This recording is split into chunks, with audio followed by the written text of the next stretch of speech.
What up, Cuban?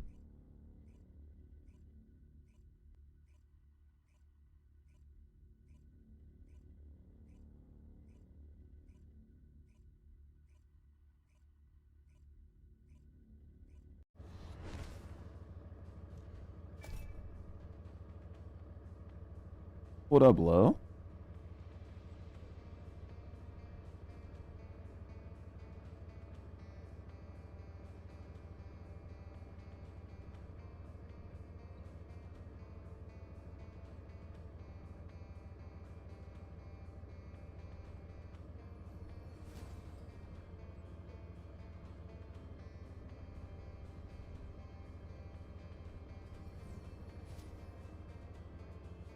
Man, what are you guys doing up so early on a Sunday?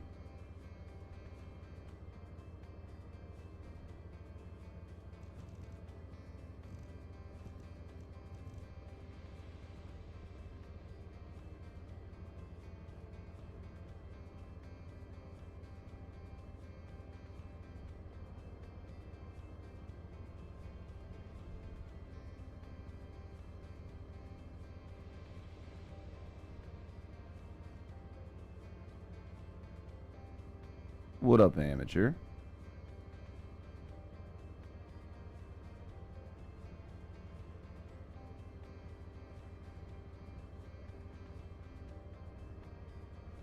Morning, Tora. How are you doing today, biggin? Did you have a good Saturday, Tora? A good day off? Did you miss the stream? Sort grind's going, man. It's going. I'm in no real rush. Transparently. We'll get her when we get her, you know. Swords are actually fun with Lepic. Group them up and swing for the fences, right? Yo, what up, Heartbreak? We go get some coffee, guys. I'll be right back.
This is just a chill day, honestly. Chill days are good days, man. How's Heartbreak? One copy left to max out your Deus. 2 more copies for Shadow. I got my Shadow done. Right? Like, I have my Shadow done. So the Shadow absolutely done. The Deus, I think I have a couple more. Deus is worth it for sure. It's worth it for certain types of enemies on certain characters, right? Like it's not like the last dagger where it is just like worth having for everybody, right? Or am I just missing something?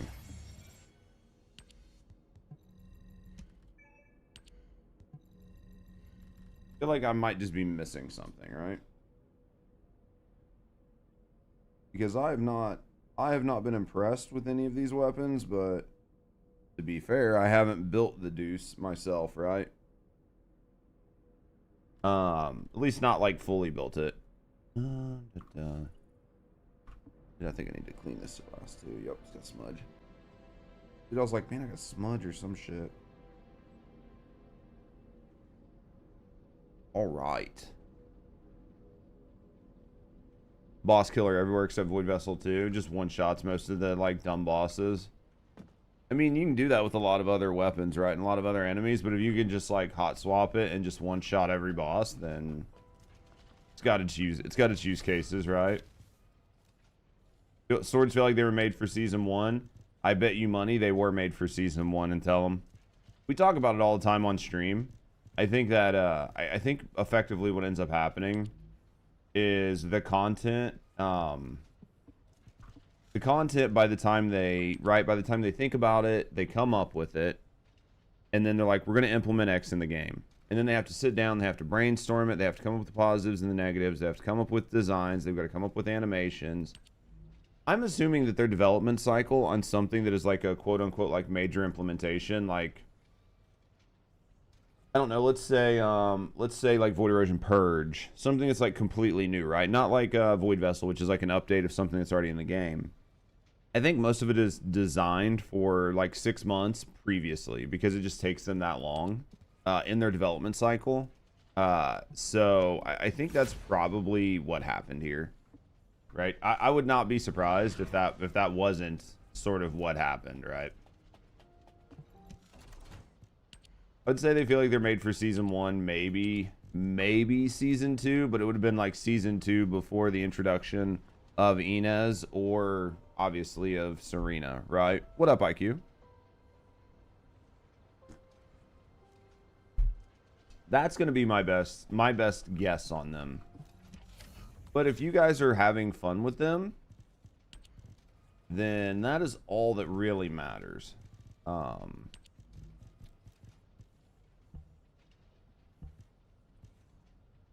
think I went...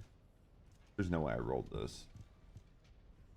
Critical hit damage. Is this melee attack? Yeah, this is a crit weapon with Legion of Breach. I did roll it. I did roll it. Okay. I did roll it. I was like, did I actually roll this? What have you been on recently? Been going... what have I been on recently? You've been going for the leaderboards for Lava Citadel? I've been getting on doing my daily stuff with this. And then going and playing other games. Been playing a lot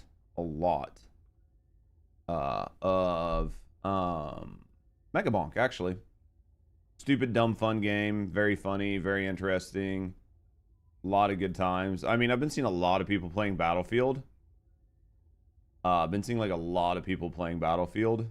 So that one's tough not to touch.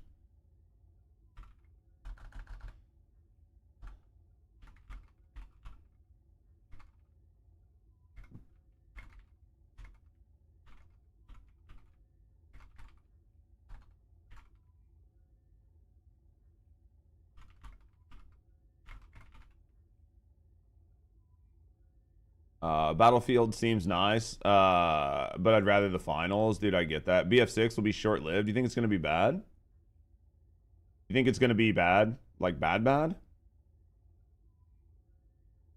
You think it's just going to be one of those games where it's just a meme, everybody has fun, but because it's not like competitive, that most people just drop it?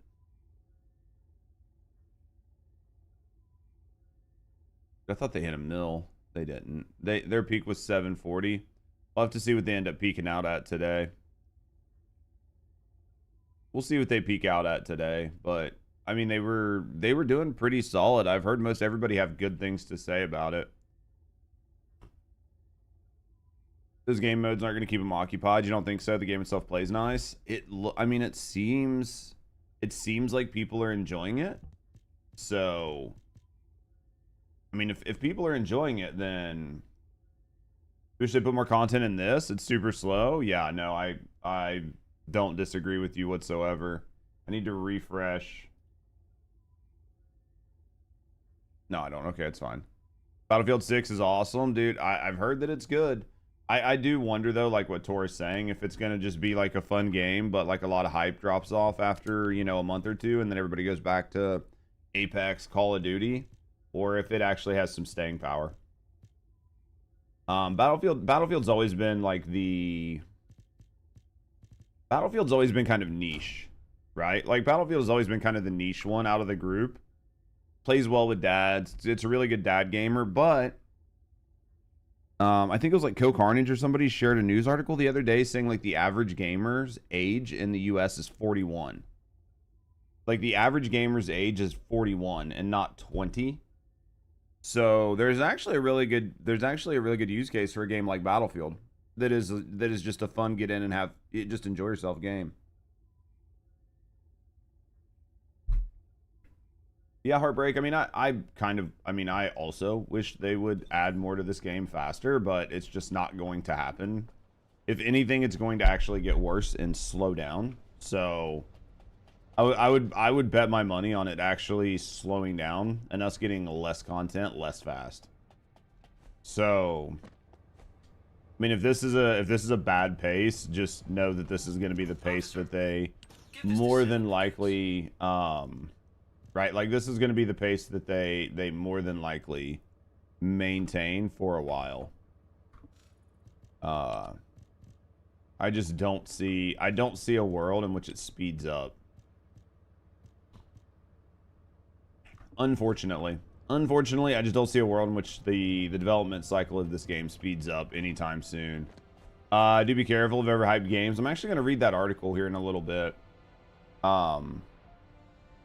If you're talking like if that's sort of like a nod or a meme to the like article that was talked about by the Nexon team, or the old Nexon developer, whatever, then yeah, I'm gonna read that article here in a little bit.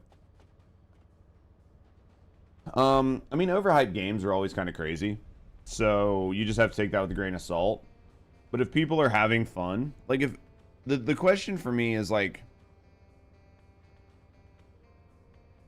the question for me when it comes to a game is, are people having fun? And what expectations am I setting for myself going into it, right?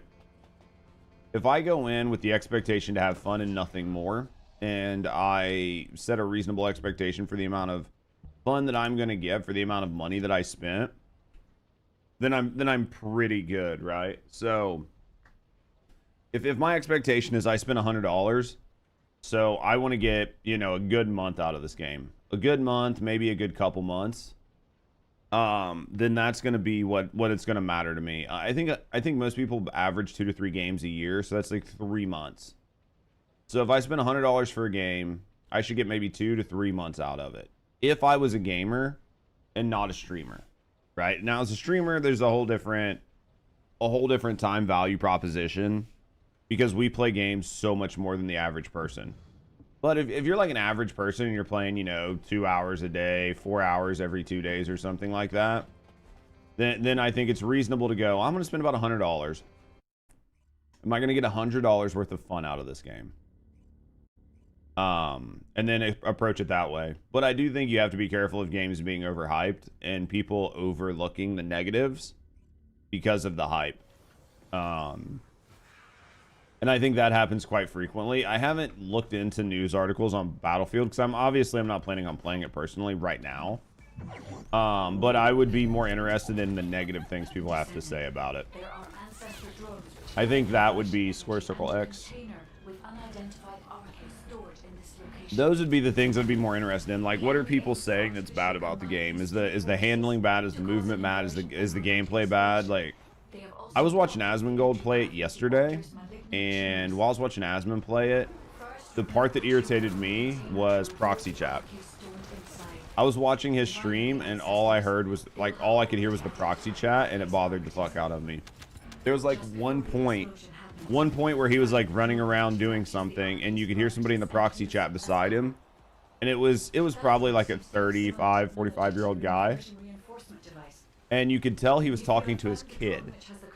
So they were, like, in the middle of fighting, and then this man just decides not to turn his fucking mic off, right?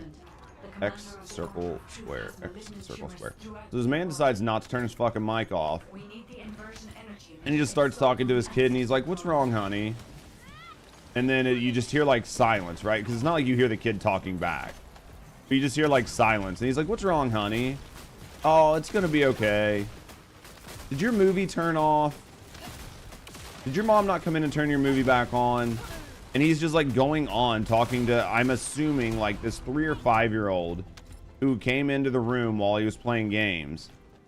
and it is like crying and sad because her movie turned off, and he's trying to play Battlefield, and there's like this kid crying in the room, and he's trying to soothe this child, which is perfectly normal and reasonable, but he's just left his mic on. And it's like, you could not for fucking 3 seconds turn your mic off. Like, those bother me, because that will trigger the fuck out of me when I'm playing a game. Especially a game like Battlefield, where it's like a tactical military shooter, and then like right in the middle of it, you just hear somebody start talking about their fucking kid. It takes you so out of the zone of what you're doing. Circle square X. Circle square X. I don't know. Maybe it's okay. Maybe I'm just the weird guy, but to me, that's enough for me to be like, man, this is frustrating. And maybe you can turn off proxy. Like, I normally turn off that kind of shit in games anyway. But I do think there's a use case for having proxy. It definitely breaks immersion to me. Triangle, square, X. It definitely breaks immersion to me. I do understand a use case for having proxy though, right? Did I hit the wrong one? I must have. Circle X.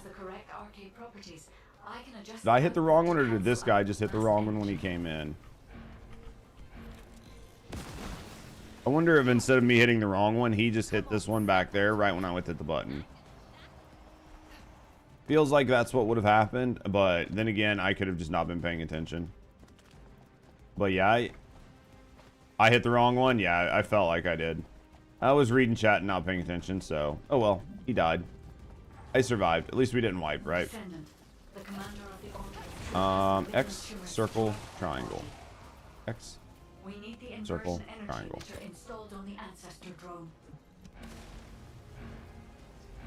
Easy enough to do, man. How you doing, Mad? Did you really... Fuck balls, dude. We got him.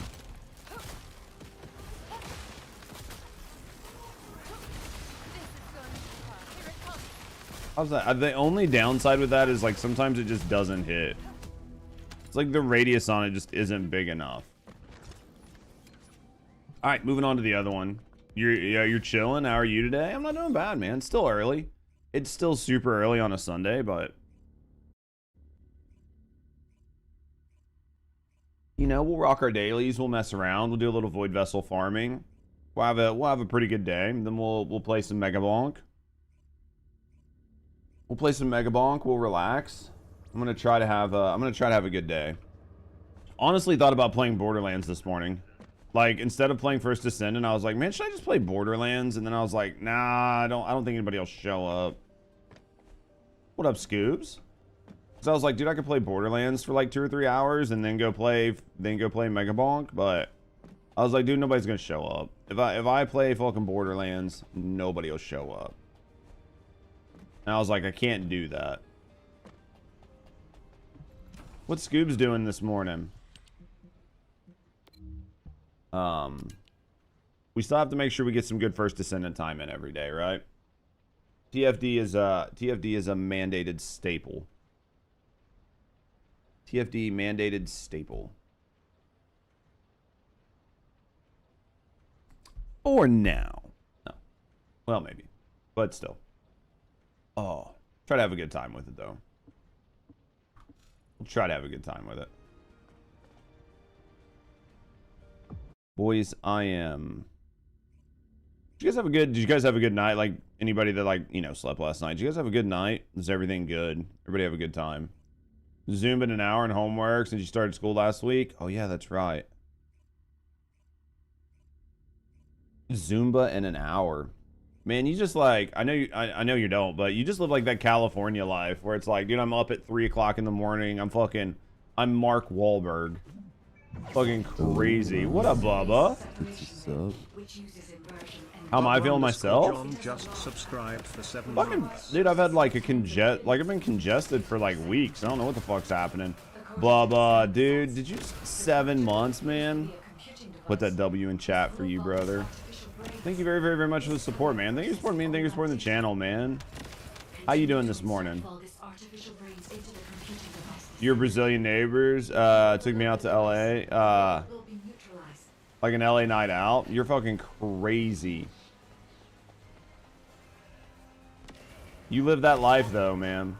As long as you're having fun and you enjoy life, then that's the important part, right? Thank you guys for putting those W's in chat, by the way. Didn't see some of you guys sneak in this morning, but just know I appreciate you guys. You snuck in and went straight to lurk. A cheeky little lurk. Just know I appreciate you. Oh, man. Yeah, getting up at 6 a.m. I've been doing it for, what, 2 weeks now? I think this is like going on my 3rd week. What up, Ez? I've been doing this for like, this is like going on my 3rd week, I think, maybe, of 7 a.m.s. It's not, definitely not my 2nd week. I think it's my 3rd week. It might be my 2nd week, honestly. Boy, I'll tell you, after somebody that had not been getting up at fucking 6 a.m. for, you know, years, it definitely hit hard, man. Like, it's been hitting hard getting up at 6 a.m. Chilling today. You finally gave up on TFD. What did you switch over to some Call of Duty? What up, Phoebe? How you doing, big dick? You finally gave up on TFD. Was it Borderlands that pulled you, or was it Borderlands? Was it Battlefield that pulled you away? Was it what pulled you away? What finally did you in? That's what naps are for. Dude, I was actually really fucking productive yesterday. I was actually really productive, and I was really proud of myself, because for about like the past week and a half, I have streamed, and then I've got off stream and just kind of just sat around depressed. Like, didn't work on any of the YouTube stuff I needed to. Like, tons of stuff I should have been working on that I didn't. So like yesterday, I got 3 YouTube videos done, got some stuff ready for some YouTube shorts. I've got to work on some more YouTube shit tonight, but like I'm actually feeling pretty good. I mean, we'll have to see how it does though. Yo, I appreciate you, Thieb, man. Hopefully everything's okay with the family. Dude, take care of your family stuff. Have a good time, brother. I appreciate you. No, it's good though. Like today and yesterday I felt pretty good. Today and yesterday I felt pretty good, honestly. It's pretty rare, but I felt pretty good. So we'll have to see if it continues. Yeah, I have to record a YouTube video when I get off stream today. I need to do some YouTube shorts when I get off stream today. I have a bunch of YouTube shorts that I have to do. And then obviously tomorrow's another day. So, and then Tuesday's going to be a big day of trying to get a bunch of content done and caught up. Maybe doing some pieces for next week, because I'll be on vacation next week, so we'll figure it out. You got pissed off with the new Void Vessel? Too dark, people leaving in the middle of the vessel. You're doing Warframe and Borderlands. You know what? Borderlands is a fucking blast, and Warframe gives you, you know, Warframe gives you that same sort of like feeling that you got from TFD, right? Borderlands is an absolute blast. There's a really good chance that I will start mixing like Borderlands in the beginning of the stream, where like it might be, you know, it'll either be a TFD day or it'll be a Borderlands day, right? Where it's like, yeah, you know, I think I'm gonna do Borderlands for a couple hours, you know, this morning on like Tuesday and Thursday or something, and like, you know, Monday, Wednesday, fucking Friday, Saturday or something like that, or Monday, Wednesday, Friday, Sunday will always be like we'll do First Descendant, you know, the first couple hours. But yeah, dude, there's definitely a chance. Is Borderlands 4 similar to how TFD plays? Not really. They play very different. Warframe plays like First Descendant. Borderlands plays like, because it's a first-person shooter, and there's definitely more of a priority on synergies within your build. Synergies with your weapons and how your skills interact with each other. But at the end of the day, like there's not like a crazy high ramp up difficulty. So once you get really built out, it's just a farming game. So it's kind of similar and kind of not. If you're curious, Urza, what I would recommend, either one is just drop into any other Twitch stream that's playing Borderlands, or you can head over to my YouTube channel and go to my past live streams, and you'll see, like, I'll show you. So like if you go to my live streams on my YouTube channel, I'll have my live streams, and you can normally tell by the thumbnail. So like this one here, I played First Descendant and Borderlands. I played First Descendant and Borderlands, right? So like all these, I played First Descendant and then Borderlands 4. If you go to like my live streams tab, or like where I've been playing Megabonk, it's got First Descendant and Megabonk, right? Or if they were only First Descendant live streams, they just have TFD on them, right? This is like a really, if you're curious and you want to see what I think of it and how I play it, you can always check it here. Just to like get an idea of what it looks like. TFD official Twitter asking, I think those are automated tweets, right? Dude, I think there were like people that were like, dude, this is a bad time to have automated tweets. Hey, listen.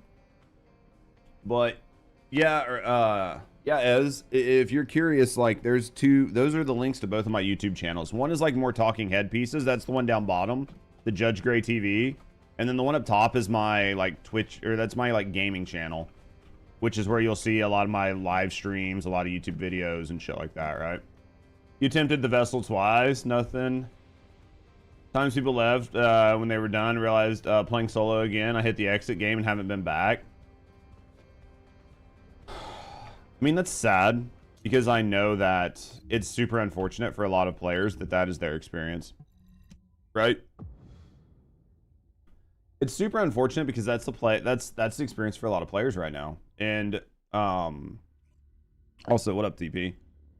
There's just not as many people playing First Descendant. There's just not that many people doing it, right? I'm not saying that First Descendant's dead, but there's just not a lot of people playing TFD right now. And it will be worse come Monday. It'll be worse come Monday. So the player counts are pretty low, so it's going to be really hard to like find teams and deal with that kind of bullshit. So yeah. And if you're not somebody that is okay running, you know, if you're like, hey, I play this game and I hit the multiplayer button and I hit play with people because I want to play with people, and if I'm not playing with people and I'm just doing it solo, then I'm not having fun. You know what I mean? If that's you, then I mean, you're gonna find that you're gonna be in a lot less 4 stacks as the week goes on and as the next couple weeks go on. I think that this season, or I think that this update, right, for October, is gonna be pretty low on player counts. And I think it's gonna be low on player counts because last month's update was so bad. A lot of people are going to look at it and they're going to go, well, the numbers are low because this week's update was bad, or right, like October's update was so bad, but they're like, because October's update's bad, that's why we have low player counts. And I don't necessarily believe that's like the entire case. I think it works the same way that updates and seasons and expansions work in games, which is you kind of have a windfall off of your past, like your prior update, your prior movie, your prior season, your prior expansion. And I think that there was a windfall coming off of September's update, which was purely a Gooner update and had no content. So because of that, a lot of people showed up and they didn't enjoy it, and then they started to check out, right? So then when October came around, you just had less people show up because the last month was so bad.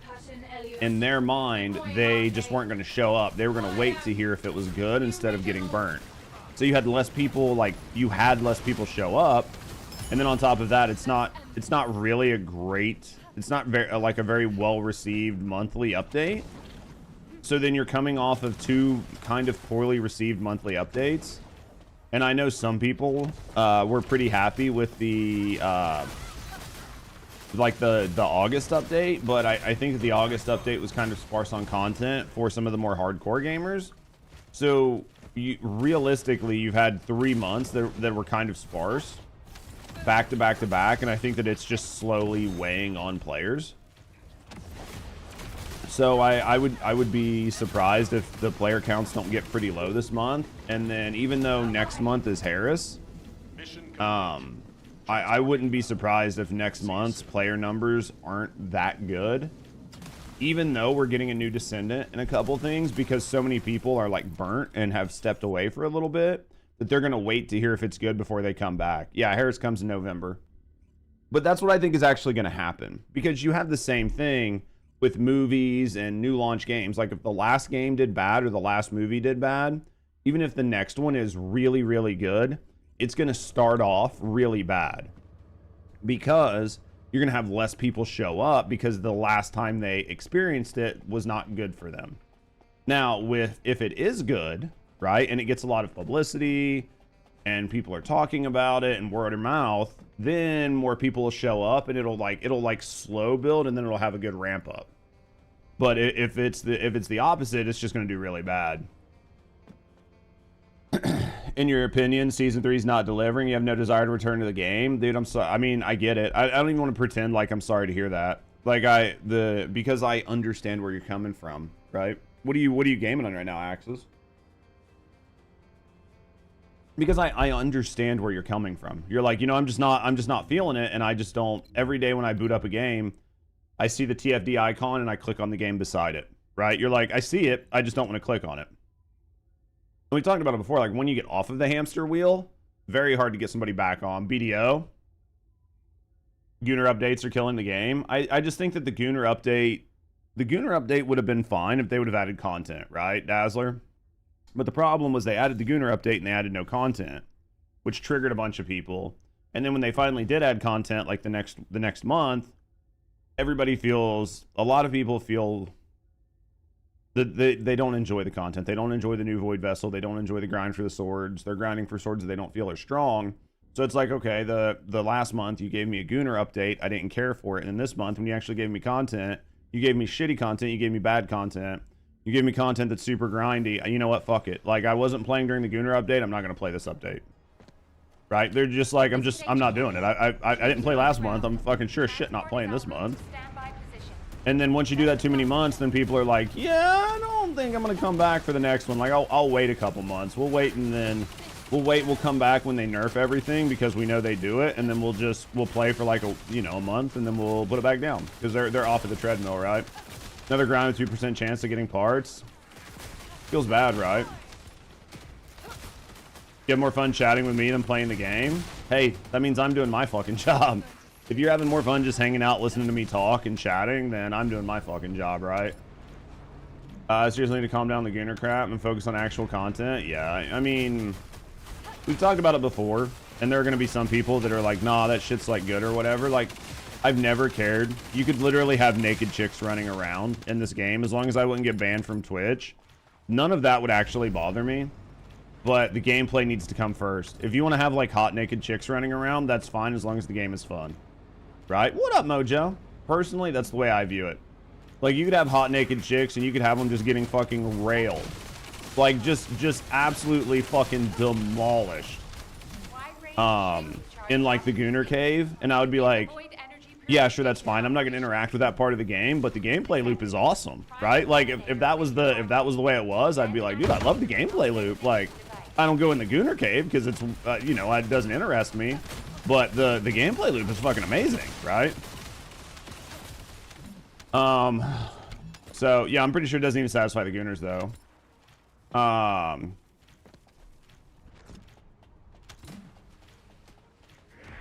it was like a shower silhouette. Yeah. I'm like, where's the other person? Is it just me? Oh, they're just not doing anything. You down for the railing? I mean, I wouldn't care. I don't have a problem with fan service. I don't have a problem with any of that in the game. But I want to have the game be updated, right? I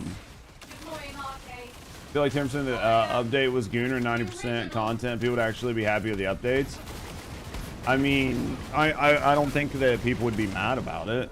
I mean, nobody's really ever mad about more content. It's just what's content, right? I think if they launched a hard dungeon, Descendant a boss at least once per month, it would be cool. I understand that, Mojo, and I'm a realist, right? I'm a realist in the sense that I understand what is sustainable, right? I don't think adding 12 Descendants a year is a sustainable business model. I think it's going to cause you tons of problems. And I don't think adding like 12 dungeons a year or 12 new areas a year is a sustainable model. But I think that you should do something in the realm of maybe like one Descendant a quarter, one Ultimate a quarter, one new zone or area, but make it good and busy and robust and give people things to do. I think quantity can sometimes be mistaken as more important than quality. I think quality is the most important part. Good quality content. If it's good quality content, then it's replayable. But if it's not quality content, then it's typically not going to be replayable. And if it's not replayable, now you have a problem, right? Like if nobody wants to do it for 3 months, then you've effectively just fucked yourself. Usual game like this have regular updates because you can look at Div 2, but it's mostly a gotcha game right now. Yeah, I mean, I think you could do like one Descendant, one major area, or one area update or whatever, and then like a couple events, and those events could just be more regular style events. Like we're coming up on Halloween, so like why aren't we killing things and them dropping Halloween candy, and we're farming Halloween candy to go buy stuff. Like there's tons of shit you could do. I mean, Destiny does it. I don't think that Destiny does it great, but Destiny does do it. There are definitely ways you could do it. There are definitely ways you could do it. So at the end of the day, this is just the game that we have, right? This is the game we have. Look at the map, 90% useless. Yeah, I've drawn on the map before. The new map we got was basically empty. I've got one cooking, so that's gonna take me to 2. I have neither one of these, so these are what we need. I feel like I want to visit a reason to revisit the starting areas again. Man, I don't know how. I mean, I know how I feel about that kind of shit, but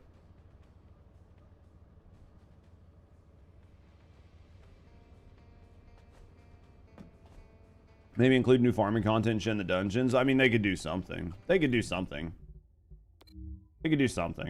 I don't know. It's interesting. It's definitely interesting. It's definitely an interesting problem that we have right now. Player counts are not very high. It's an interesting problem. The game had some pretty stiff competition with Borderlands. I think Borderlands put a little bit of a hurting on this game. I think Battlefield put a little bit of a hurting on this game, and I feel like this game hurt itself. And we still don't even have Midnight Duet. Like Midnight Duet is more of a competitor to this game, right? And that's not even out yet. And that is a like direct competitor with this game, supposedly. So if that's an actual direct competitor with this game, that's going to be very, very interesting, right? Create meaningful quests every quarter. They could definitely, I mean, yeah, they got to do something, right? Blah, blah. Maybe include some new farming content. Yeah, it's going to stay until some people are somewhat satisfied with the Descendant balance. Yeah, it's what the community keeps asking for. We're still months. We're probably still a season or 2 off of like good Descendant balance, and that's if they don't release somebody that's broken between now and then, Tora, right? That's the biggest fear, is that they're gonna accidentally fuck up and release somebody. They're gonna accidentally release somebody that's more broken, and then we have a whole nother problem, right? Because then we'll have a whole nother problem. A doodle? Pretty sure I know a doodle. Is it just me and a doodle? Man, this is gonna be a long run. This has got me excited. 4 to 7K on Steam's not looking good. Not while they're still supposedly like launching out shit for a new update. It's definitely rough. And they need to let the 3 trigger mods drop from the Wallcrasher. Not a big fan of them being behind Void Vessel only. Yeah, I mean the way that they like have divvied up the content and where things drop from just doesn't make sense. It just doesn't make sense in a lot of, you know what I mean, in a lot of situations. So It was definitely interesting. It was definitely an interesting idea. Midnight could be another mobile game like Blue Protocol. It could be. It could be. If it's not, though, then it's a problem for them, right? Yeah, I mean, Midnight could be just absolutely just another slop-ass mobile that nobody wants to play. But the problem is, what if it's not, right? If it's not, then you have a whole new problem. Don't forget Arc Riders. Yeah, I mean, that's what I mean. There's so many good games. Like, I don't even say good games. There's so many decent games coming up on the horizon that you're gonna have a lot of pretty stiff competition, and fucking up just isn't good. What up, Pixel? What's up for the day? Gonna grind some swords and then probably play some bonk. Get all BPs with swords, 4 copies. Have 1 copy of them running Void Vessels, Keen Gold. Dude, I don't feel like farming mats unless they change something. Yeah, the farming mats thing is, I think, what's killing a lot of people. They just fuck the mats up in a way that's just really rough. Release Eugen Broken. Man, could you imagine if they actually released Eugen Broken? Given Magnum's track record so far, they're bound to release another Broken Descendant. If they release another Broken Descendant before they get the game balanced, then there's no shot at them balancing the game, because they can't nerf anything. So if they release something that's even more broken, then they're just going to be chasing their tail. Dead set on maxing out the swords. Me personally, not really. I need something to do while I'm on. And I know that if I booted up my stream this morning and would have went straight to like Borderlands and been like, hey guys, I'm gonna play like Borderlands for 3 hours today or 2 hours, and then I'm gonna play Megabonk, I would have had about 12 viewers all day. Not really something I can do. So yeah, this is we're gonna play First Descendant for a little bit, right?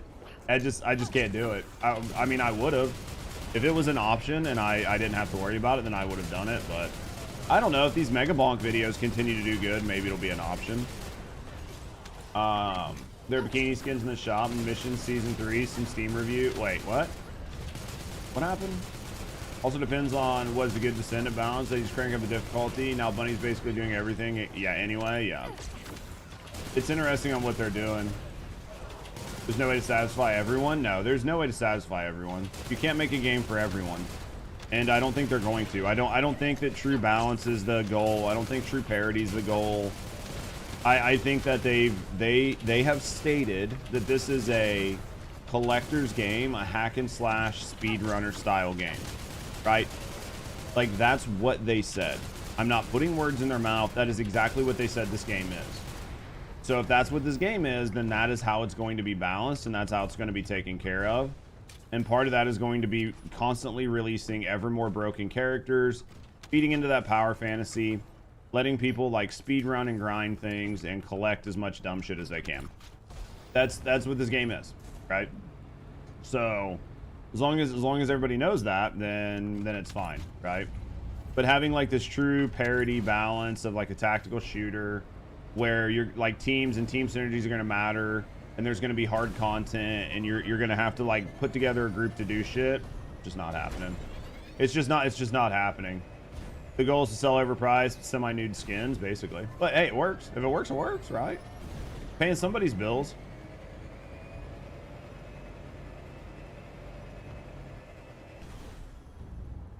In your opinion, the ship has sailed First Descendant. The window of opportunity has passed. Given what you said about newer games coming and grabbing people's attention, yeah.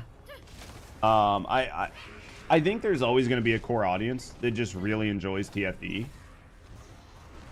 Like I do think there's going to just constantly be a core audience that's just like, hey, I really like First Descendant, right? Like, it's just, this is my game. I get on, I play a couple hours a day. I have all of my characters. I've got everybody built. I spend an hour a day when I get off of work just sitting down. I run my dailies. I run my Sigma. You know, I put in a couple rounds in Void Vessel or whatever the new content is to try to grind the new thing. And then I just put it down for the day. Like, I'm not a hardcore grinder. I'm not anything crazy. I'm just your average like couch dad or couch mom or whatever. But I've been playing the game for 6 months or a year. I have strong characters. I have all the meta weapons. I've got all the best builds, at least on a couple characters. I can clear all the content, so I just want to vibe. Right? Like, I just want to log on and vibe. That's all I want to do. And you'll keep those players, right? Like, those players will stay here no matter what. And they'll spend some money and they'll have fun. But yeah, anybody that's like putting in more time than that will eventually start to have problems to go. But yeah.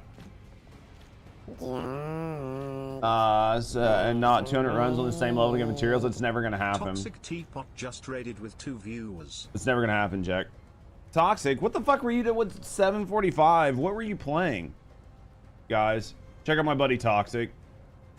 Check out my buddy Toxic if you guys don't mind.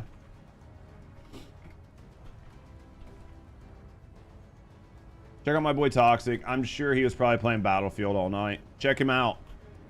Check him out, dude. I appreciate the raid and run. Go take care of everything. Talk to me when you get back. Tell me how Battlefield was. Almost positive you were playing Battlefield, but I'll need to check later on. I'm sure he was up playing fucking Battlefield all night. If you play an hour a day, you'll never get the new weapons and Descendants with the drop rates so low. That keeps you on the hamster wheel, though, right? You'll get the Shadow within a month. You don't need both swords. I don't know, man. I think the writing's on the wall for the game. Oh, I definitely think that it's slowing down. And I personally think if they don't find a way to turn things around, if it's going to depend on their response when they come back from holiday. Depending on what their response is when they come back from holiday. It's okay. To you me, guys can stop freaking out. I'm here now. Is going to determine if the game's in maintenance mode. Because there's no possible way that they can come back. In my view, I'm surprised there's not been a statement yet, right? Even though they're on holiday. But in my view, there's no possible way they can come back from holiday Monday, right? Like come back from being on vacations and holidays and not instantly do a bunch of shit to try to turn around the live version of the game. Like if there's not tweets going out and messages going out and Discord messages going out and hot patches and updates and quick fixes to key drop rates and shit like that. Like if that's not happening as soon as they get back, that doesn't bode well. That is what I'll say. They were asking on X for feedback on the swords. I'm pretty sure that's just an automated tweet. Thursday, maybe they're even going to nerf the swords. It could be. What do you want to see after they come back? Nice view. I do what I can for you, Markov. Them fix the issues that everybody's bitching about. Not my issues. I don't care about my issues. You don't even need to listen to my feedback. Listen to your community's feedback. You have like 20,000 people in the world playing this game. I'm just one fucking small. I'm one fucking island, right? Like, I'm just one person, so don't listen to my feedback. Listen to your entire community's feedback. What is Reddit saying? What's Discord saying? What's fucking Twitter saying? What's your average Joe saying about this month? You need to listen to them and listen to them really fast. Yeah, I would say you could listen to me, but they don't listen to their content creators. At least, maybe not the ones that I know. So, them listening to me is... But then again, them listening to content creators isn't always a good thing. I think there are a lot of content creators that are more focused on making sure that the game allows them to make content than making sure that the game is actually fun for people. I think there's actually a lot of content creators that are that way, and I think that's great for content creators, but that's really bad for the community. So, did you try Eugen Allergy with the sword? No, I have not, Mojo.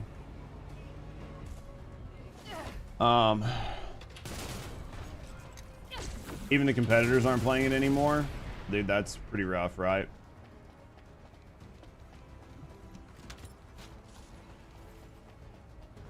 You should see Reddit reacting on the dev's post. It's an automated post, right? Like, I think that you have to... I think that anybody that doesn't know that that was a scheduled automated tweet, right? The weapons and shit have been out for like a week and a half. This is typically when they ask that exact same dumb question. They ask the same question every time. Oh man, fucking Ultimate Luna's been out, man. What do you guys think? Like, give us feedback on Ultimate Luna. They ask the same questions, the same times every time. It's a 100% automated tweet. right? It's just 100% automated tweet. I have endless horde modes, keep getting harder to push your builds to the limit. Yeah, they don't have anything like that. Driver made a good video about the state of the game. I thought about making a video about the state of the game. I talked to Rusty about it. Her and I discussed if I should make a video, and we both had decided that it's sort of a dead horse. Like, we've beat the fuck out of this dead horse on stream how many times? We've discussed the state of the game how many times? We've made videos talking about the state of the game and talking about what the game needs how many times? And that it just didn't make sense to do another one, right? Like it's not like the first time. Like, I could have made another video about the state of the game, but what up, Ghost? I'm not going to right now. Now, you know, that might change next month, but I'm not making one right now.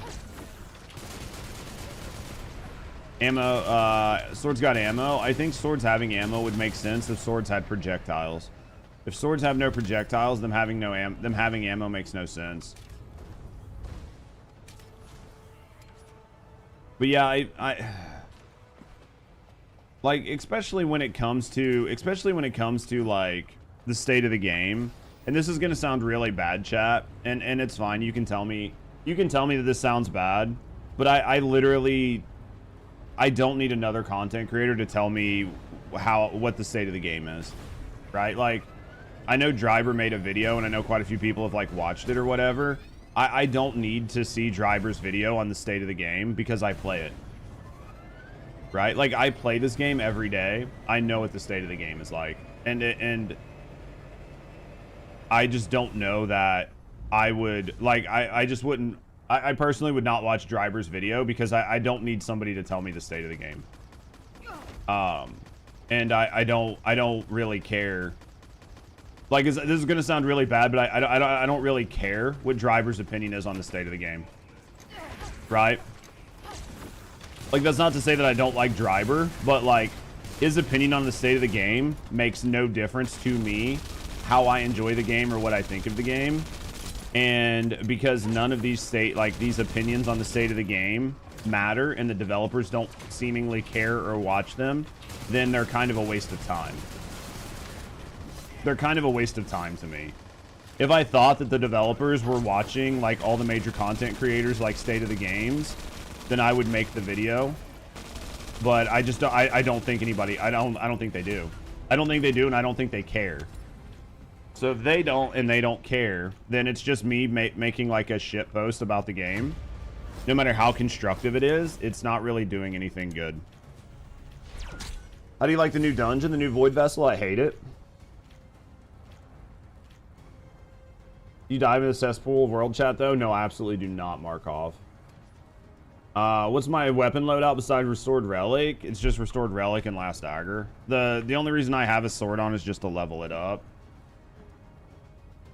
Yeah, I mean, unless you remember like the old Black Talon or something. I mean, there's like some of the first 3 swords in Destiny were pretty good, right? DFD Reddit's a scary place, yeah. It's actually pretty toxic over there. How about the First Descendant? Haven't went there. I'm sure that's fucking also very interesting.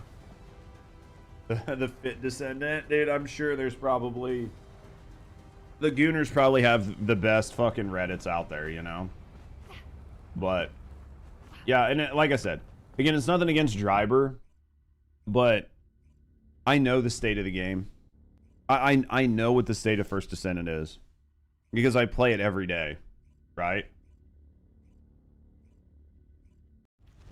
Relic with Veil Analyzer, fucking Veil Analyzer on Glay, basically anybody with it. The dungeon's not hard.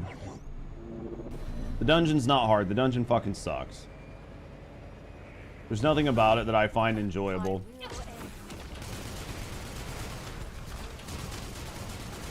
There's nothing about this dungeon that I find enjoyable.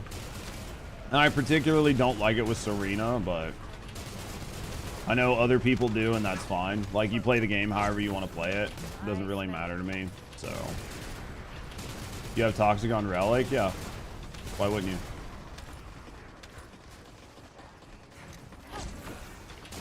It's not hard, it's tedious, yeah.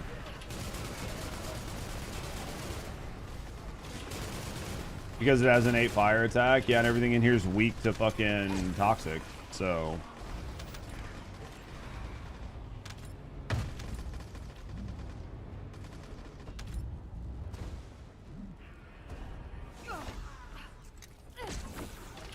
You did the math, so even with the Arche boost and everything, you're better off just put fire on it. Well, this one doesn't have, this one has fucking chill on it. So maybe it's just a waste in general. There's like this whole point where like I just don't care. Yeah, I'll put chill back on it. It doesn't really matter.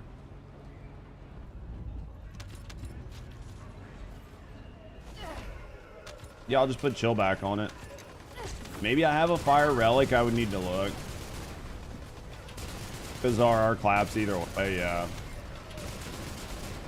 Yeah, I'm not somebody that's going to have 35 restored relics built so I can min-max and fucking run Void Vessel faster. You have Artificial 190. It's a week 2. I know. I know why you put chill on the restored relic. Like, I know why you put chill on the restored relic for Void Vessel. Like, I get it. That's why I have it built for that, right? Like, 100%. So, 100% get that. What up, lad? Exactly your point. Yeah, I'll put fire back on there. Don't make a bunch. Just use fire relic. I think I have a fire relic laying around. Let me look. Use other guns for purge.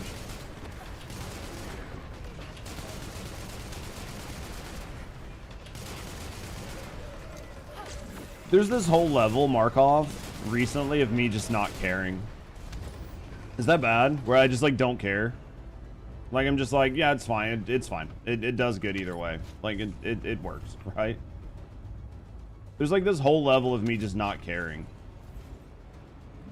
How's it going, lad? But yeah, I'll see. I think I have a fire relic laying around. We'll look after this. But I'm just not somebody that has 17 of every gun. I just think it's a waste of my time. I hate having my time wasted. It's like one of my biggest pet peeves in the world is having my fucking time wasted. Or me perceiving to have my... I would say it's even less of me having my time wasted and me having the perception of having my time wasted. What up, DeSal? It's just like the gun has fire damage. Why not put fire damage on? Absolutely, man. Literally, I might have one. Gun Gambit's super fun. Nanio. Where's this other fucking... Where is this other asshole at, man? How you doing, Diesel? I really have a love-hate with the fucking damage numbers on the screen.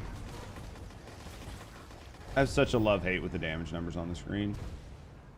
Work right now, your legs are super fucked. What'd you do to them? What are you up to today, Diesel? Let me look. I should have a second restored relic laying around. Obviously, I'm not going to fucking build one. But if I have one, then... I think I have a fire relic. I think I just made one.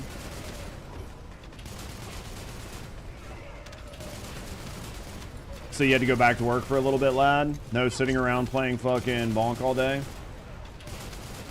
If you had to hide if you hid weapon damage details, you know, it'd make it even better if like the numbers were smaller and they weren't directly over top of what you were shooting. If they were off to the side and above it like a normal fucking game. Right? Like if the damage numbers were smaller, they stacked, and they were fucking off to the side, that'd be fucking stellar. Warframe has some amazing damage number options. Yeah, but like one of the things they do here, like one of the biggest things for First Descendant is they do things, but they always do it like the most minimum, like they put it in, but it's just like the worst minimum way they could have implemented it, right? Like the damage numbers are nice. The way they implemented them is probably the worst implementation you could have done, right? Like it's here, it's just the worst way they could have done it is how they did it. You can set it to display 2.3 on where in here or in Warframe? Because like Warframe, that sounds right. Games that really understand what they're doing and why they're doing it typically have good reasons to do it. Yeah, well, it's like World of Warcraft has really good damage number options. Final Fantasy 14 has really good damage number. You know what I mean? Like, what up, Sauce? Nice hickey. You like that, Saucy? I do that for you, baby. Lava Citadel has a buff where he takes 90% less damage. But good luck seeing the icon, yeah.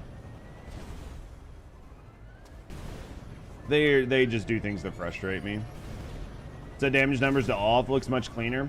I typically turn my damage, well, I don't want to say typically. I've ran the game a couple times where I turn my damage numbers off. And I like it to a degree, but other times I just don't. Because it's very easy for me to miss something without having them on. Randomly, probably worse, anger, seeing the wrong direction, indifference shows you're pretty much done with the game. I mean, I have a level of apathy that's not good, but I've had anger over the game, but anger and frustration shows passion. But passion can only be ignored for so long, right? Like, you can only ignore passion for so long. And that's sort of what happened. So now it's just like, wheel. Like, maybe if things get good, I'll become passionate again. But if things just kind of stay the way they are, like, I'm definitely more apathetic than I should be, right? For sure. It sucks, but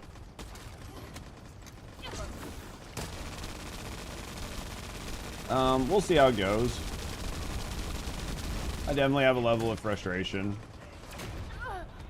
It's hard to tell when you're hitting enemies. Well, yeah, because they don't have like, you don't get X's on the screen, you don't get hit markers, and you don't get audio cues, right? You do not get audio cues that you're hitting something. Like, I don't get solid thuds for hitting this man in the body, and then like a different sound for hitting him in the head, right? Like, you do. I'm getting hit markers now, but it's just their system just feels really weird sometimes. You know what I mean?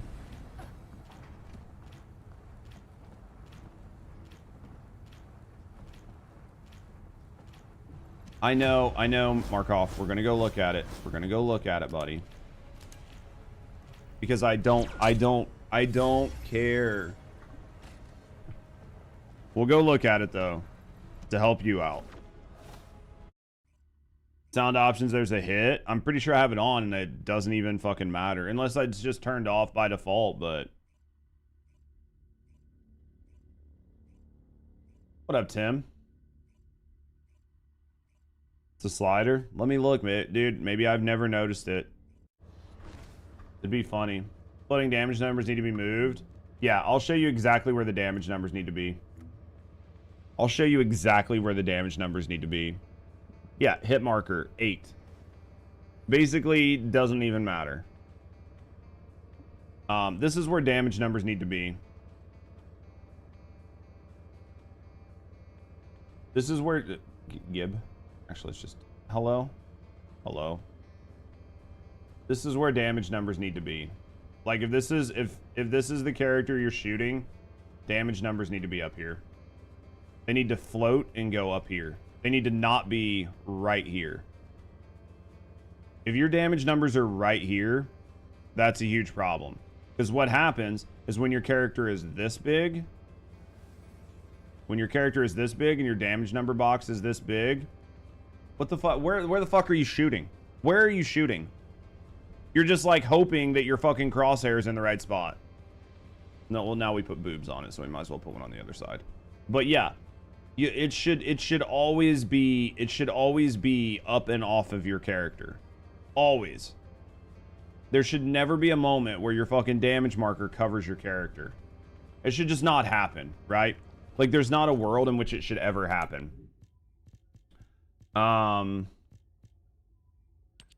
It just shouldn't, right?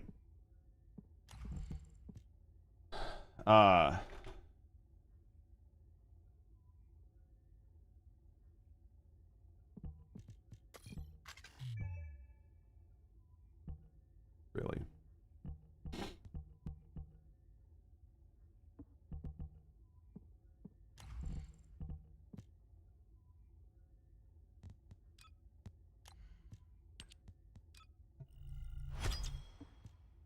Show your damage settings for a sec? Sure. I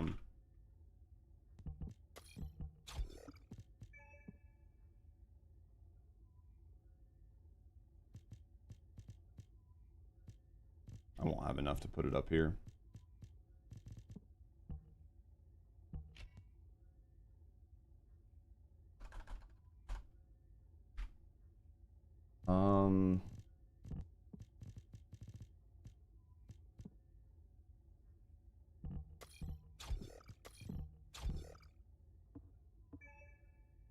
There.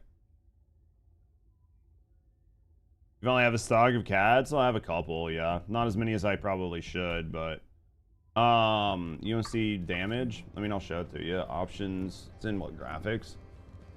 Oh, it's in gameplay. I basically just have them all turned on, except for the status effects. I'm gonna go get some coffee here in a sec, but yeah, you can't fucking tell where you want them. It's just like they're gonna put them on the screen. I could turn off a bunch of this shit, but I don't really want to. So let me do what we can here. There you go, Markov. Are you happy? I could switch this out to fire. Like, I could maybe switch this one to a fire one and then put fire on here, or fire on here, but those are making skill damage details. No, I could see that. But 2 and 3, and I've turned them all. I've messed with them all. I've messed with them all, Mad. And some of it makes it better than others because there's less. But less doesn't change the problem. Like, let me explain to you this way. If we were in person and I kicked you in the balls 5 times, or I kicked you in the balls 1 time, is the problem that I did it 5 times, overdoing it 1 time, or is the problem that I just kicked you in the balls? Right? Like, in this world, you would just prefer if I just didn't kick you in the balls at all. Now, the flip side of the coin is you could say, well, if you have to kick me in the balls, I'd rather you only do it 1 time. But how about we have a world in which we don't go, well, if you have to do it, how about we just advocate for not kicking people in the balls? Right? The problem be you didn't kick him 10 times? Yeah. But do you see my point? So, like, the problem, like, there's a solution to the problem that's not being done. So we could mitigate the problem by being kicked in the nuts less. But in an ideal world, I just don't want to be kicked in the balls. So we'll just advocate for not being kicked in the dick. You see my point? But I appreciate you guys trying to help me out. Like, I'm not like poo-pooing your efforts to help me out. To prove I'm right. If you had to be kicked in the balls every day, would you rather be kicked at 5 times or 1? I'd rather not do it though. And that is my whole point. My whole point here is that I just don't want to be kicked in the nuts.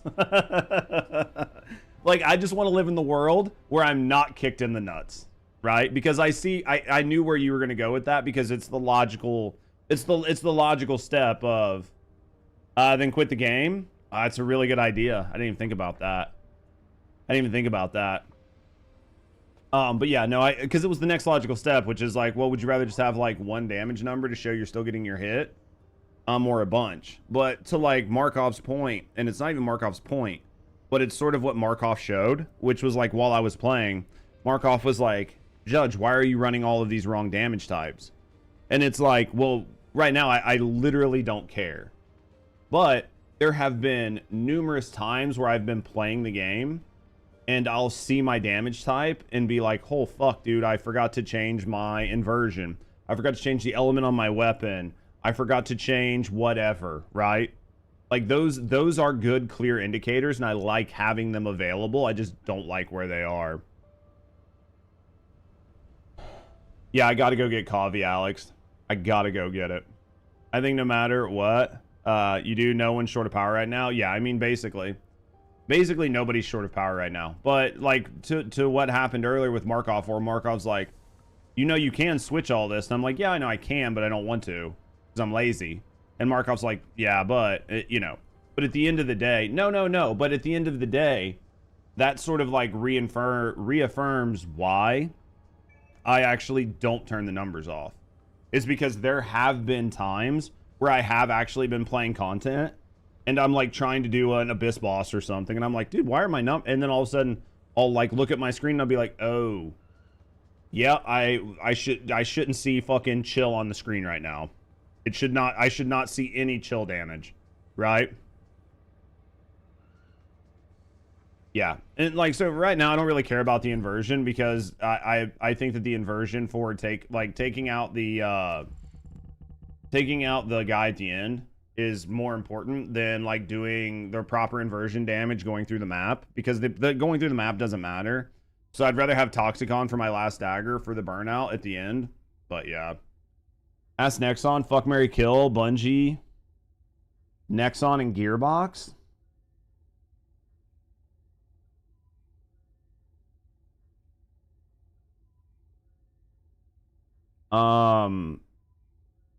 Dude, honestly, I feel like a battered husband. I would marry Bungie.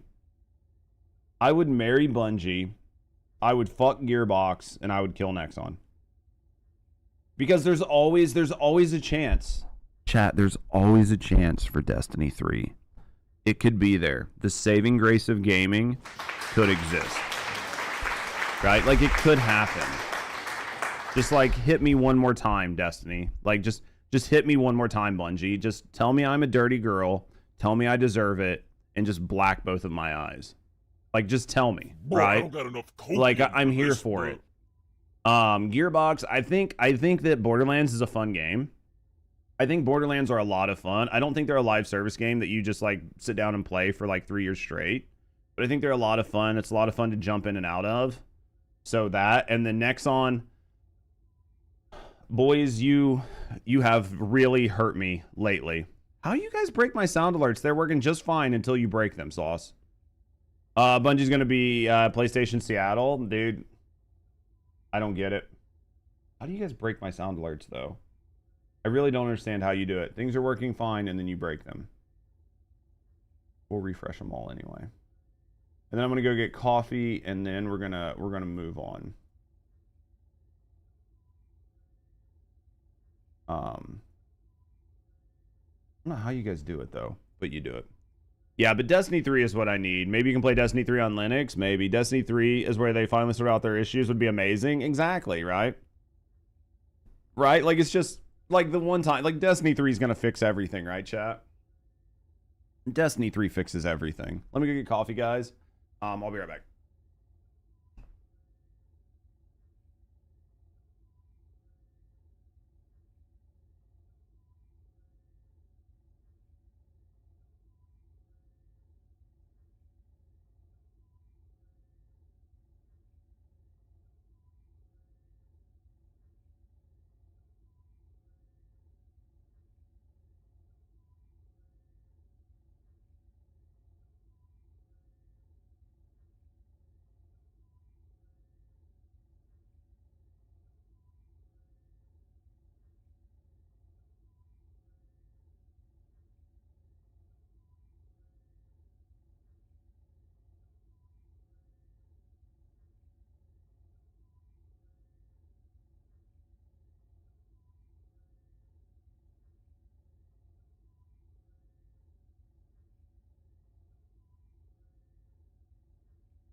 All right.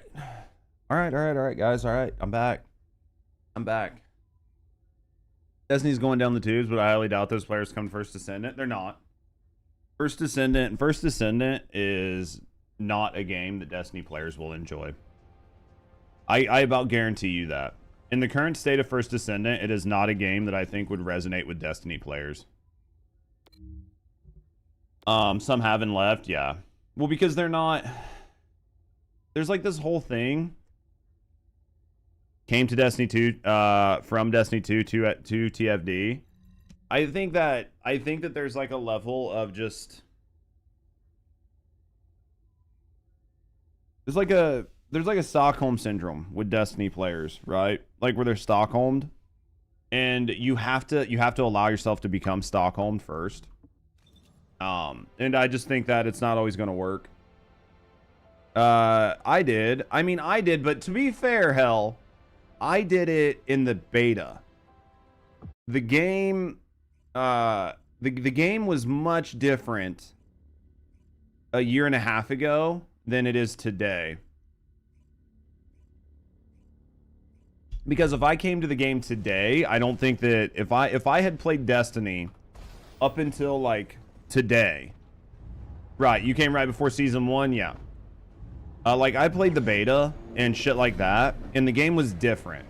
If I was to be like a Destiny player that just was disenfranchised by Destiny and picked up the game today, I don't know, right? Like I don't know that I would be like, yeah, this is it, right?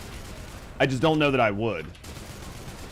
Maybe I would, but I just don't think that this game resonates the same way with Destiny players, because of just the type of content that you're doing. It just doesn't, the type of content you do in Destiny, the way things matter, the way guns matter, the way certain interactions matter, it is just much different than what you're having happen in this game right now. It depends how much you crave PvP also, yeah. Well, even if, yeah, no, I'll get that. Even if you're just a huge PvE person, if you're a huge PvE person and you like doing Destiny style dungeons, even if you don't do the raids, you just did the dungeons and strikes, the content is going to feel much different. Destiny actually depends on the mechanics, MIO. Content in First Descendant's brain dead. It is brain dead. The First Descendant content is brain dead. TFD attracts more gacha players. I think it attracts a lot more waifu collectors. For sure, it's definitely not a... In my view, I don't think it's massive for looter shooters right now, but I also think looter shooters have kind of died. I think looter shooters have kind of died, and I don't think it's for a lack of people wanting a good looter shooter. I just don't think there are a lot of options in the market right now, right? Like, I just don't think... If there was a new game that came out that had, like, everything that Destiny had, but it had, like, a team that actually gave a shit... Right? It had like a solid team that actually gave like a real shit about the players and tried to produce high quality content nonstop, and they kept doing like raids and dungeons, and they basically made Destiny 3, but they did it the right way. I think the game would succeed very well. I think the game would actually do really well, and I think if it had a level of casual friendliness to it but still left room for grinders, I actually think the game would do remarkably well. The only downside is it's a very expensive game. It's a very expensive game to make, and it's a very expensive game to upkeep. And I just don't think companies are willing to invest that type of money in something with no guaranteed return. They'd rather just stick to a tried and true formula, or just not invest money in something. It's more of just a need to blow shit up and relieve work, but I'm so tired of Void Vessel. No, well, hell, that's exactly what I said earlier. As I said, that I think that's one of the main selling points for a game like First Descendant, and what's kept a lot of people around is, hey, I've got, you know, dozens or hundreds or even 1,000 hours in the game. I've got all the characters. I've got builds. I can do whatever. Like I don't have to no life this game because I've just got everything. So if I want to get off of work and play for an hour, I want to run around. I want to kill shit. I want to get a few things, meme out, and whatever. You can just do it, right? Like, there's no, well, I'm going to sit down and play Destiny. I need to get on fucking Destiny LFG. I got to find a team. Now we've all got to coordinate. I've got to sit in orbit for 20 minutes while we get everybody in a team so we can go do a raid and we can fail the first encounter 7 times. and have to find a rep and have people leave, and then like 6 hours of your night are gone, and you've only cleared half of the raid, not because you can't clear it, but because you can't carry 5 other fucking people, right? It's just a very different world. And not everybody's into that, right? Like not everybody just wants to do that.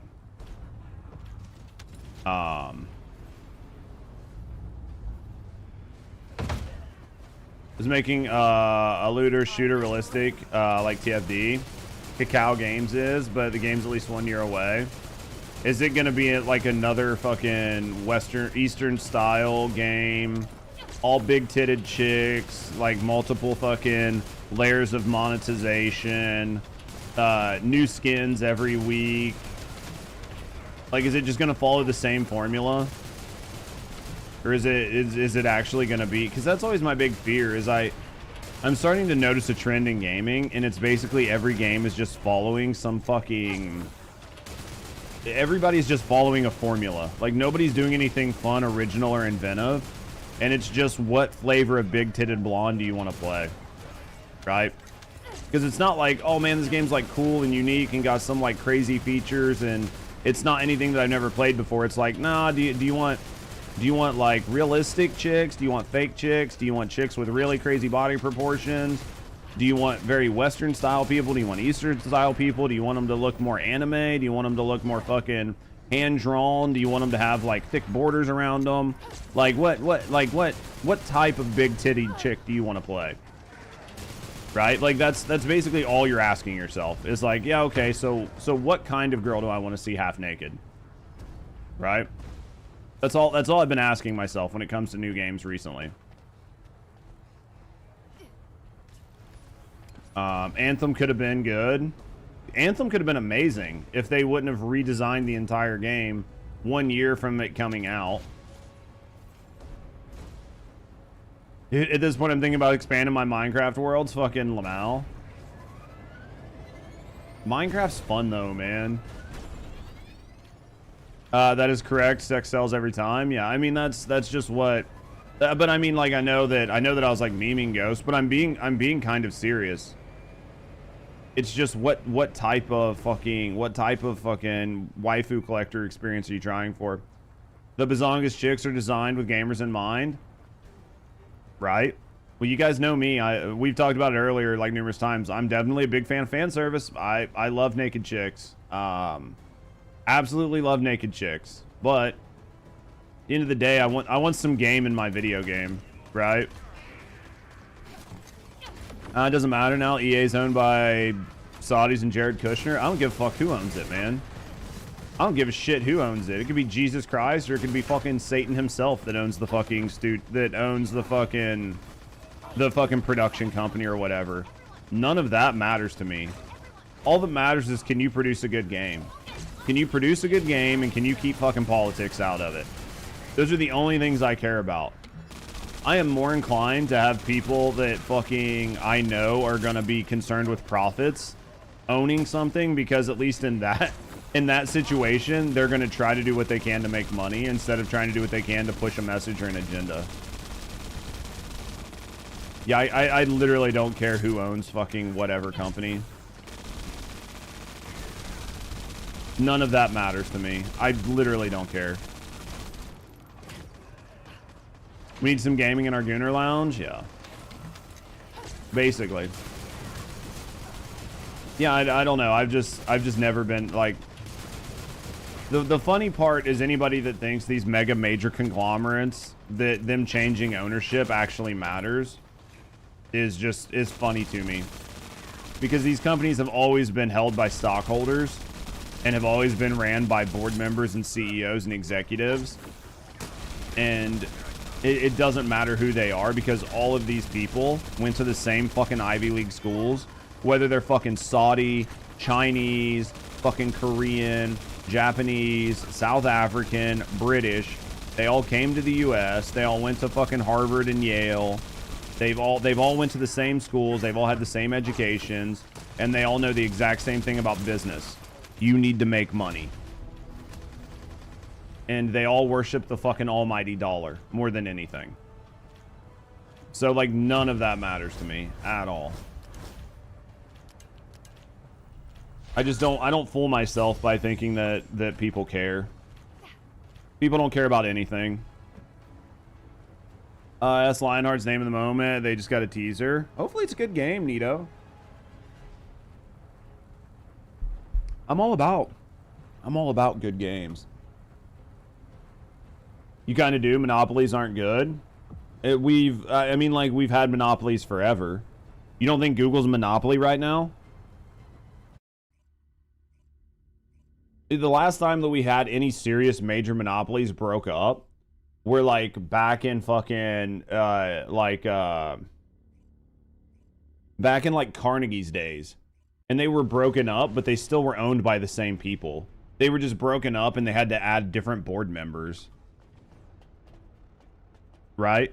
It was just like, oh yeah, Carnegie and fucking Ford and all of these people, fucking Texas Oil. Like they were all fucking, like, all of these like companies were massive monopolies. They got broken up on paper, but they were still owned by the same people. They still had the same fucking board members. Everybody that was appointed to the board all knew the same people. Like, it's such a small world.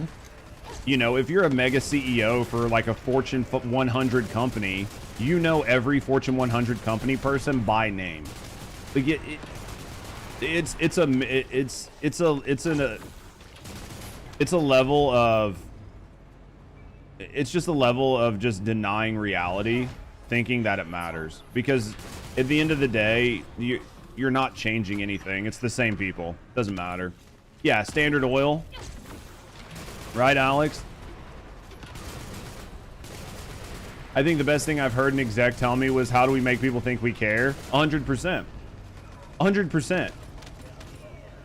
Like, I've worked with like vice presidents and shit like that before. And it was just like, how do we convince people X? It was never like, how do we do X? It was just like, we need to make people think X. We need to make people think Y. We need to do this. We need to do this because of this. Well, why are we doing it? Well, because we have to do it on paper. We have to do... It was never about anything else. But yeah, I mean, like, these like mega corps, like all of these things, they're fucking giant monopolies right now. They're so big you can't break them up. And if you decided to break Amazon up, it's going to be owned by the same people. Same people are going to have a bunch of fucking stock in the company. They're going to appoint their friends. They're going to appoint their cousins. They're going to appoint their bastard sons and bastard daughters to fucking run these positions and everything else. They're going to call their friend Frank and tell Frank that they got a fucking board position open for fucking Amazon gaming division because Amazon had to break off the gaming division.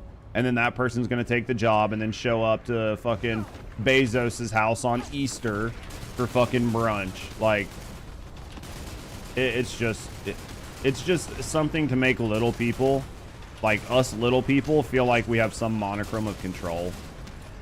Nah, these guys are too big. We're going to break them up. Sure you are. Sure you are. Dude, after the financial crisis, no company's ever going to get to be too big to fail again. Right. Yup. I believe you. I believe you. I don't believe you. Like, it's just what it is.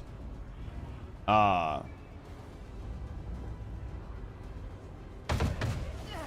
know. It's just what it is. So, also thank you guys for the follows, by the way. Corps are too big to care. Look at 50% Gamecast and they haven't backed down even after mass exodus. It's because if they change it, it's only going to be because it hit their profits worse than they planned. Because what I think is going to happen is they're going to expect a bunch of people to cancel their memberships. But at the end of the day, as long as they don't lose 50%, then it was a net positive, right? Even if they lose 35 or 40% of their memberships, they still are right back where they are. And then as Game Pass becomes a better service, more people will re-sign up for it and they will end up making their money back and they'll be ahead, right? Like, if you increase the cost by 50%, as long as you don't lose like 25 to 30% of your install base, then you're okay. If you lose 30% of your install base, you're kind of losing money. But if it's a super profitable product anyway, then you're okay to lose 5% of your profit. as long as you create value. And if you create value, then you will get those consumers back. Once the market settles, they realize it's the best, most viable solution. And then they will come back and they will just eat it, right? They'll just come back and they'll just fucking eat that bag of shit all day. Because there's not a better product. And once you make Game Pass a more viable product, then everybody's going to use it, right? Once Game Pass starts getting all the best games and you only have to pay $30 a month instead of paying $300 or instead of paying $100 for Battlefield, now you can play Battlefield and Call of Duty and fucking whatever, and it's only costing you $30 a month instead of buying a $100 game every month.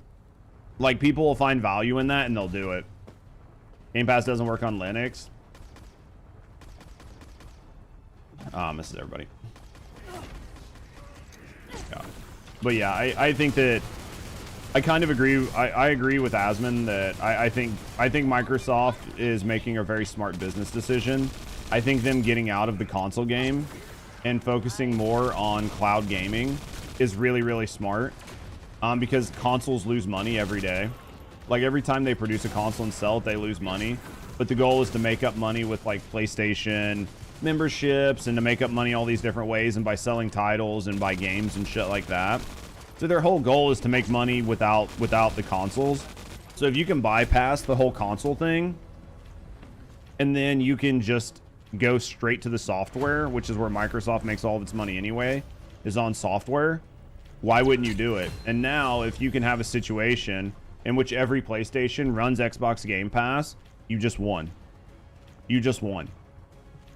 Because you're successfully taking money out of PlayStation's pocket. But you're not in direct competition. And now you're just making a ton of money. Yeah, like cloud gaming, the new ROG Ally. But even that, like even on PC, some games aren't able to be ran locally. Yeah, well, even on PC, like I said, say High on Life 2 comes out. Say when High on Life 2 comes out, I know it's going to be on Xbox Game Pass. Because I think High on Life was on Xbox Game Pass. High on Life was a fun game. It's a game that I'll play one time, right? Like, I will play High on Life one time. High on Life 2, I'll play it one playthrough. I'll probably put 30 hours in it, 40 hours in it, and then I'll put it down. Well, I don't want to pay $70 for that game. But if I just get it on fucking Game Pass, and I pay $20 or $30 a month for Game Pass, and then I play High on Life and then I put it down, well, I got my money out of it for that month. And if I don't play a game for a second month, then I've still got my money out of it. So then on the third month, if I play another $70 or $80 game, then I'm still money ahead as a consumer. And then if I decide that I want to play High on Life and then I want to play another game that's on Game Pass, right? Because I'm not a streamer. I'm just an average gamer, and I'm just trying to play games to have fun. I can just look at the Xbox library and go, actually, I want to play this. You know what? I want to play this. Actually, I want to play this. I decide I'm going to play it. I click it to download. I go eat dinner or whatever. I come back. The game's downloaded. It cost me no more money. And now I'm playing another $70 or $80 or $90 title. And I'm playing like two $70 titles or two $80 titles in a single month. And it only cost me $30. Yeah, I don't own the game. But what the fuck is me owning the game doing? Like, yeah, okay, I don't own it. Sure, but I'm only going to play it one time anyway. What the fuck is the point in me owning it? Oh, so I can go back and play it again? I'll just fucking play it again on Xbox Game Pass. Oh, well, they pulled it from the Xbox Game Pass library? Well, that sucks. I guess I'll play one of the other 500 games they have on Game Pass instead, right? And if it's a game that I truly, truly, truly like and enjoy, then I'll buy it. It's basically like a video rental store. It's basically the video rental store for gaming moving forward. But instead of paying like $3 a day to rent a video game, you pay $30 a month. Because I don't know how old you guys are, but I remember going to the store, like going to Blockbuster or going to my friend's like mom's video game store when I was a kid. Dude, to rent a video game for the weekend, it was like $3. It was like $1 a day, basically, to rent a video game. It was $1 a day. I didn't own that bitch. I didn't give a fuck. Dude, I couldn't pay $60 to play the game and put it down. So I would rent the game, I'd play it for the weekend, maybe I would keep it for a week, I'd pay my $5 or $10, and then I'd take the game back, right? And then it was done. It was said and done and dusted. I played the game, I had fun, and I put it back. That's effectively what you're doing. Take your parents would rent an N64 for me and my brother for a weekend. Yeah, because it was affordable, right, Markov? Like buying a brand new N64 and buying a game and buying controllers. I mean, you were talking about $500, $600, $700, $800. You could go to like fucking Blockbuster or whatever, rent the whole console, rent the game and everything, and it'd be like 15, 20 bucks. Well, shit. How do you beat that? Right? That's like 20 bucks for the kids, and they can play video games all fucking weekend, and you're good to go. The launch price for the N64 was $200. Was it? I don't know. I'm thinking about in today's money, not 500. Yeah, but $200 back then might as well have been 500, right? I don't remember, dude. The fucking, I think minimum wage back then was like $5. Not that minimum wage is much better now. It's $7, but inflation, you know what I mean? Yeah, but games, like by the time like we bought like Majora's Mask was like a $60, $70 game. I'm almost positive like Majora's Mask was like 70 bucks, right? And controllers were still like 30 or 40 bucks. $100 used to stretch so far. I mean, it felt like it did. I remember it was like 2000. It was probably like 2001, 2001. We would like go to the mall, and my cousin's boyfriend would take us, and we would go to the mall. And I remember he would be like, we would just ask him, be like, hey, can we go to the mall? And he'd be like, yeah, I'll take you guys to the mall. And it was like, okay. He's like, but it's $5 in gas. And I remember like $5 and $10 in gas. It was just like 10 bucks. 10 bucks, I'll take you to the mall. Because he wanted to go to the mall anyway, but he didn't want to pay the gas. So it'd be like, yeah, $5 in gas. And $5 would get him to the mall and back. Right? It was almost 20 years ago. Oh, yeah, I know. Remember when men went up to $7.25? Yeah, dude, minimum wage just hasn't moved in fucking decades. But yeah, I'm not trying to be like this old man like shaking my cane on my lawn right now. But yeah. But no, I mean like even still like buying an N64 was expensive. It wasn't as bad as like getting the first PlayStations, but still, man, $200 for a console was $200 for a console because the games still were like 70 bucks. $59.99, I think they were like 60 bucks, right? For a brand new N64 game. I'm pretty sure it was like $49.99 or $59.99 depending on the game. Like almost 100% positive. So if you went and you bought a console and you bought a couple games and you bought a second controller, you had to buy the expansion pass and you had to buy a memory card, right? I think memory cards were like 20 or 30 bucks. The expansion pass was like 30 or 40 bucks. Because you need to have like the memory expansion if you're going to play anything like Donkey Kong or whatever. So like by the time you tacked on all these different things, like I mean, you were easily $500-$600 for like an upfront investment. So like it's not an entire stretch to be like, dude, it's much easier just to spend like $10 or $20 just to rent a console, right? Where's this last fucker at, man? So yeah, I mean, it was a thing. It was definitely a thing.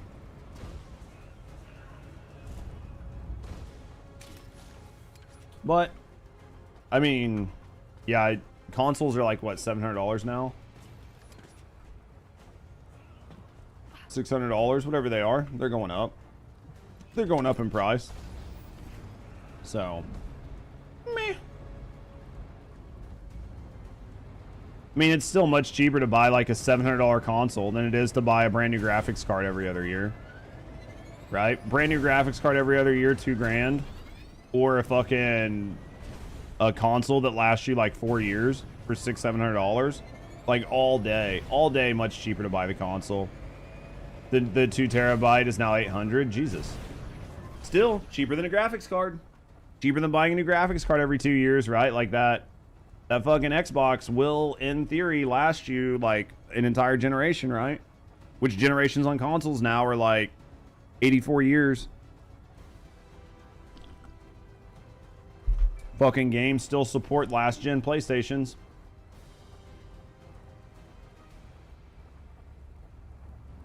So, for them to like get their box.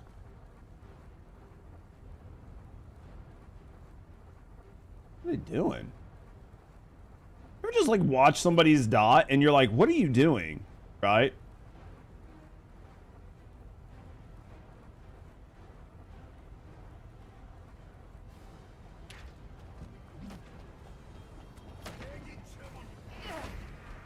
Costco PCs, might as well go for that, honestly. Yeah, I mean, if you have a decent, even like a crappy Costco PC is probably going to do you okay. They've probably got 40 series in them right now. They probably all have 4060 Ti's, right? It's got a 40 series. You can frame gen. That's all that matters. It's going to have a shitty motherboard and basically no storage, a medial power supply at best, but at the end of the day, it'll game. At the end of the day, that'll do, donkey. You probably won't replace it again. I mean, the 3060, unless you're trying to play certain games, it's going to be fine.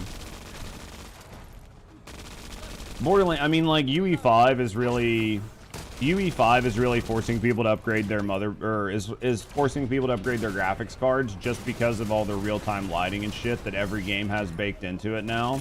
Like, all of this, like, you know, all of this debt that's basically just baked into the engine. But it'll force people to upgrade to 40 series cards pretty soon. If not, you'll still be able to do okay, but you just won't be able to play the most, like, breakneck cutting-edge games, right? You'll have to wait until they get optimized and modded.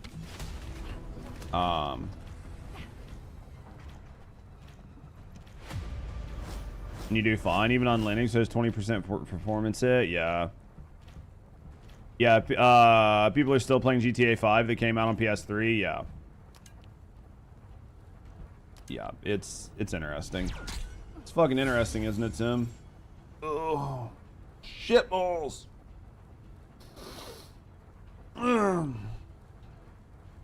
New games on Ultra? Yeah. So that's positive then. If you're able to do that, then that's a positive, right? If you're able to do that, then that's just a net positive for you.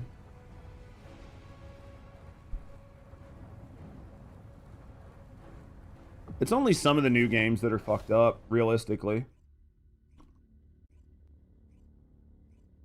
But I think I mean, if you bought like a top tier card, right? Like if you bought like a fucking 3090, it's going to last for a while, right? If you bought like a 4090, that's going to last for a while. If you bought like a like an entry tier card or like a mid tier card, those expire a little faster on like performance, but if you bought some sort of like top tier card, that motherfucker going to be good for a while. But that's why people spend that money, right? That's why people spend fucking $3 grand on a card. At that point, your fucking processor is probably going to start bottlenecking you before your card. Yeah, NVIDIA cards suck. They release some shit that only new series can use, like frame gen. Yeah, which I mean, I think like the frame gen is like a sore subject for a lot of people, because a lot of people really don't want to use frame gen. They just want a beefy card that can do it on its own. But NVIDIA is really going for like frame gen and AI, right? And then because of UE5 is like partner. I don't know if they're partnered with them or what. The UE5 has basically developed their engine in a way that you almost have to use UE5 to be able to use it. Or like you almost have to use frame gen on a lot of these new games just because of the way they've done them. So it's almost like they're working in concert with each other.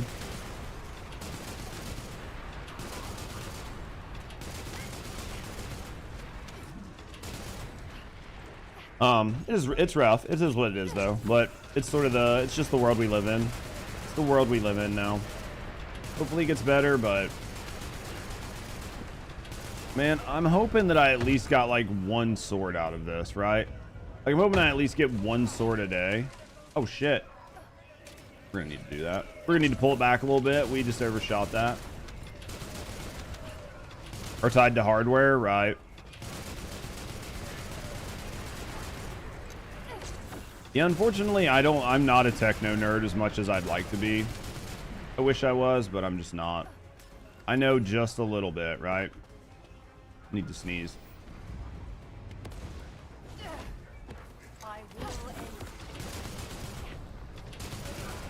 Imagine if the upscaling tech was made by MS and it forced you to use like Windows. I get it. 300 mats take you like 15 or so runs to get. Yeah, I mean, well, we've been running for about 2 hours. Where I think I'm gonna run for probably another 2 or 3 runs, and then I'm gonna pull that article. I got tagged with on Discord about the Nexon, like the ex Nexon dev or whatever that was talking about like games being hyped. Gonna read through that and see what we think about that, and then we'll see what time of the day it is, and then maybe we play bonk, because I have some shit I need to do in bonk. I've got to bonk, chat. I've got shit that I need, man. I have to try to do a run where I stand in every shrine. I think it's in the forest. But basically, you're not allowed to leave a single shrine in the forest. You have to just get in them and stand in them and not leave them. So I think it's going to take some planning. Especially just like making sure that I don't stand in a shrine when like bad shit is spawning. But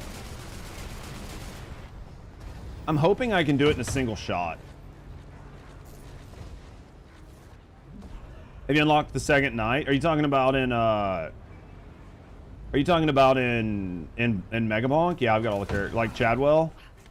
Sir Chadwell? Yeah, dude, I've got him unlocked. He's okay. I think I've only really tried him in the desert, and I think he kind of struggles in the desert no matter how you build him. It's not that he's impossible, but he kind of struggles in the desert. But I think if you build him either really strongly, he'll do okay in the desert, but you're gonna have a hard time building him into in-game scaling. It's just kind of rough. I think he's gonna do much better in the forest. I just haven't tried to push him. I haven't tried to push him into the final wave in the forest yet, which I'd really like to. Was he hard to unlock? Getting his cursed sword was kind of a pain in the dick. Honestly, it was getting his cursed sword that was probably the hardest part. It's not really that hard. Like, you'll be able to do it pretty easily if you just take your time. But I didn't really know how to do it because there's not like any real guides on it. So it was actually kind of a pain in the ass, but because like beating the tier 3 forest is going to be a lot of people's hangups. I don't think the tier 3 forest is that hard, but you really need to like understand your characters and synergies, or else you're going to struggle with the tier 3 forest. And you need to understand that like not every character is created equal, so certain characters are just much easier to play. That doesn't mean you can't do everything with every character, but just some characters are obviously better to play, more easy to play than others, and you need to just prioritize playing characters that are easy to play if you want to unlock him, right? So like Calcium, Mixumi, those are probably two of the easiest.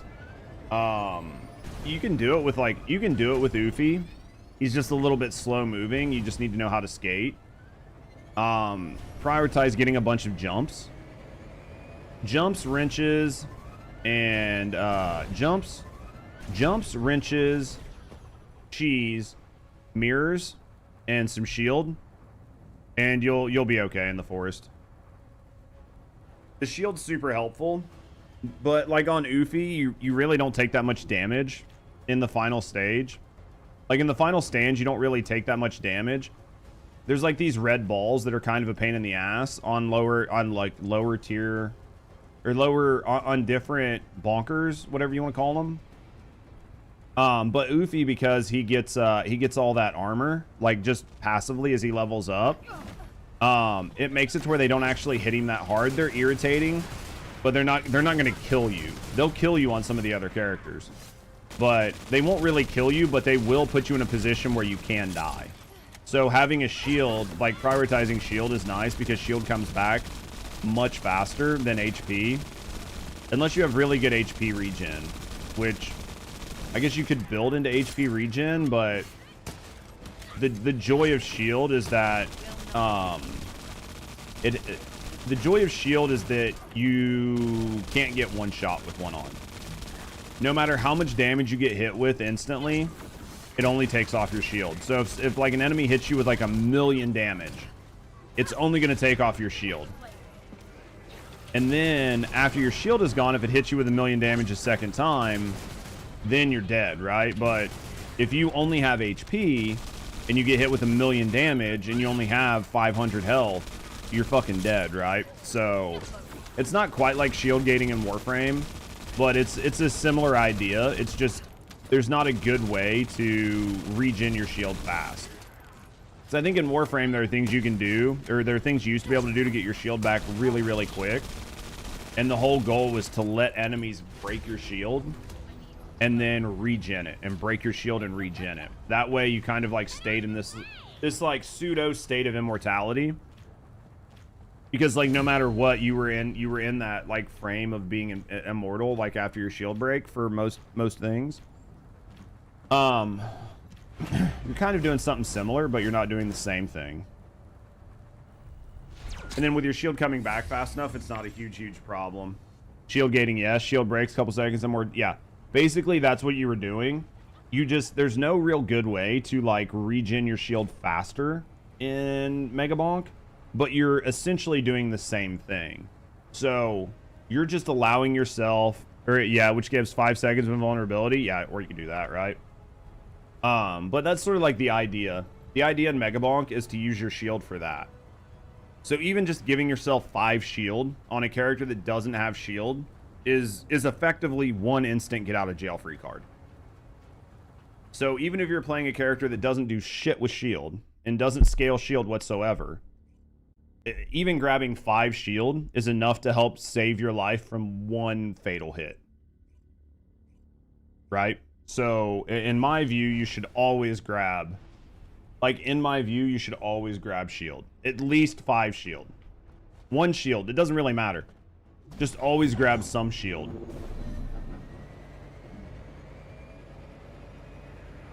Like it is always worth having at least a little bit of shield.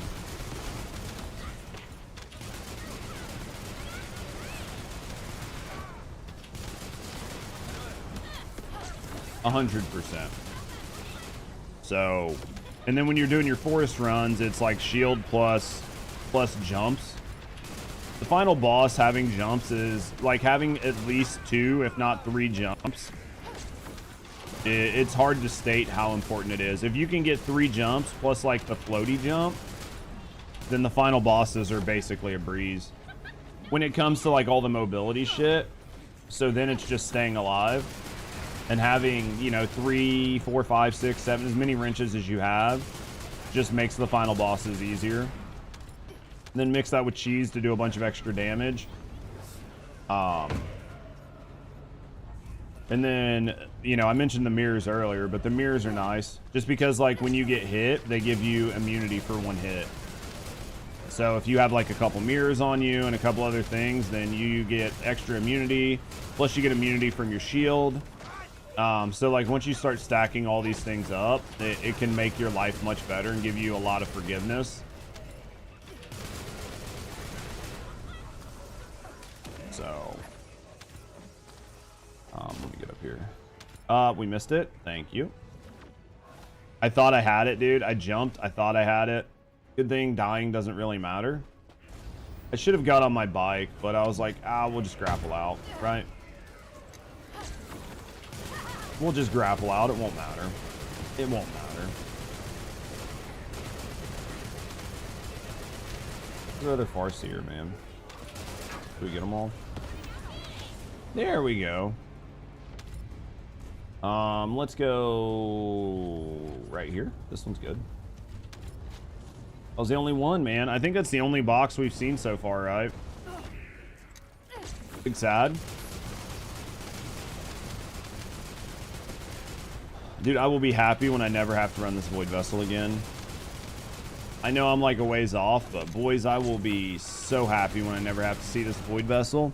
The downside is I'm pretty sure that the next Void Vessel that we have to run, like next month, is going to be very much identical to this one.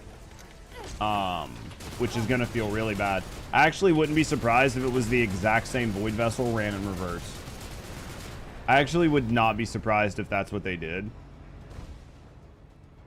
Just based on the art style that they show of the 2 Void Vessels on the, right, like on this like concentric ring. Didn't even finish this 1 sword and I don't want to run that shit again. Fucking Lamau. Yeah, I'm assuming the second Void Vessel is going, the Void Vessel we get next month is going to be almost identical to this one. in like how it operates, the function, the look, the art style. And I really, really would not be surprised if it's not the exact same Void Vessel, just ran in reverse. It actually would not surprise me at all. I'll actually be really surprised if it's not the same Void Vessel ran in reverse. If I'm being honest. I think that will surprise me more. Like if it is its own unique individual variant, I'll be very surprised. But I'm pretty sure the art style is going to be the same. A lot of the rooms are going to be the same. Like you'll see this room again. It might not have all the tentacles and tendrils, but we'll have to wait and see, right? Hey, die. Get the other one. He's around the corner. How is it always this one fucking dude? Like I've been sitting here shooting for an eternity and he didn't die. I always follow the middle one and never kill the one that's on my side. Always. It always happens that way, man.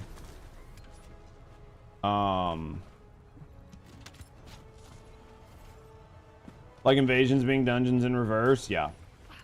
Well, I'll show you why I think it. I'll show you why I think it after we run this.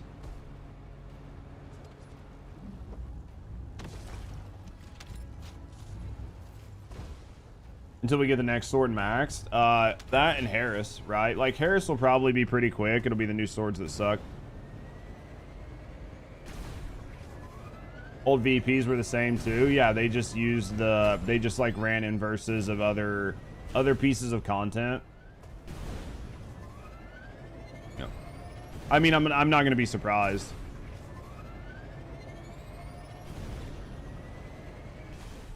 And that would explain like why they put all these like pads here, because to me it makes literally no sense why you use all of these pads, right? Like why you use all of those pads to like blast yourself into the final door. That makes no fucking sense to me. But if you started in this room, right? If you started in this room and you had to run down that hallway to make that turn, it would make more sense. And then when you get down where those chests are, if there's going to be enemies there instead, like there's a bunch of enemy spawns there, it would make sense, right? Like it has to make sense. All right, hello.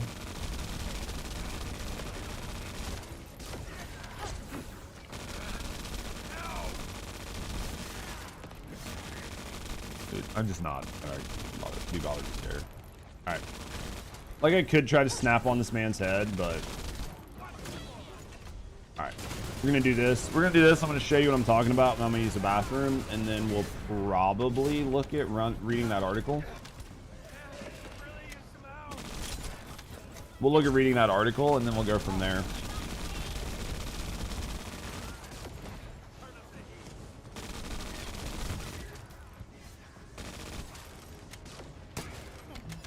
All right, let's go. You just ran 2 Sigmas in public all alone? No shot, hell. Really? That's not a good feeling, right? Who was it? Somebody else in chat was like saying they had ran like Void Vessel or something, and they ended up running like 2. They ran like 1 or 2 by themselves, and they just like turned off the game. They were just like, nah, I'm done. I don't want to do this. Shadow ban? I doubt hell's shadow banned. Probably just unforged, man. Just not a lot of people. There's just not that many people, honestly. Loading. Just realistically.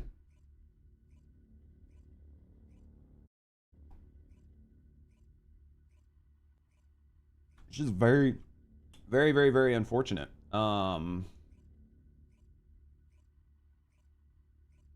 Yeah, we're not at peak player count today though, but we're getting close. I ran 2 and got 1 other with you. Yeah, 7.6 on Steam. Yeah, it'll probably hit 8K on Steam today if they're lucky, which is like not very good for a Sunday. It's not very good for a Sunday this close to when the update came out, but yeah. See the Void Vessel? See how this side and this side look identical? Assumed Bridge was the first one that we did. So, yeah, so I would say it's 24K total. I would assume 24. I would assume 24 total. across all 3 platforms right now at this exact moment. This is the one we're running. This is going to be the one we're going to get. I'm almost positive that you're going to run it this way, and then when we do it this way, it's basically going to be running this one backwards. So you're going to do the exact same Void Vessel. It's just going to be ran in reverse. That's how I assume that the new Void Vessel is going to go.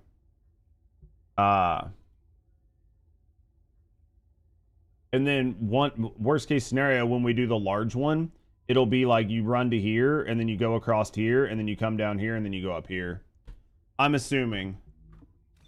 I need keep getting matched with runners that are pulling people to the bosses, not even opening boxes.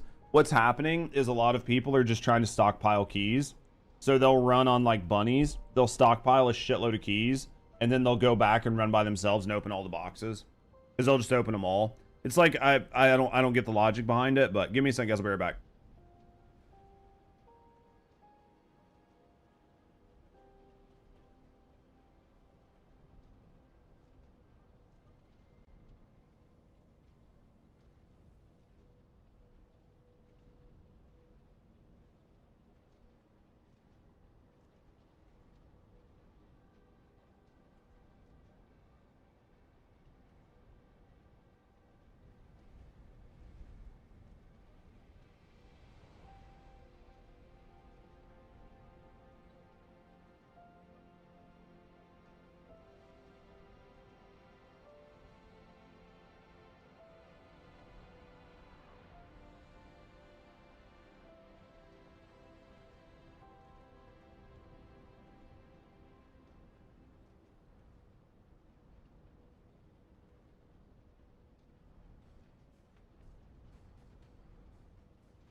In other words, coffee.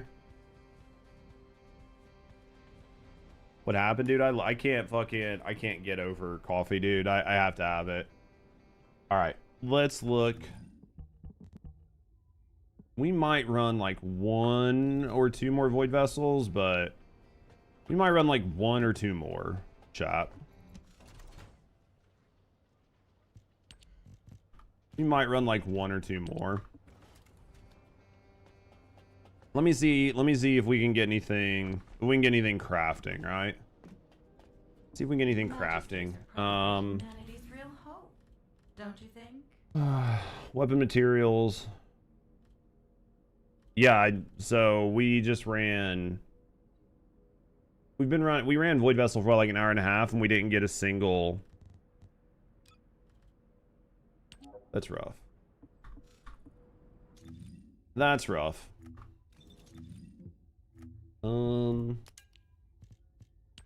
Not that, obviously. Yeah, I've got five weapon blueprints, 2 here. Don't have anything for here. 200. Let's look in here.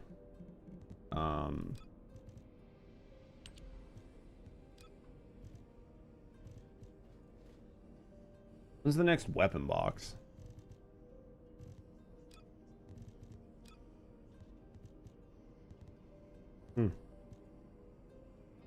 Maybe next week. That's sad. All right. Yeah, we'll run like 1 or 2 more. Let's run like maybe 1 or 2 more void vessels. And then I'll read that article. We'll read that article by that Nexon dev. We'll see what they had to say. We'll talk about it, and then we'll go from there. I don't know. Let me do this. Let's go here. I think it was in my Nexon. Let's see.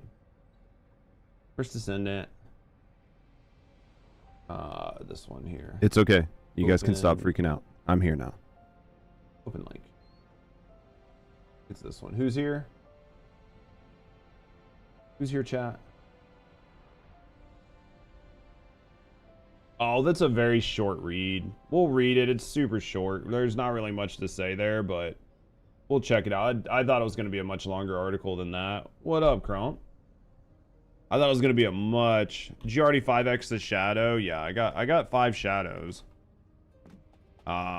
We've got 5 shadows for sure. We've got 5 of those. Bonus shop. That'll supply. We bought all that, right? How many coins do we have? 170. Let's grab, I guess, this. You've been watching Korean girls dance for like the last 10 minutes. I mean, I guess better than watching me. I can't really say I blame you on that. Can't really say I blame you on that. So we got to get, what, 80 more to unlock the last of this? At least we got all those. North? What? The Great North? What? I heard it didn't get any more episodes, right? Large void vessel needs decryption keys 3. I bet fucking the medium void vessel 2 needs decryption keys 3. And then in order to decrypt keys in the large void vessel, you're probably going to need to combine decryption key 1, decryption key 2, decryption key 3 into a decryption key 4. Right? So you'll have to go and you'll need some special resource that you get from void vessel, the large one. It'll be like, I don't know, nanite superclusters. And then you'll go down to Anais and you'll need 1 key 1, 1 key 2, 1 key 3 plus superclusters to make a key 4 that you can use in the new void vessel. And you'll only be able to unlock the chest at the end or some shit. And you'll get nanite clusters from the boss. Now if you start dancing right now, you don't want to watch me dance. It's like the whitest white boy dancing you could ever imagine.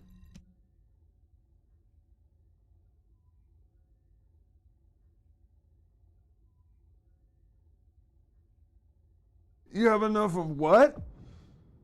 How many of the new void vessels have you ran? Jesus Christ, man. The grind is brutal. I only have 1 item on target. Not even at 83%. Yeah. It hurts, right? It fucking hurts. I mean, I have to take my shit to pity all the time. All the time, I take my shit to pity.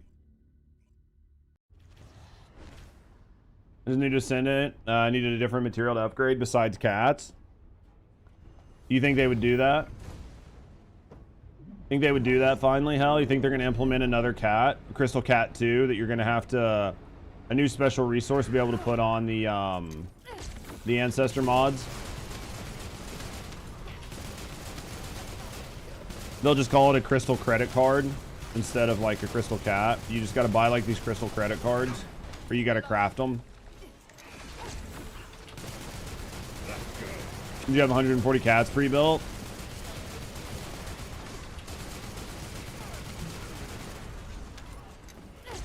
Last few days I targeted Trigger Box A or whatever it's called. I mean, I had the Trigger Mod Box A targeted for a long time, right? Especially when I used to run a lot of Sigma.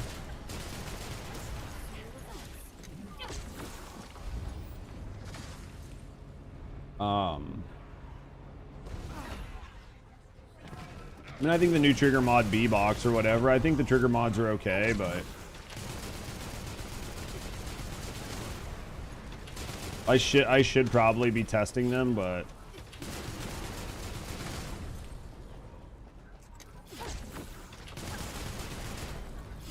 Sigma doesn't give the trigger mod box A. Oh, I'm thinking, never mind, mutated cells. I was thinking mutated cells, my bad.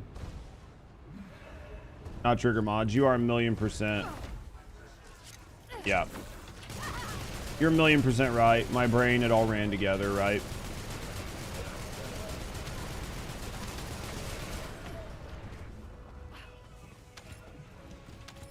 All right, let's go like this. Up, up, up, up, up. Get up here. All right, here we go. Grab this, do this. All right, we're gonna do this.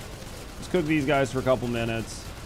Actually, I might just run this last one. I might run this last one, and then read that article, and then move over to do some other stuff. Got some other shit I gotta work on today. Some other shit I want to work on today, chat. I want to go have fun doing some other stuff.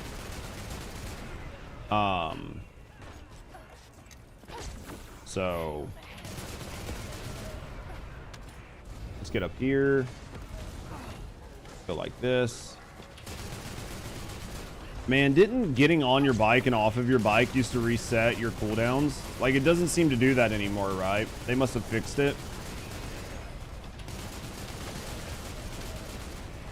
Because I get why they did it, but I also get how people were abusing it. Because I don't necessarily think it was a bad thing for it to reset your cooldowns, because it takes you out of skills. So if it didn't take me out of skills, it wouldn't make sense, but because it takes you out of certain skills, I think resetting it is fine. But I also know people just abuse the shit out of it. So man, headache is real, chat. It's coming in. It's coming in. So much restored relic. Much big headache.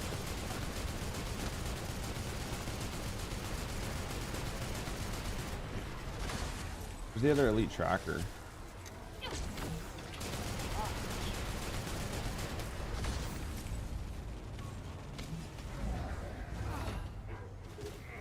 Fuck.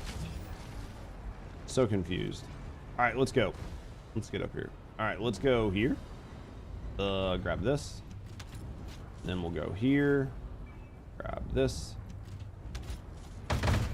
We'll hit all of them. Pull this out. All right, let's cook. All right, chat.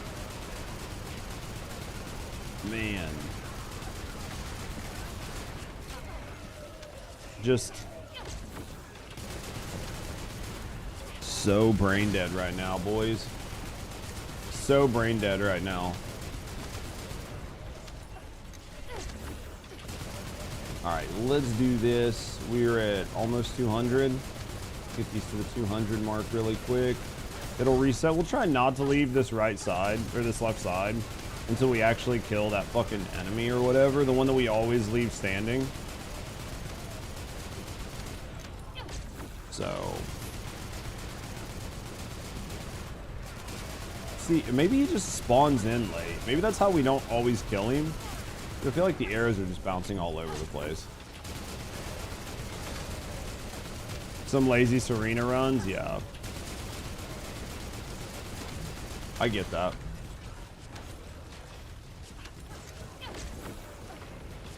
Bro. Almost positive 2 people went around to the right. I think what ends up happening is the people on the right don't kill theirs, and then it fucking migrates to the left.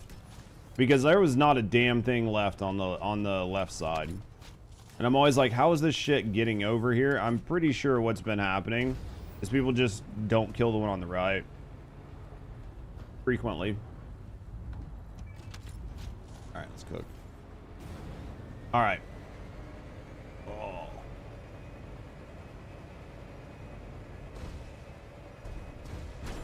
I don't know. How are you guys enjoying your time right now? I mean, are you guys... Like, we talked about it earlier, and quite a few people are like, yeah, I'm not really playing right now, or I'm taking my time, or I'm only doing my dailies and logging off. Like, are a lot of you guys planning on putting in a lot of hours today on TFD, or are you guys just kind of memeing around, messing around? The crystal credit card would be a little bit too on the nose. It's exactly where it needs to be.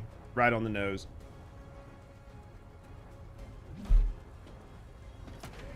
Or are you guys playing like Battlefield today? Dailies and logging? Damn. It's not. That doesn't bode well. Does not bode well. You didn't play First Descendant the last 5 to 8 days. Battlefield 6 is really fun. I've heard a lot of people are having fun with it, man. I've heard a lot of people are just enjoying their time. You got one sword. And now, and we'll max it to get your MR31. You're just going to knock out your MR31 and then set dailies and log. Thinking about finding a new game to play as long as I don't need to sub to play. Yeah, I mean, I get that still. I mean, Warframe's free. You could always, like, if you're looking for free games, like Warframe and Once Human are out there. Like, if it has to be a free game, Warframe and Once Human are out there, you know. I don't know if Blue Protocol's free or not. I know it just came out. It's like mid. Heard the game is mid, but it could be halfway decent fun. Midnight Duet Abyss should be coming up here at the end of the month. That game's probably free. I'm assuming it's free to play as well with like heavy monetization. So, I mean, there's definitely some options coming up. Definitely some options if it has to be a free game, but you know. Dailies and maybe like a handful of void vessels if you can be bothered. Need 100 mats. Hopefully the 100 mats won't take you too long. It's like just one day. You know what I mean? Like an hour or so for a day. Half hour. Just depends on how lucky you get with your boxes, right? It's literally all about how lucky you get with the boxes. If you get super unlucky with the boxes, that Midnight Duet Abyss, it's an anime style game, yeah. But it's like a Warframe TFD inspired combat, so. Savage, yeah. Bro, I cannot wait for these motherfuckers to get back from their goddamn vacation. I cannot wait for them to get back from their vacation and to fucking modify all of these drop rates. The not having enough mats per container is pretty shit. And then when you mix that with the fucking just the insane amount of gold and shit that you get from the end. You can average 20 mats per run with 5 or 6 keys. If you get lucky and get the boxes. That's if you get lucky and get the boxes. And if you get lucky and get four mats per run, right? Which is like the average, right? Because it's like 3, 4, or 5. So you would need to get like 5 boxes, but there are a lot of times where I run and I only get 1 or 2 boxes. That's why you said average. I don't believe that you get 5 boxes on average per run. I believe that you average 2 to 3 boxes. I think that you average 2 to 3 boxes. Because most people aren't grabbing mats for both boxes at the same time. If you are, then you're having a lot of issues because you're going to run out of keys really fast. But if you're like grabbing one set of weapons boxes, I think on average you're getting like 3 boxes per run.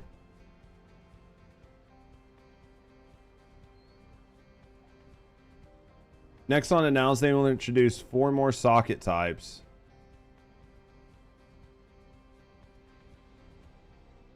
Into metal to grind for those sockets. Won't do much, but they will definitely be worth grinding. When did they announce this, Hank? When did they announce they're going to be adding additional socket types? And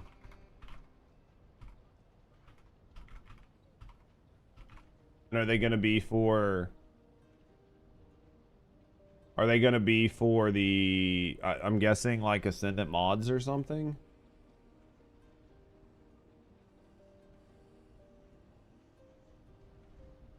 This morning? Oh, what, on Twitter?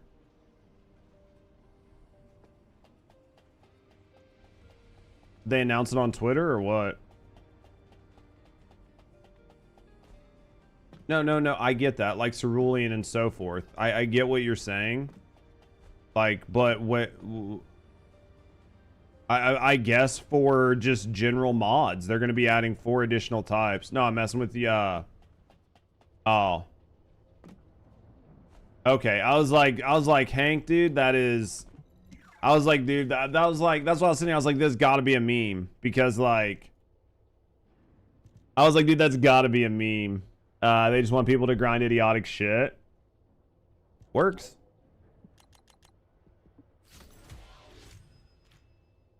Most of the grind is a meme, dude. He had me for a second. Thinking to return to Destiny 2, but you don't want to invest money in DLCs anymore. I think that like the money in DLCs is. I think people personally, right, and it's definitely up to you, dude. But I think that people don't necessarily inherently mind investing money into DLCs if they feel like they're getting value out of it. But if people are slowly believing that they're not getting the value out of the investments, and they've been conditioned to believe that from season to season to season to season to season, eventually people just don't want to do it. Like for me, if you were like, hey, it's going to be $15 or $30 for a season, but I knew that I was going to get $15 or $30 worth of perceived gameplay out of it for myself, then I would be okay with it. But if I'm spending $15 or $30 per season and I'm basically getting the same amount of content that free-to-play games are getting, but I'm paying money for it, then I'm not going to want to do it. Does that make sense?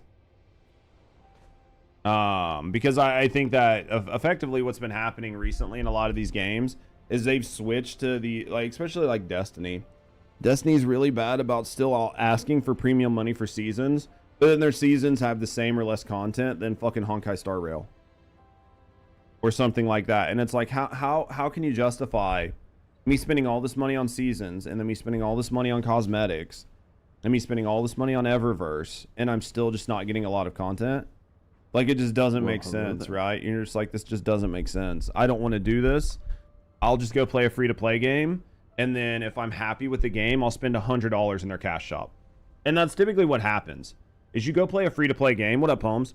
What ends up happening is you go to play, not you particularly, but in general. We'll say the royal you, right? You out there in the viewer. You will typically play a free-to-play game. And if you're having fun in that free-to-play game, you will spend money in their cash shop. Because in your mind, you're like, well, this game is really fun. It's really good. I'm enjoying it. I like these cosmetics or whatever, and I want to reward the developers. So you'll end up spending money.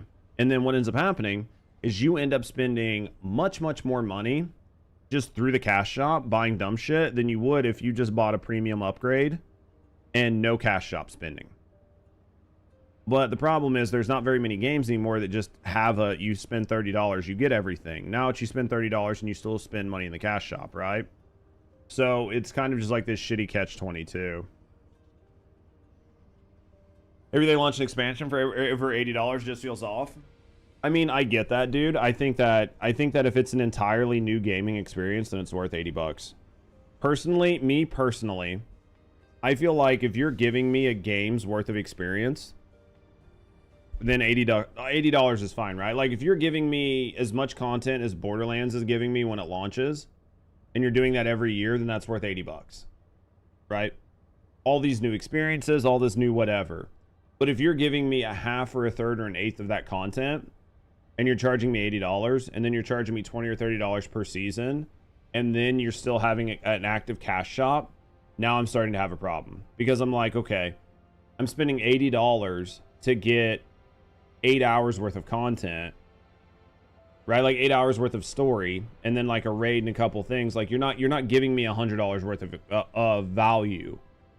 And then I still have to buy the season pass. I still have to buy all this other stuff. And then if I want this cool looking armor, that's another $20 or $30.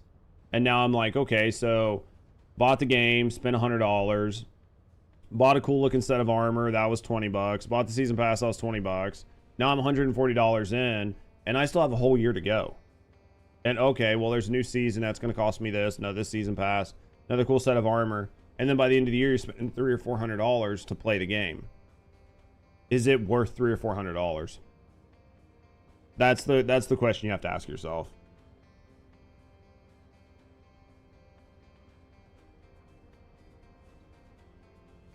No, I mean, like the big issue is that it's very hard to replace Destiny 2. And that's why it's still been able to hold on.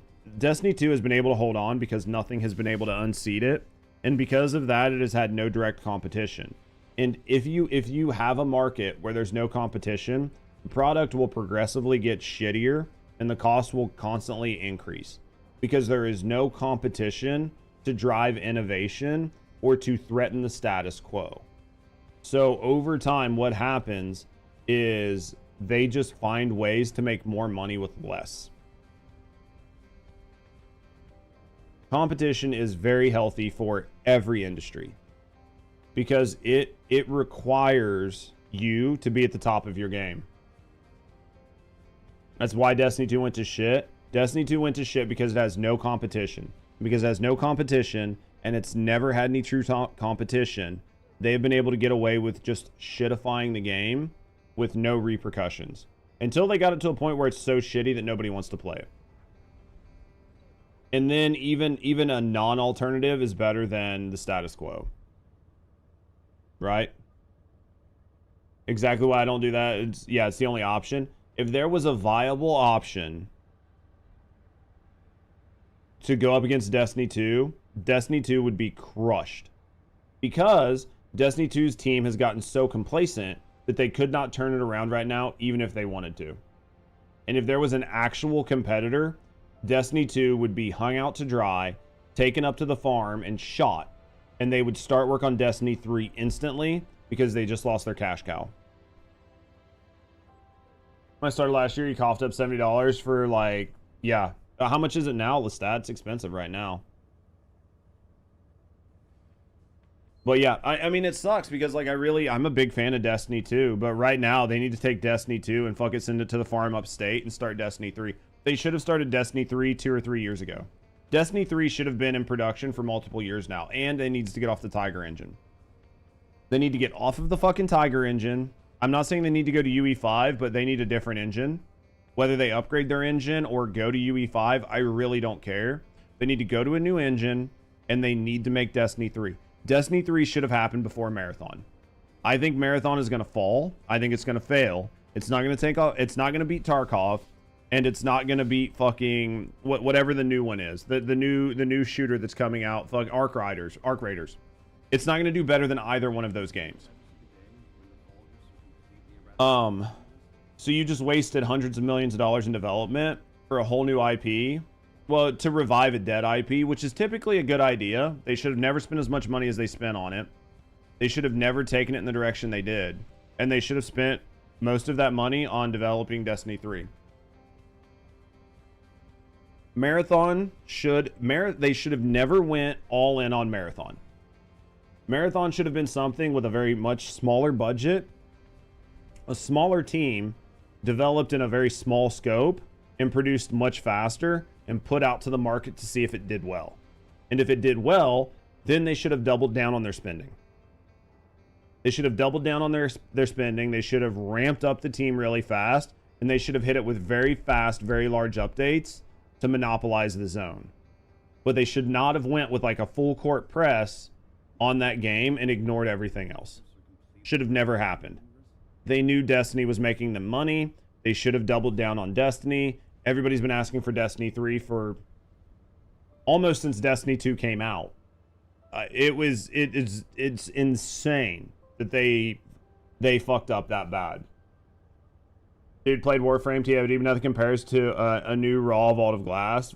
No, a good rate, and that is why I think Destiny 3 needs to happen, because Destiny 2 is Destiny 1 and Destiny 2.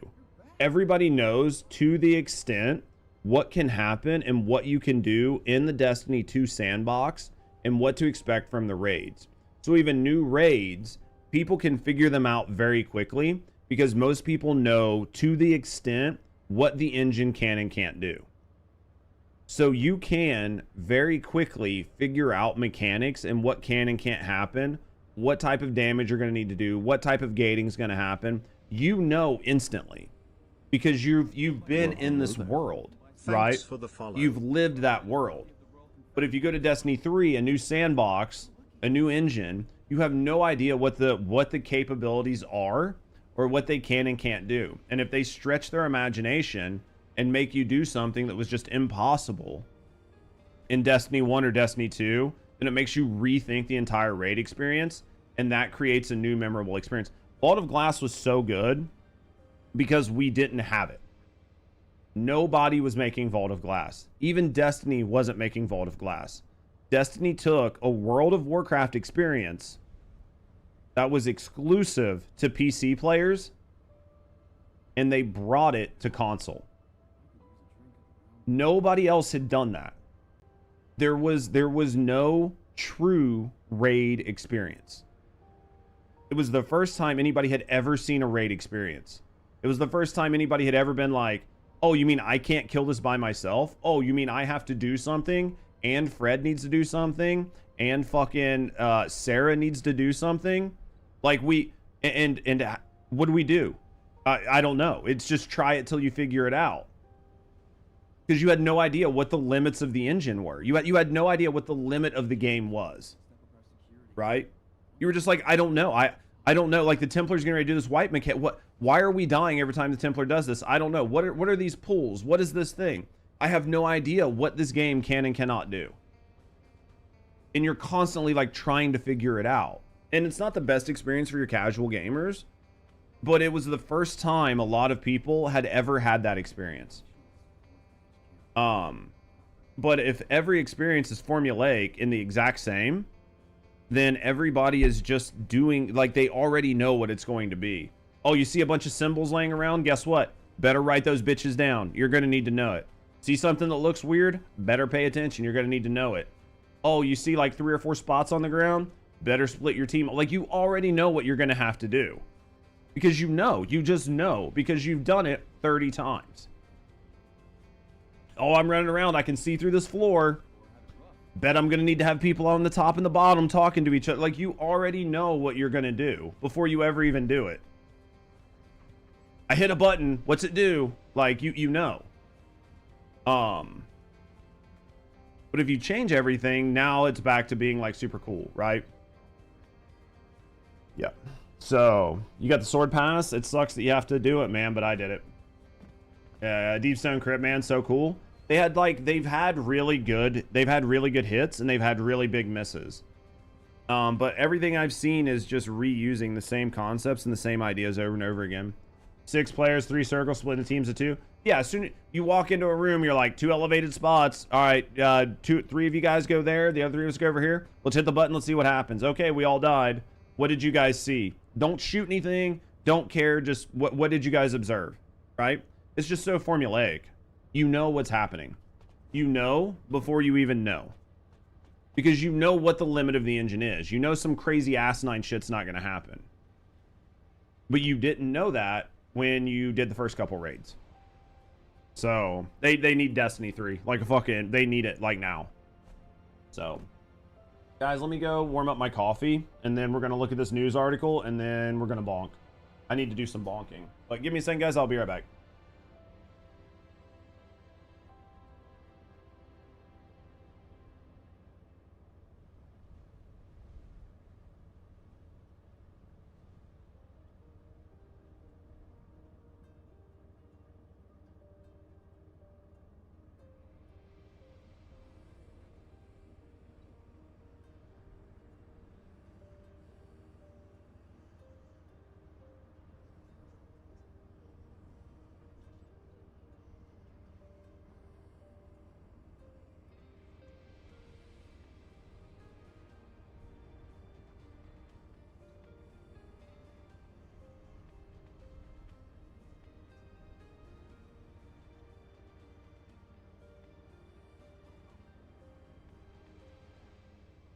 Shown a new casual, they have no idea what's going on. Yeah, you just have no idea. You don't know what's going to happen.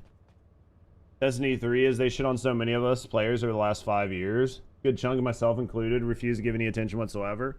Most people will refuse to give them any attention until they see the final product.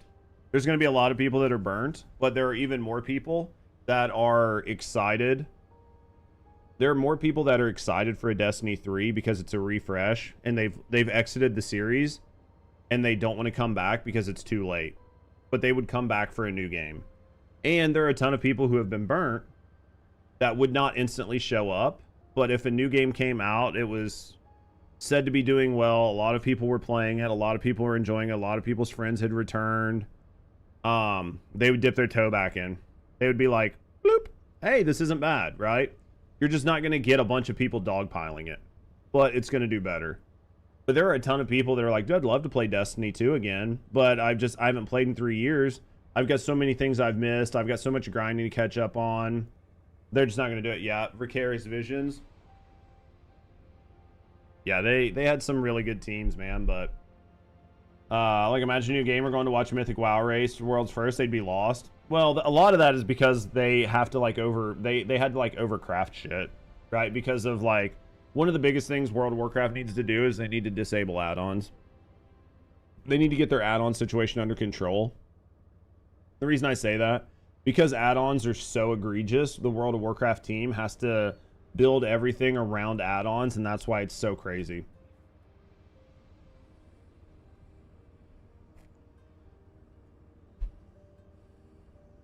All right, I'm gonna skim this article really quick. We're gonna see what they say, and then we'll talk about it. So only planning to get rid of them and adding ways to do it. Yeah, because I mean the add-ons have basically killed their game.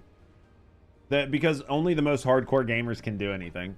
Only the most hardcore gamers can do anything. All right, let's read this.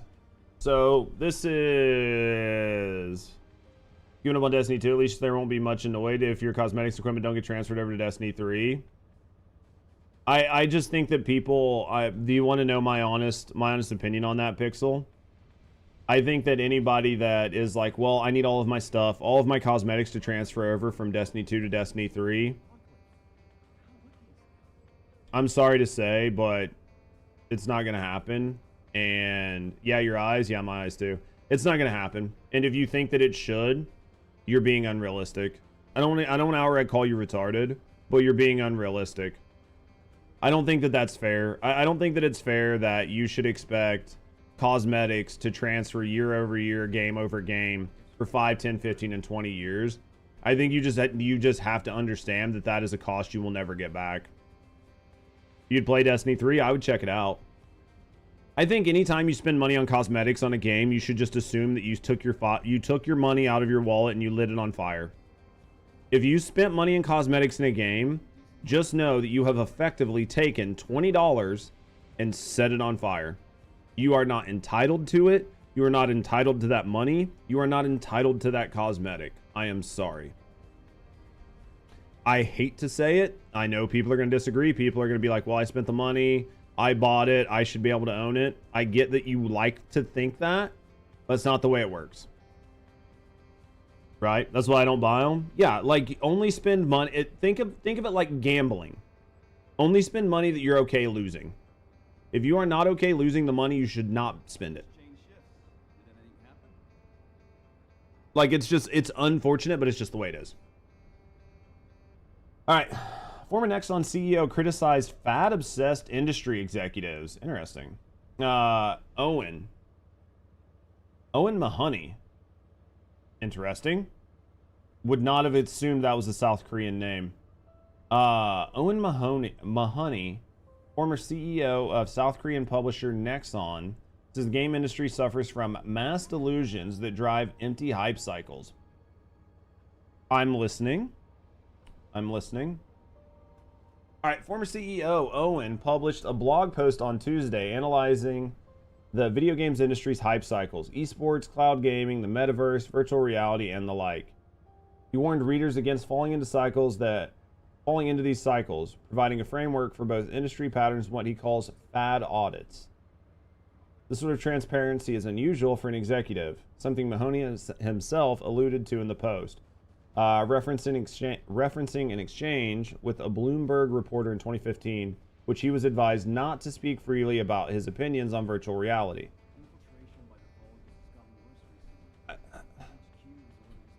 I mean, for this, I mean, I don't know that any gamer or anybody with any common sense has seen any of this stuff like esports, cloud gaming, the metaverse, or VR, and has looked at it and been like, that's the next thing. I think anybody with like 2 brain cells to rub together looks at all of these things and goes, how? How does this make sense? Esports. Esports prime example. Esports loses money hand over fist. The same way regular sports would lose money hand over fist if there were no advertisers. But you need viewership to attract advertisers. And nobody really watches esports. There are a few countries, there are a few cultures that watch esports. Esports is not near as popular as, say, football or American football or basketball or baseball, with fans like turning up to watch every game, very limited games, like all these sponsorships. Like, it doesn't exist. Cloud gaming is one that I think Microsoft is betting on, and I do think it will pay off in the long run, but we're still very, very, very far out from cloud gaming being the normal. And if you're investing in this, you're still a good chance you're going to lose money. The metaverse, Facebook's retarded. Nobody was ever going to sign on to the metaverse. It's the dumbest fucking idea in the world. And the way the metaverse did it was horrible. Maybe Sword Art Online or something like that, where there's like a game that revolves around people being in a metaverse, but just creating a virtual space for people to hang out in. It was a terrible idea. It was never going to work. It's still not going to work. They're going to invest hundreds of billions of dollars, maybe trillions of dollars, and still be years off of viability. And virtual reality, the technology sucks. Like, the technology is just not there. It needs, a lot of these things need to stay very small scale until they're commercially viable. But the problem is they're not, and people are investing money hand over fist, thinking that they're getting in on the next thing on the ground floor, when a lot of these products are still decades from being viable, right? They watch too much Ready Player One? Yeah. It's easy to look back and ridicule everyone involved. Mahoney, who left Nexon in 2024, wrote, but the phenomenon of the gaming industry hype cycles is actually serious business. The fallout from these mass illusions has been tens of billions in capital and destroyed thousands, possibly tens of thousands of careers upended. The degree of destruction leaves an important question. A vital skill to identify and understand hype cycles and to filter and orient yourself when they inevitably arise. This is why I have such a hard time. So, can I explain something to you guys? I have a very hard time doing like general content and general like tips and giving people general tips about things, whether it's live for gaming. And the reason I have a problem, like the reason I have such trouble doing it, is because I feel like a lot of the stuff is common sense. So when I do something, when I play something, I can just intuitively figure things out.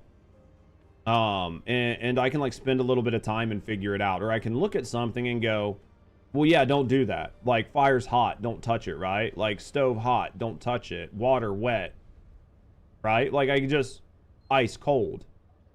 But it seems like there are a lot of people that just don't understand, like, fire hot, right?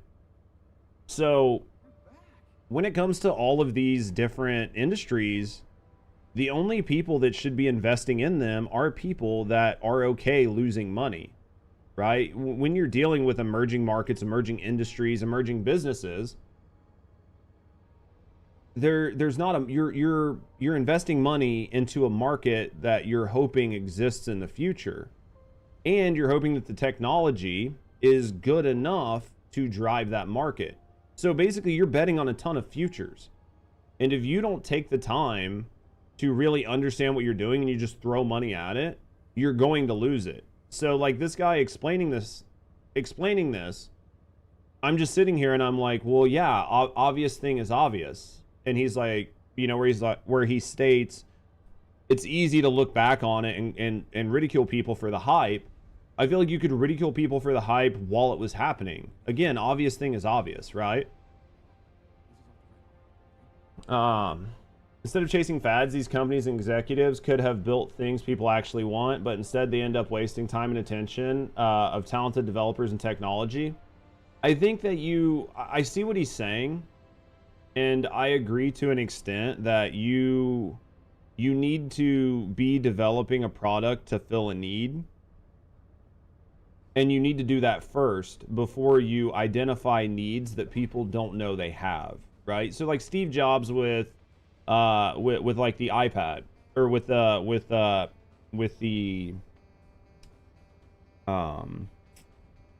iTunes, right? People enjoyed music, people were doing commutes, people were doing all of these things. They wanted to listen to their music. Music was becoming digital. It was very easy to carry around.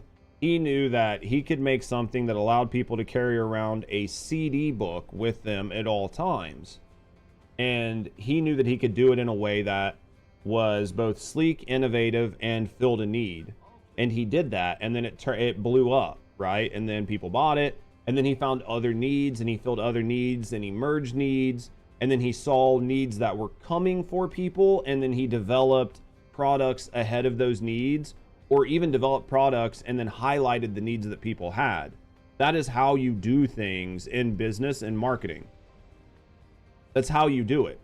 But if you're just, well, we need to create 3D spaces, we need to create this, we need to create 3D gaming, we need to create virtual reality, we need to create a place for unemployed people to play games at top tiers, to play video games that nobody cares about, right? And try to get people involved with, you're setting yourself up for failure. And you need to ask yourself, is there going to be a market for this? I think esports has always been one of the biggest fallacies, because the idea was kids play video games, so kids like to watch people play video games.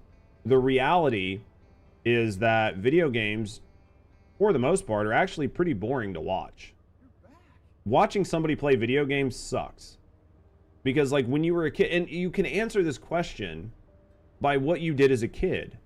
When you were a kid and you sat on the couch and you watched your older brother or sister play video games, you didn't watch them play video games because you thought they were cool or because they were better than you.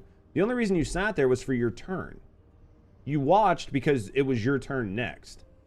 You didn't come sit down and watch your older brother or older sister play a game because you thought it was interesting. Very rarely. There's like certain shooters and whatever, but so like the whole idea behind a lot of this is just flawed logic. And then like if the general market for gaming is young people don't have money. So who are you going to advertise? Yeah, it's not like Formula One where like McLaren is showing up and Mercedes and Ferrari is showing up and they're spending all this money on advertising, right? Or it's like an American football game and Nike shows up because they're trying to sell Nike shoes, and these sponsorships make money because they're making money because the consumers are buying the product. If your average consumer is a 14-year-old sweat lord kid, what are you going to sell him? Are you going to sell him a new BMW? Are you going to sell him new $300 shoes? Does he need the new $200 like team jersey? Like, what are you going to sell this man? Are you going to sell him bourbon? Like, you're not going to sell this kid anything. So the whole concept behind advertising for esports was terrible. Because you can't advertise. If you can't advertise, you can't make money. And if you can't make money, then you can't have a group or an organization. There's so many things about this that are so weird. True Arcade, you set up your coin in the next game. Yeah, like you weren't watching people because you wanted to watch them, Ecto. You wanted to play the game. So game industry failed fads have followed 4 trends. The game industry's failed fads have followed 4 trends. Tony describes the pattern the industry often follows in with these sort of hype cycles and the glamour shot, which he presents the perfect vision of a product. Fake news, grand narrative, and of a new piece of technology and how it revolutionizes life in the OK Boomer phase, which consultants publish glossy reports with hockey stick charts. And finally, the M&A validation, where a company makes an expense move that legitimizes the hype. All right. So Mahoney used the former Activision, Blizzard, Bobby's big push to sell esports to traditional sports owners as a concrete example of this pattern. He needed revenue. They needed growth. Team owners saw that kids gaming and assumed that the future kids will fill the esports arena in the way that people filled football stadiums. Both sides had every incentive to believe the hype, although only the seller made money. Exactly. Esports was the biggest fail that we've seen in a long time, and it just showed it was a clear indicator that somebody did not understand marketing and the market. because there was no possible way, again, that you're going to get a bunch of young people interested in this. And it's an industry around young people. So as like a 35-year-old, right? Like as a 35-year-old gamer yourself, say you do like watching first-person shooters, right?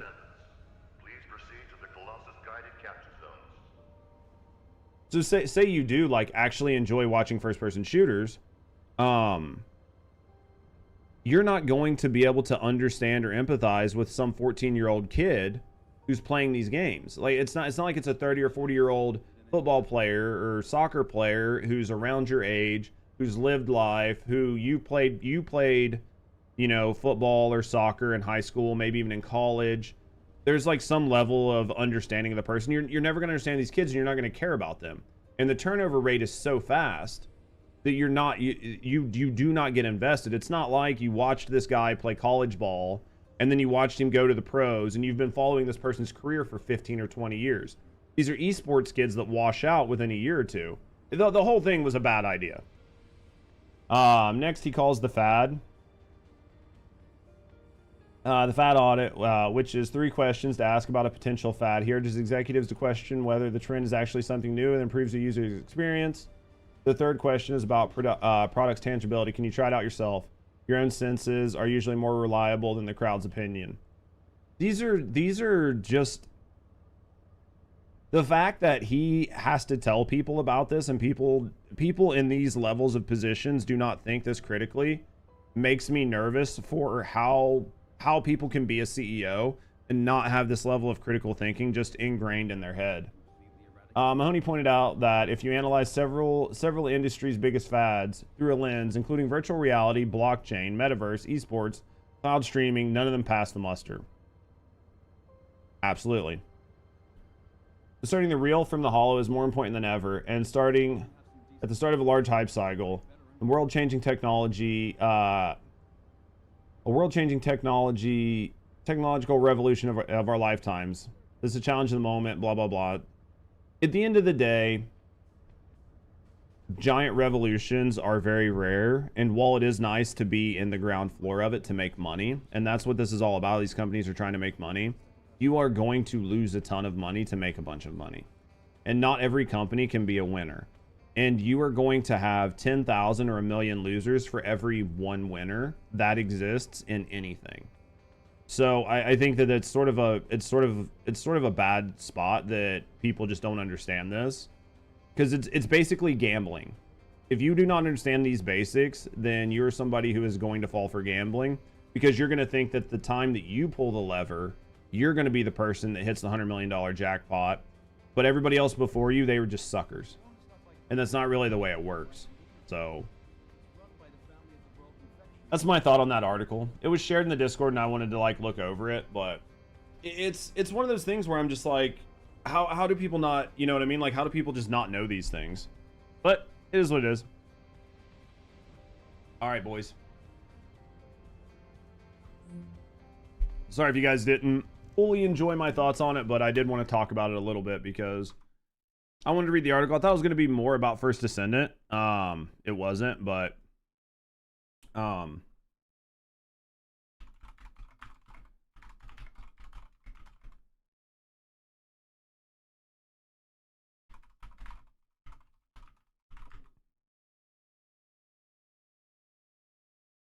Let's do this.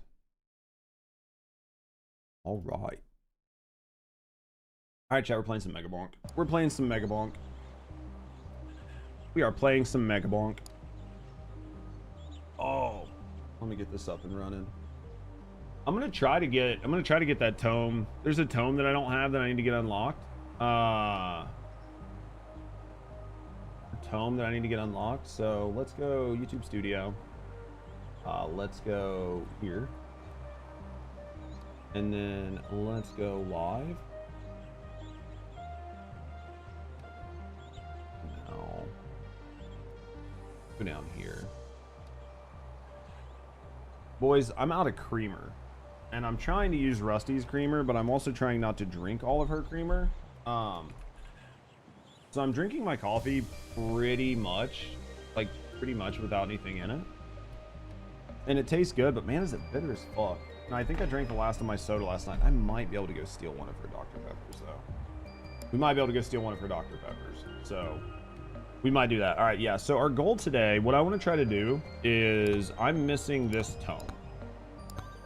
I have to get all the charged shrines on a tier 3 run across all 3 stages without leaving any of the charge zones. So I think in order to do that, we're going to try it. We're going to try it on the forest. And we are going to use everything we can to try to keep our guys doing good. So we are going to let's go with Aegis on this, and then we're gonna go with Katana. Actually, we're gonna go with Black Hole. Actually, let's try Tornado, and let's try this. We're gonna try these and see how this works. And we're gonna try it with Tony, and we're gonna try it on the forest, and it's got to be a tier 3 run. So give me a second, guys. I will be right back. I'm gonna grab some soda.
Rusty found a bug and she's struggling, Jack. All right.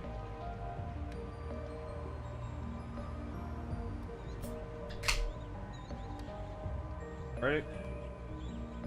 All right. So, how you doing, Liam?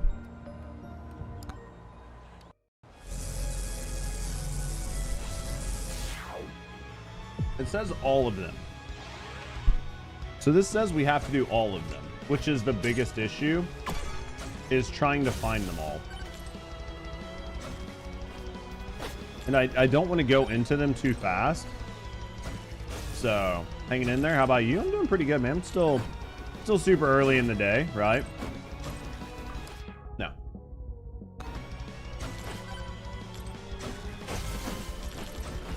Alright. We have to not leave these once we get in them. The biggest problem is going to be if we get exploders. If we get exploders, it's gonna be pretty rough. So, give me back. We need jumps, chat. Let's go attack speed.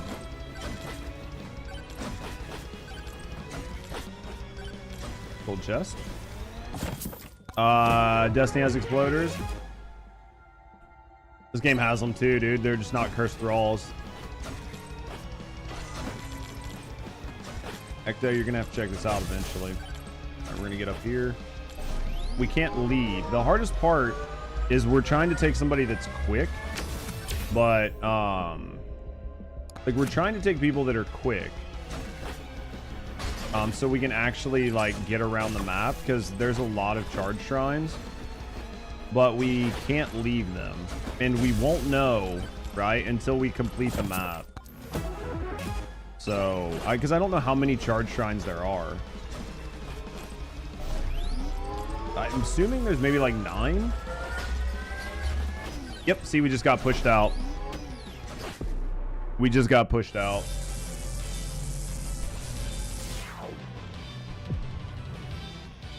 he just, I don't know, man. Like, I think it's going to be hard to do with these guys because they get pushed so easy. I thought about trying it with, like, knockback. The question is if Oofy can move around fast enough. Maybe we'll try with Mega Chad. Let's go unlocks. Let's go tomes. Let's go not projectiles. We're going to go attack speed with him. Let's go a little bit of XP. Let's go luck. Traction. Let's see what we can do here. We're going to go weapons. We're going to go... maybe hero sword and maybe dex. We'll try this.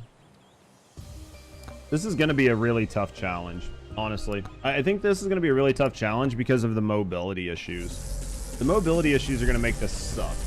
Good news is, at least like Chad's slow enough that I won't have to worry about him accidentally running out of it.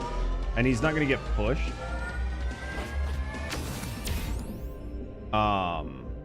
Right, like he's not going to get pushed the same way, but until we get some jumps on this man. Oh, I just did that the wrong way. That sucked.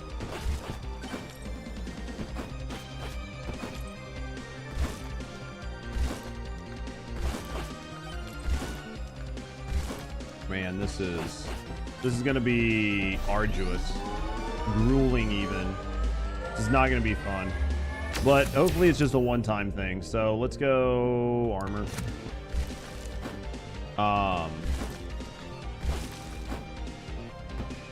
There's a big, I mean, like it's so easy to accidentally walk out of one of these. Let's go here. It's so easy to accidentally walk out of one of these, especially depending on what enemies you get. What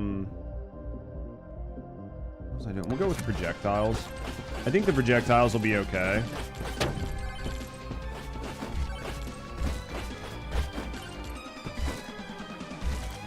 Let's go this way. Yeah, I really wish I knew how many charge shrines there were. That's probably the hardest part, is I just don't know how many there are. So it's like, are you doing, like, how do I know if I have them all?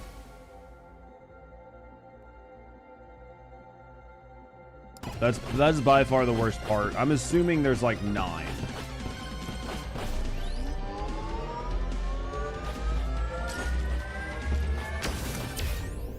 Let's go lifesteal. Could probably grab that shield, but I need jumps is what I need. We'll see if we can make this happen though. Projectile speed, projectile count. Like basically none of them are good, but we need to be able to do enough damage to make this work too. I think I was gonna go Flame Walker.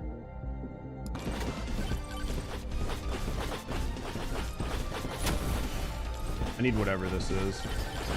Oh, dude, I need to not die. Is what I need to do, right? I need to not be dumb.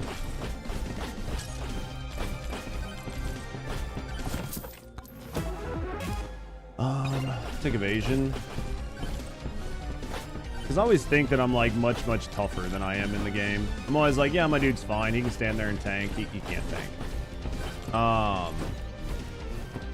Actually don't have the tome on for HP regen, so, or for like for getting HP back, so I'm gonna have to get this regen tome.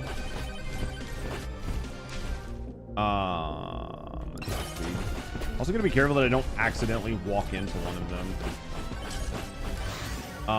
Let's go damage tome, size, regen. We could go damage, and then maybe shield, because I've got to be able to stand in there and take an ass whooping and not get pushed out. That's going to be the big one, because there are going to be times where like you just get pushed and you have to be able to kill the things, right?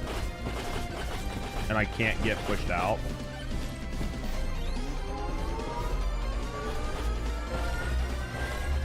Once we get some wrenches, it'll help, but until we have wrenches, it's going to feel pretty bad. We're about to hit a swarm, so we don't want to go anywhere near that. We need to try to survive this swarm, because I don't want to get pushed out during a swarm. That would be big bad. Let's go Firewalker again. Oh, it's not even a swarm, it's the stone golem. Swarm comes after the golem, right? It's like the swarm's at 5 minutes, I think. Downside is that if we have time to do everything.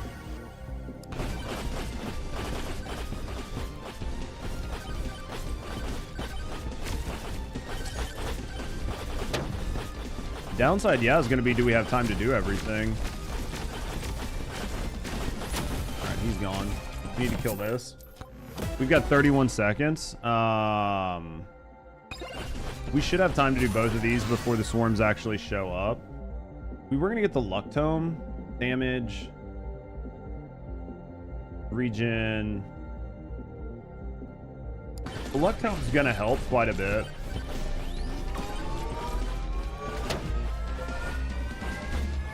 All right, so we got that one. Let's grab this. Let's grab knockback. Let's keep that. Let's keep the nuke there for when the swarm shows up. It'll help us make short work out of it, which will make it much faster. For us to try to do it. It's bonking time, dude. We're trying a pretty tough little challenge. There's a tome that I want to get that I don't have. Well, didn't mean to grab that there. I just got pushed into that. That was a big fuck. That sucked. Bad. Oh, we got another one at least. That helps. Should take out most of the swarm. We should be okay. I just need to be able to... I need to be able to just stand, right? I need a better weapon. There's my Aegis. That's going to help.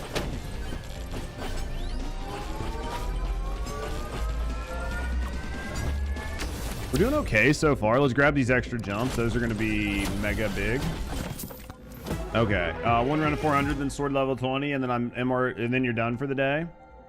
So what's the what is the thing that Ecto does when he's done for the day? Is it bonking time? Is Ecto going to become a bonker? Have we converted you to our Lord and Savior bonk? Dex.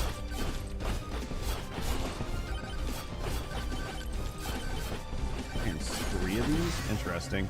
Let's go with this luck tome. This is going to help. Let's grab damage tome, honestly. Let's grab some damage. Sunday's your IRL. Yeah, fuck that. You still enjoying the game, 9-0? You still playing a lot of it?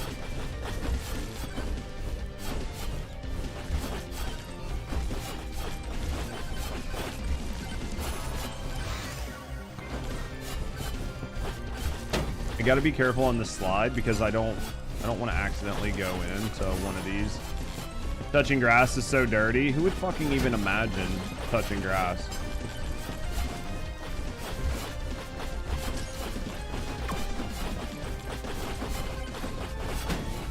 Like, could you imagine? There's no fucking, couldn't be me. I think we're about to have another mini boss. Right? We're gonna have to stand in here no matter what. Like, I didn't have a choice, right? Like, we're gonna have to have some moments where we just go balls deep, right? And there's just nothing you can do about it other than just deal. The hope is that we can like overheal and just survive, but if we spend all of our time waiting, we'll never be able to fucking pull this off.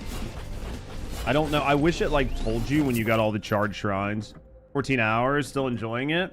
Dude, you're doing really good if you're at 84 of 102, honestly.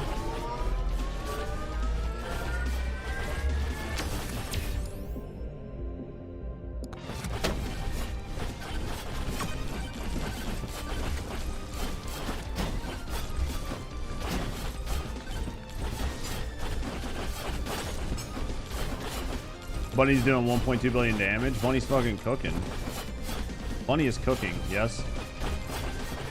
Yeah, the hardest part's gonna be knowing if I've got them all done. This big fucking doofy bastard right here has got to go. He will fucking push me out and kill me.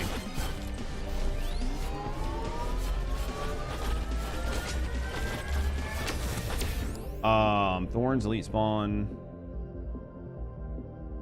Surprised you chose Chad. I didn't know. I tried Mixumi, but he just got pushed around. Like as soon as he got touched, he just got thrown out. So I was like, you know what? Let's just try it this way. I mean, I could have tried Ufi for like more knockback. But Chad's aura is pretty strong because he starts out with like extra on the aura. So Vampire Survivors really helped you for this game. I could see that. I could see that. I'm glad you're enjoying it though. I mean, I feel like it's a pretty solid game. Honestly, I think they did a really good job with it. I think it's a lot of fun. So,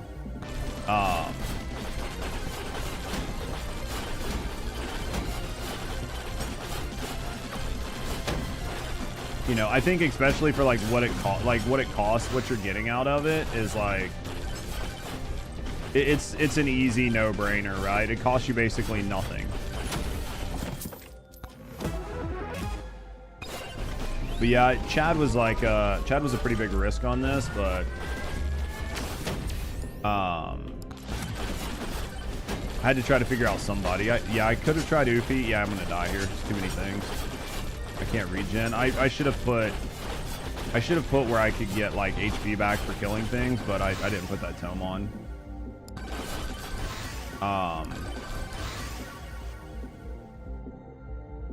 We're like projectile for ages, but we're trying what we can. See what we can do. The big question is going to be, can I find all of these fast enough? It's gonna get way the fuck worse real quick.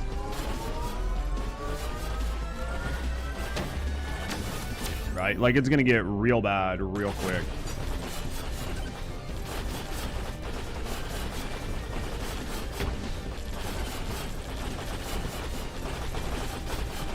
Especially if I miss one, because I won't know until the end if I actually missed one. Also, I don't really, I think I made a full lap. No. No, I don't want this because it's gonna make it's gonna make even more charge shrines, which I don't want. Alright, let's head towards the middle. I think I got all of them. I don't know. Here, if you get time, you can look up and see if anybody's got like a thing where they say, oh yeah, there's like 10 charge shrines a run or whatever. I'm assuming it's 9. Or 8.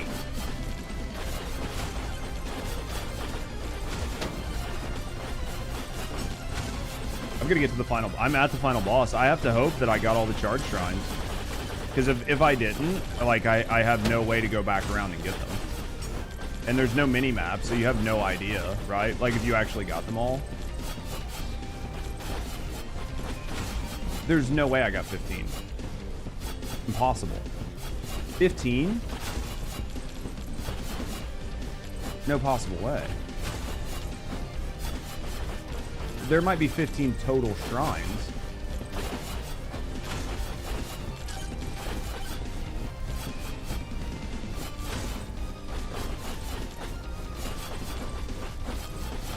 Shrines, maybe, yeah. Now that I can maybe see, like 15 total shrines, but oh my god, dude. I'm assuming this is probably the last one. Because if not, I'm gonna have to use somebody faster. I'm gonna have to use the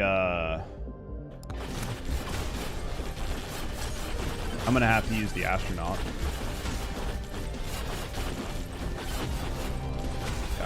I'm assuming, like, maybe I'll have to use the astronaut. Nope, there's one up there I missed. No possible way.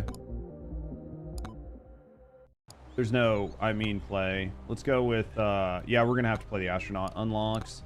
Let's go with, damn, dude, this is gonna be rough. Astronaut, let's go with,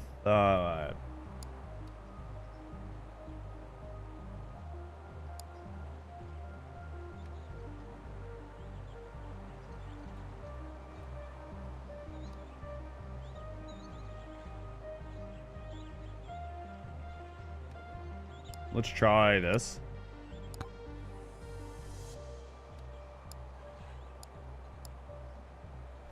This is gonna be rough.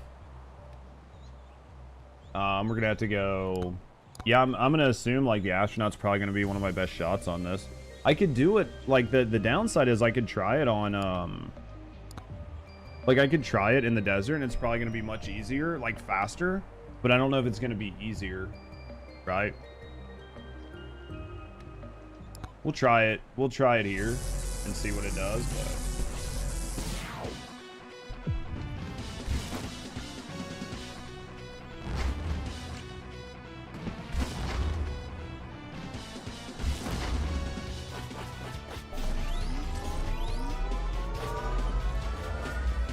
grab a double, but we'll take it. Armor, crit chance, let's grab some armor.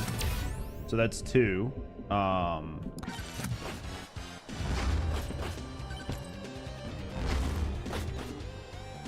The biggest oops is gonna be if I accidentally fucking jump into one.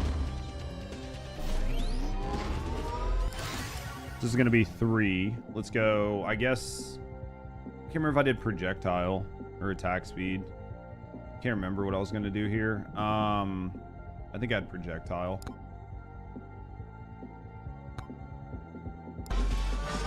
I didn't want sword. I wanted the other sword. I just saw sword. I was like, Jesus, dude. All right, let's go again. All right,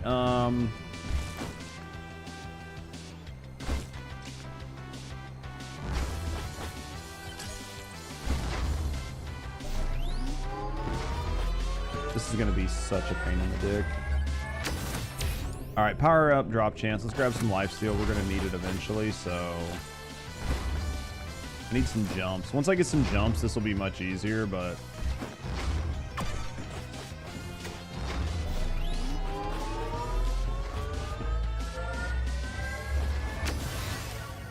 let's go black hole count. So that's 2. Let's grab this. Yeah, I definitely need some jumps.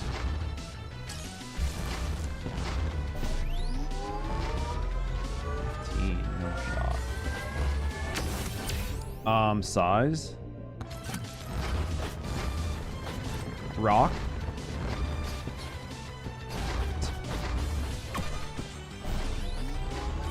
Need that HP like a fucking hole in the head. Oh, dude, did I get pushed out? That was so close. I'm dead. Yep, there it is. Dude, I couldn't help it, man. As soon as I got hit like 5 times, I was like, we're dead, right? I was like, this is gonna be scuffed.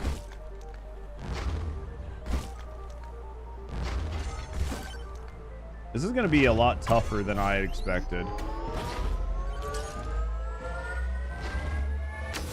Because everything hurts so bad. Even in the forest, like everything just hurts so bad. Like just getting touched does not feel good.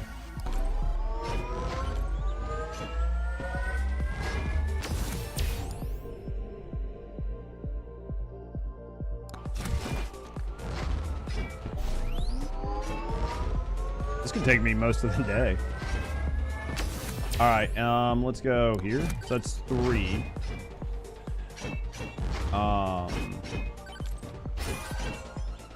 We're gonna get our first like bigger guy here in a second, I think.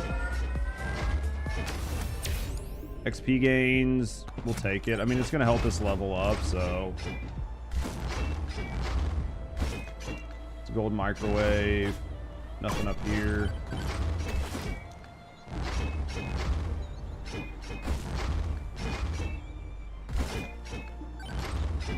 That cross swords down there.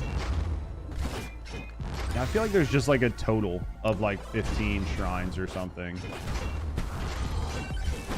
There's been so many non-fucking like non-charge shrines that I have a hard time. Was the hero sword easy to unlock? I don't think so. It was, well, I mean, it wasn't terrible. You just had to pay attention. What character did I use? I can't remember if I used Mizumi or if I used, I think I used Tony Mizumi, honestly. It wasn't terrible. You just had to really pay attention. You just had to pay attention to make sure you didn't touch anything. I like Migzumi, or Calcium, because they're really strong. Yeah, they're just really, really, really strong by themselves. They don't need a whole lot to be able to take on the bosses, just because of the way their kits work. So I think if you use them right, you're okay.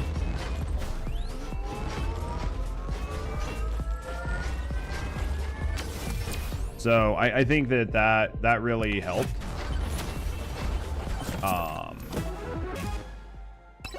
Because the biggest one is just not accidentally picking something up, and the longer you keep yourself on the map, the better chance you're gonna fuck that up, right? Like the longer you're on the map, the better chance you will mess up. So if you don't want to mess up, you want to get off the map really, really, really fast, and the easiest way to do that is to have somebody that's super strong that can do it pretty easily, right? I'm gonna get knocked. Let's go. I can't remember if I had projectiles. I hope that I put lifesteal on, so we're just gonna skip that for right now.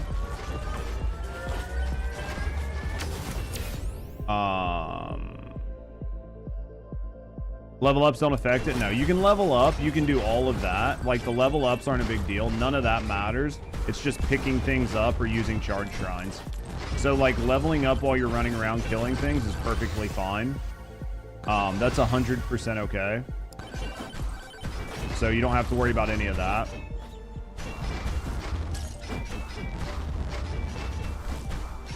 It's just don't fucking accidentally grab anything on the map.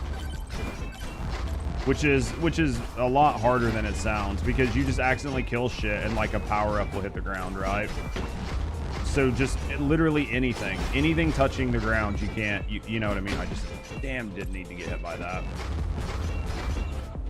I'm gonna have to kill Chonkham before I go in there, and I need him to get up here, which I don't even know where he's at right now.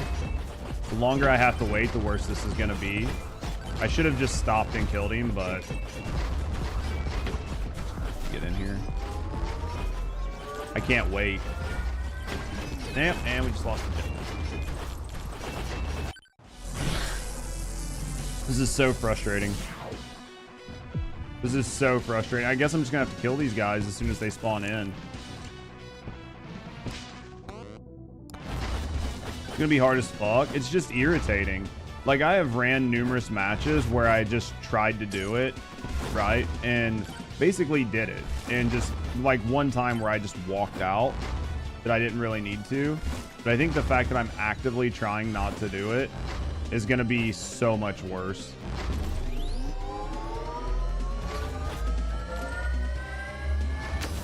As much, I think that, like, because it'll be easier here for stage 3, but it's going to be much harder for the first couple stages compared to the desert. I think the desert stage 3 is so bad because of the elevations.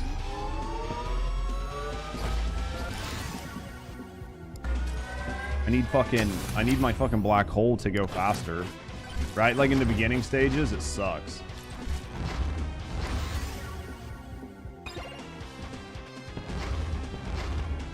The beginning stages, it sucks so bad.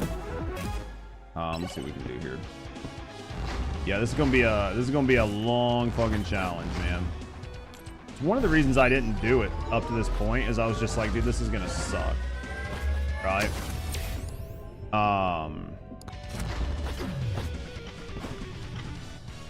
It's just like, man, this is going to suck so much ass.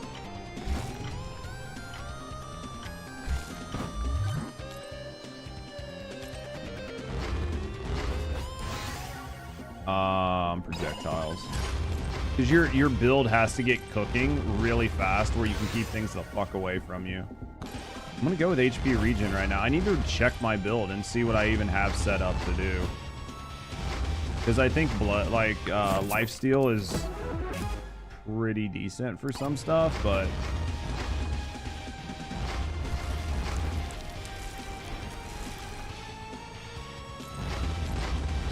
you gotta be really careful. Need another weapon is what I need, right?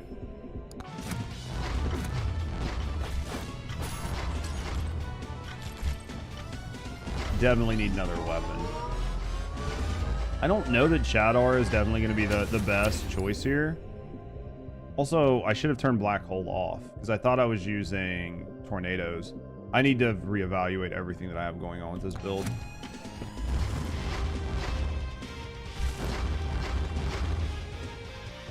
Oh wait, Black Hole is just what I have. Never mind. I can't turn it off. Shield.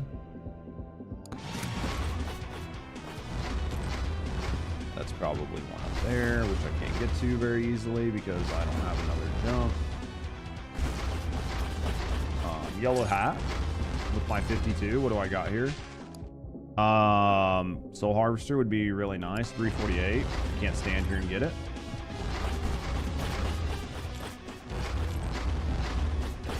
And I can't jump up there, so it means we've got to come back to it, which sucks.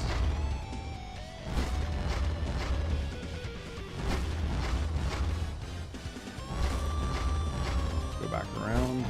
I know there's one down here we got to get to. Tree. I know I saw one over here. Up top, 7. There's Chonkam. We got to kill him with just our black holes. What just hit me?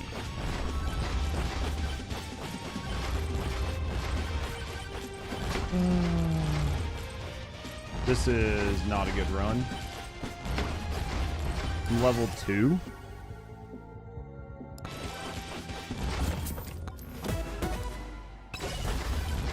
I feel like I should be higher level, but you know, maybe I just because I haven't got a magnet.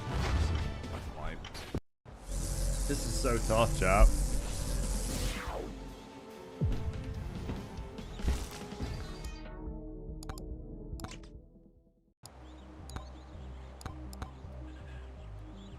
Projectile, lifesteal, shield. Did either of you check out Risk of Rain? I haven't had a chance to play it. I've been too busy. I got it. I grabbed it. I just haven't had a chance to play it. Give it to me. Good morning, Tobrail. I haven't had a chance to play it. I've been real fucking busy over the past couple days. But good news is I'm hoping to be less busy this week before I go on vacation, so I'm gonna have to check it out. So good morning, Tech. How's Tobrail? Let's do blood, quantity, maybe size and attack speed, and then we'll go with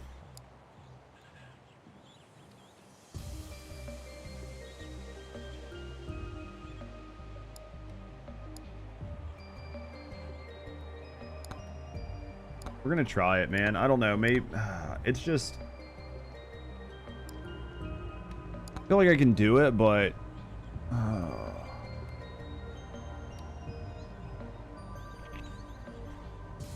what's up, Shadow? I'm trying to figure out who I want to use. Like, these guys are definitely, it's like the big issue is definitely if I do it on the desert, tier 3 desert is terrible, and I'd rather fail over and over again on Forest 1 because I just can't get them all right, and then get my build set up and running, and then in the later stages it won't really matter. I'd rather do this than do it the other way around, where I fucking get 20 minutes in every time and then fail. I'd much rather do it this way. I'm gonna get the extra jumps. The extra jumps are gonna let me move around. They're basically required. Just drop down here and get this, and then we'll go back up. Drop down here and then go back up. Lifesteal. We're getting ready to get lifesteal, but we're gonna take it from here. What's over here? We're gonna grab this. Quantity is huge. I just need to keep shit the fuck away from. I just need shit to die, chat, right? Let's go. Wireless dagger. If I could just keep shit dead, right? If you don't have to jump in a game, it's not really a game, right? Basically. Basically, they've thrown. If you don't have to jump, then it's really just lazy design, right? It's the way we've always stated it. That has never changed. I just need to be able to get around. So we're doing a challenge to get an unlockable, and that challenge is these little like shrines that we're standing in. Effectively, you can't leave one once you get in it. So like no matter what happens, no matter what shows up, no matter fuck balls, no matter how much damage you take, you cannot get out of it. Sounds easy enough, but it's actually a big fucking problem. And it's going to cause me to have to actually pay some attention. Because there's like different things happen at different times, like different time intervals, like with shit spawning. So it's like trying to plan out when you get in. Like trying to plan out when you want to get in the hole, you know?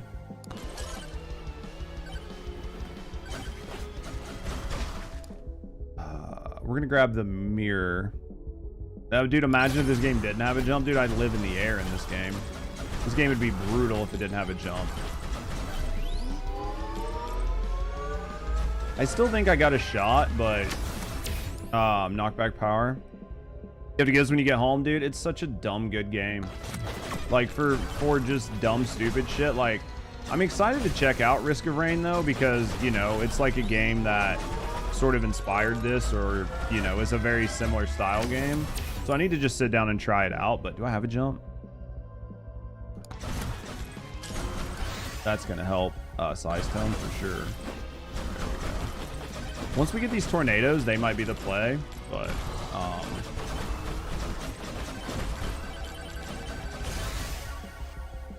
let's go more size. Let's go tornadoes. I don't see anything over there. The hardest part is going to be if I miss one. That is going to be the part that just like triggers me more than anything, is if I absolutely accidentally miss one. Because I'm gonna have to just like zip around the maps after I clean the maps before I can kill the boss.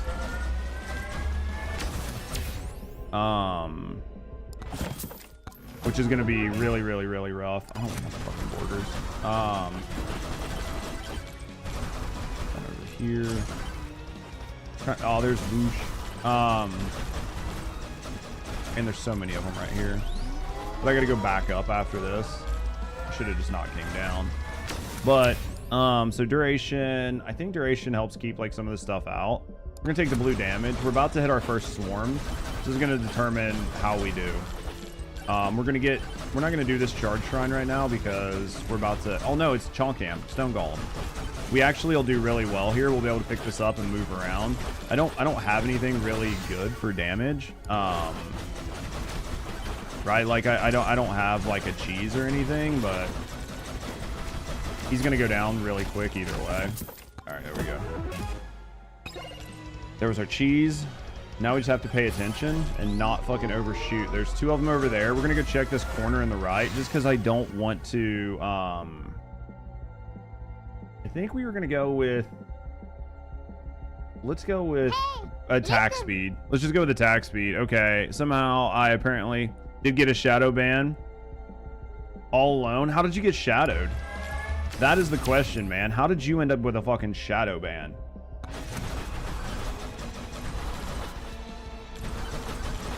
That is so interesting that you got shadow banned. Because I wouldn't have thought you had done anything to get it. Like, you know. Fucking somebody reported you for being too goddamn good, I guess. Power up jump height. Let's grab that jump height. We don't want to not be able to move around this map. All right, we got enough jumps. We're doing fine. We're coming up on our swarm. So let's just deal with this swarm before we get in there. We're going to go with our big banana. And then we're going to go with Aegis. Because we want to be able to like survive. I know Aegis isn't always the best idea, but Aegis is going to let us stand in one spot. Because I don't think you get pushed around as bad when you have Aegis up. So plus all the projectiles, it'll give us It'll give us a little bit of survivability.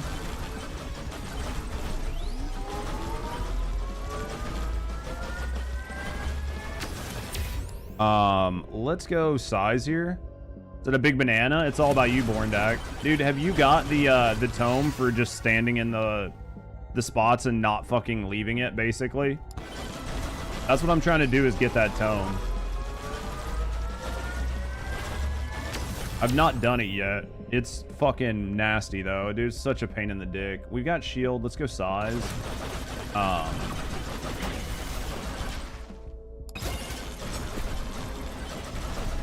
need a fucking wrench is what I need. I need some fucking wrenches. Bad. The good news is I think that he's feeling okay right now, like Tony is. So we should be able to like get around the map pretty quick. I just want to make sure I'm not missing one of these like someplace randomly. You're working on this now too? It's fucking, it's tough. Because the big question is like, do you miss one, right? Chaos Tome, no, you haven't tried it. The unlock sounds awful. That's what we're doing right now. I think I've got everything. Because like Tony McZumi, if you get him up and running, like he's pretty solid. And these maps feel big when you have to walk. But if you can move around really quick, these maps actually aren't that big, right? Like if you can move, you can jump, and you can fly. You can actually get around these maps pretty quick. And they're not actively that bad, like that big. So, which is much more helpful. Like right now, I think I actually got all of them, which is good. So now I can just work on leveling up, getting strong. Like I'm not going to push difficulties. I'm not going to do any of that. I'm just going to do what I can to just double check everything. Right. How many maps are there total? To do this, you have to do it on 3. You'll have to do this on 3 different maps. And it's, in my view, it's going to be easier to do here than the desert, because on desert tier 3, there's a lot of slopes that are straight up and down, and they put charge shrines on the side of them. So if you try to get on them, you'll just slide right off and it'll knock you out of it. So like my biggest concern about doing it there is literally I will just fall off. Joe's Dagger, 300. Grab that, we need it. Even though Joe's Dagger got nerfed, I still think it's worth having. It's like 300. I think we got it right here. Even though Joe's Dagger got nerfed, I still think it's good. We want Demon Blade there. Even though we're not really built into crits, we're gonna want it. Right? Even though we're not like crit built, that's gonna make a big difference. So, dude, those mirrors are huge too. Those mirrors are absolutely huge. Did I spend money on something? I must have. But yeah, those are gonna be pretty big. So yeah, it looks like we cleared everything though. I mean, which is a huge positive. We should have a swarm. So I'm gonna head back over there and we're gonna try to take the swarm out. It's gonna show up. Let's go quantity tome. And then let's go size tome. We're gonna go back over to this man because we should have enough money after this swarm. I mean, we might have enough now. I just wanted the demonic blade. I know slurp gloves, like I get it, but we're not doing the extra bosses on this run. If we weren't doing this particular run, we would have already grabbed a bunch of boss shrines and a bunch of additional difficulty. But I want to be overpowered, but I don't want to have to worry about like crazy scaling. So I think that we'll stay overpowered enough just by doing what we're doing, by clearing everything else, because I just don't want to get pushed out. I don't want to get pushed out on these bosses. Let's go projectile speed. We're going to take the tornadoes. I think are going to help just keep shit the fuck off of us. Like, especially when we're trying to stand still. I'm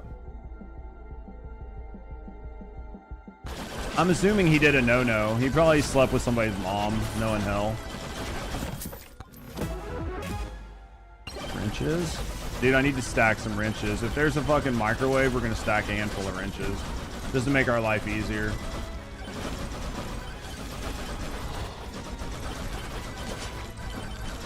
Double checking. You don't know how you do it? They normally tweet it, don't they? Or do they put it on their website? And then it'll show like the first 2 letters of your name. So it'll show like the first 2 letters of your name, and then it'll show like the last 2 numbers of your name. And that's effectively how you figure out if you're on it. I think they publish the list on their website, right?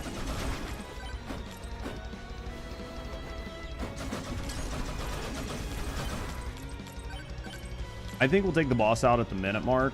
Next map, I think we have enough jumps and everything. We should be fine. We just need to move quickly, right? It's just going to be all about doing it very, very quickly. Getting all of the shrines before everything levels up while we're still super OP.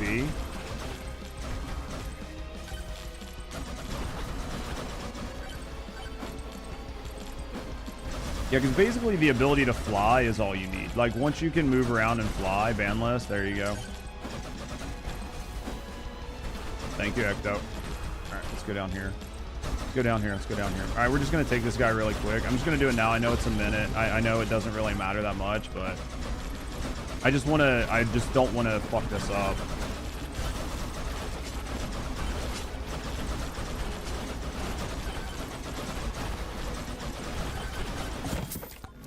There's a gold, we're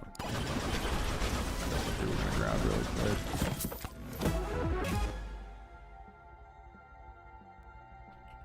Manage that. I have lifesteal. And I have enough of it that I don't think that I need the extra regen. I mean, I'd have to really fuck up to need all that regen.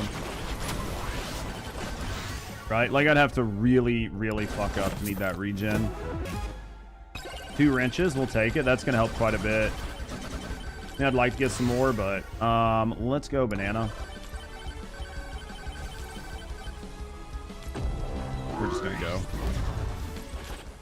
All right. Tier 2. Behind me. I just have to not accidentally walk out of one. That is probably going to be the hardest thing for me, is not accidentally doing it. Because at this point, I think I'm strong enough that I don't have to worry too much. But me accidentally walking out is a very real risk. Just me like seeing something and walking forward, or like misunderstanding if it's done and walking forward. Let's go. We're gonna take the jumps again because we're not even really caring if we clear the boss. We just want to make sure we can get around the map. That is going to be our biggest concern. Is can we just move, right? And extra jumps just ensure our ability to fly, essentially. I just have to be careful that I don't accidentally jump into one, like cutting a corner. Because that'll be what'll do it. That's when I've tried this like as a thing where I just do it while I'm running around, and it seems like where I've accidentally walked out of them is just by messing around, just by like cutting a corner, over moving, not paying attention, and then just like clipped one and then stood in it, right? Let's go projectiles. We're gonna do everything we can to just make my life easy. All these extra projectiles are gonna do that. Let's go max HP. We're gonna go back up here. You don't see him on the list? Well, I mean, he's basically saying he's been, every match he's done today, nobody's been in it. You're not? Then you're just unforged, man. Evasion? Sounds like something weird is happening. Like, see that? Like, if that would have been a charge shrine, I could have just accidentally got too close to it. I'm just gonna fucking do this while I'm standing here. I'm just gonna do this while I'm standing here. I think I'll kill it pretty easy. I just don't want it to show up on the map and confuse me. We have the time, because we're about to have to fight Chonkam anyway, so... Or the stone golems. Either way, we're about to have to fight somebody, so we're just going to do this before we move on. I think it's just going to be easier. Chonkam.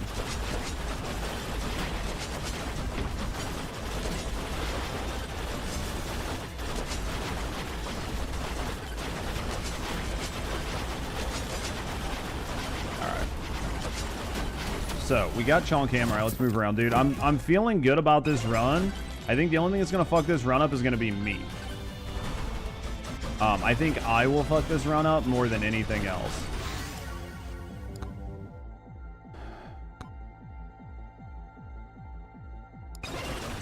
Yeah, that's really interesting that you've had all this bad luck on your matchmade activities, though.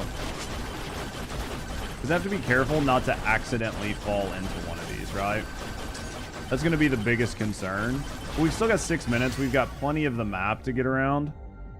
Could be like server glitches. Could be a lot of things, right? So we're going to have a swarm after this. So we're just going to hang out for the swarm. Well, we're not going to hang out, but we're just going to take our time. Like looking for the next one. Actually, we might hang out.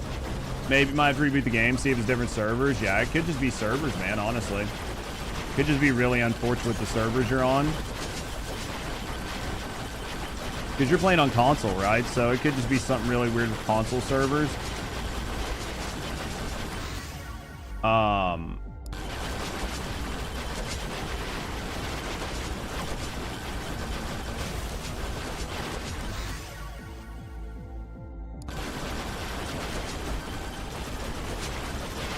Yeah, so here's one. So we're going to be really careful. We're just going to get in it and stand in it. That rock might push me. Dude, that rock made me nervous. Yeah, your console but crossplay. I just meant like maybe something weird happened with their servers, right? Like something weird's going on with like the Xbox servers for whatever reason. Maybe they're having really weird connectivity issues. Yeah, it was less like you're just alienating yourself to only playing with like boners, you know? It was just more of like, maybe something weird's happening.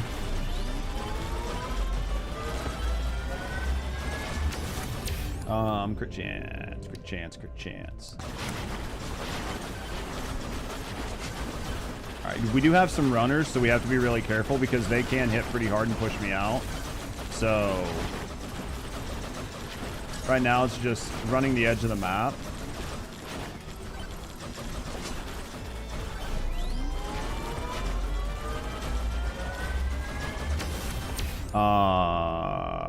Luck. I saw another. Wasn't there another one like right here? I don't know. All swords. We're gonna take it. I have plenty of time. There's one on top of the hill, but that might be a boss shrine. We're gonna have to go double check though, right? Because we just don't know.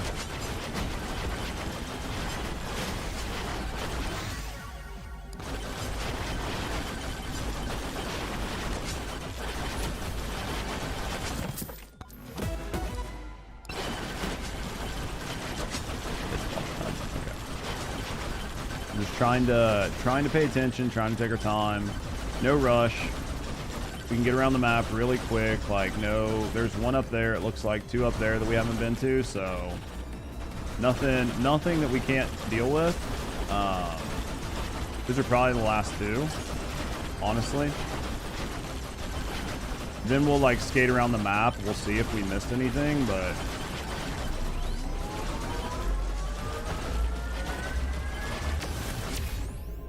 let's go. We'll grab the pickup range even though he doesn't need it. I should have probably just went with projectile count, but see that right there's the issue is like I might accidentally back out because I think I'm going over. What in the low poly bananas is going on? Do you like my banana? Do you like the banana, Jing?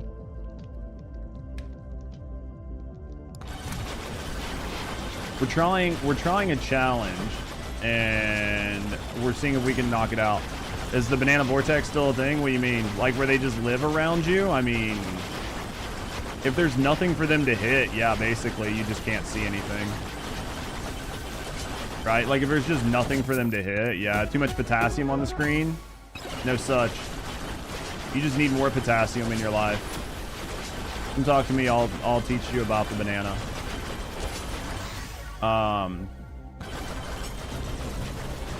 Swarm incoming. To get to a point where they never fly out. They'll fly out, like if there's shit to fight, but if there's not enough stuff, yeah, they'll just spin around you. Yeah, if there's nothing, I mean, if there's nothing for them to go hit, they'll just spin around you.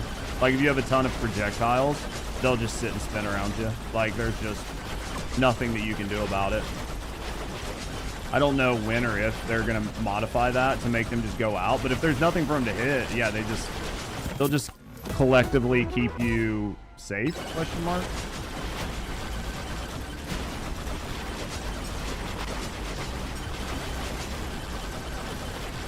I'm just double checking to see. I think we got all the shrines. Like, I'm not seeing anymore, but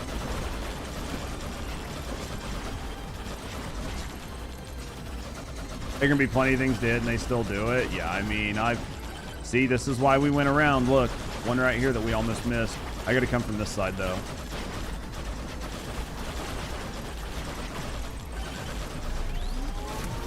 Dude, almost missed this one. Seems to be a certain amount of projectiles or something. Yeah, no, it definitely does like this weird thing where they just vibe, right? Like right now, there's plenty of shit for these bananas to go hit, and they just don't, right? They just don't do it. But you know what? The bananas are still pretty strong. I mean, I could probably use black hole instead, but I think bananas do really good at a certain point. So. Plus, I mean, they do a bunch of damage, like, right around you, and for what I'm trying to do, they work. Let's go size. I'm trying to make sure I'm not, like, missing any of these. Let's go more XP. The banana blender shield does seem solid. Oh, yeah, and then when you mix it with, like, Aegis, like... especially for trying to do this challenge where I'm trying to stay in one spot. Like, you know, if shit gets anywhere near me, it's effectively dead. I think we got all of them. I hope. I mean, we won't know until the third round, right? We won't know until we go to the next stage, but that's what we're going to do. Just going to go to the next stage and see if we got them all.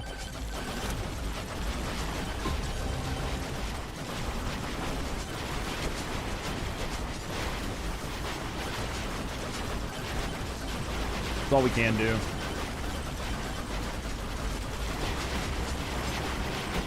We'll do some tier 2, tier 3 runs with some like other characters as soon as I get this done. But I want to get this. So I think that McDoomie's probably going to be your best shot, or like Calcium. I think both of them are going to be like your best shots, honestly. Even though they get knocked around. I think they're the easiest ones to get a good build up and running on, and they're the easiest characters to have good mobility. Like I was trying it with the astronaut, and I think the astronaut's got a shot. But I think that the astronaut, like once you get him up and running, he's really good. But until you get him up and running, he's kind of slow. So, but his ability to float jump, like I could have probably done this with Vlad. I'd like to do a really deep run with Vlad anyway. So we'll probably play Vlad today. Right, like I have every intention of playing Vlad today, so where's this other one? Where's it fucking showing it at? Oh, it's a Moe shrine. Okay. Yeah, we're definitely gonna play Vlad today. I think that I could have a lot of fun with Vlad if I play him here and not in the desert and really pay attention to his build. I think you could have a lot of fun with him. At least that's my hope. Go down here. I don't want to like come in sideways and fucking have something weird happen.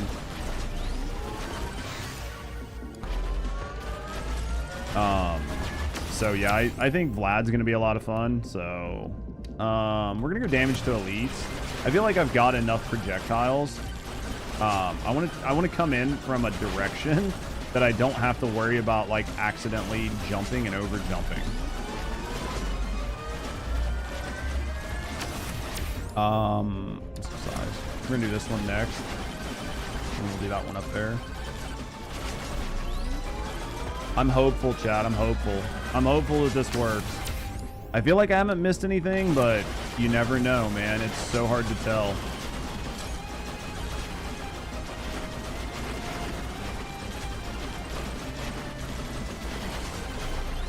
Can't see shit. Can't see dick. Let's go knockback. The only downside I have right now is I literally cannot see if I'm in the zone or how far in the zone I am. Dude, I did this with Chonkam coming up. No!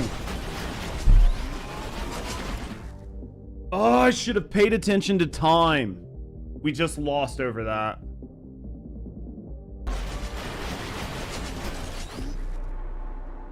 I didn't even care about dying. I cared that I just lost because I couldn't fucking see.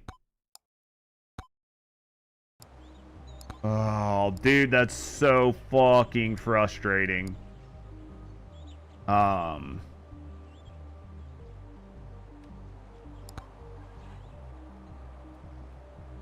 Is a busy screen? Yeah, I just couldn't see, and then when Chonkam came up, I was like, I don't know. That was just unfortunate, man. Because we had it all day. We had it all fucking day. And there's probably 3 more fucking shrines to do. It's just Chonkam came up way faster than what I was thinking because it's the 3rd stage. And the 3rd stage, the timings are much, much different. The 3rd stage timings are completely different than the rest of the run. So just super, super, super unfortunate. Man, that sucked. That sucked so bad.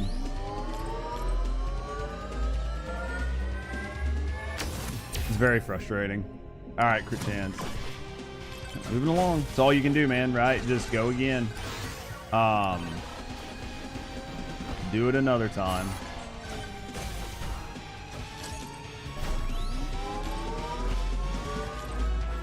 I would have had it too, man. Like, he spawned right fucking under me. And I just couldn't clear the thing fast enough. Just super, super, super unfortunate. Okay, well, how you doing this morning, beautiful? Dude, that was so unfortunate, man. Fuck.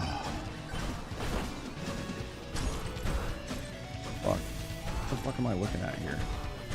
Where is this? Man, that was unfortunate.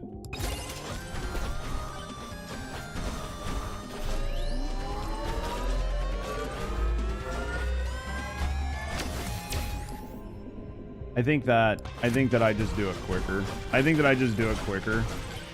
I clear everything, I just run. I think if I clear everything, I just fucking run. Right? Like if I know I'm done, I don't sit, I don't wait. We just speed through it. Cuz I think a lot of the longer time is just the worse it's going to get. And there was I didn't need to be stronger, right? Like my dude was strong enough that like sitting on the map was not realistically helping me. It was just prolonging the inevitable. So, let's go attack speed, and then what are you up to today, Kalo? Anything good?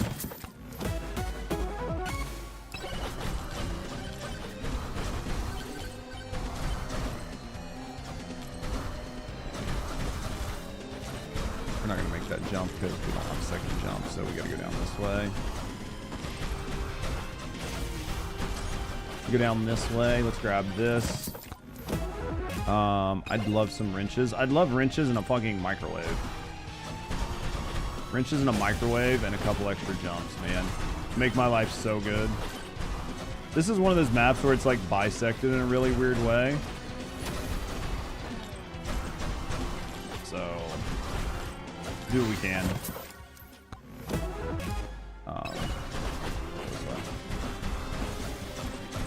Let's see what we can do. Let's get up here, top of this hill. Grab this. We're gonna go over there. 7 minutes.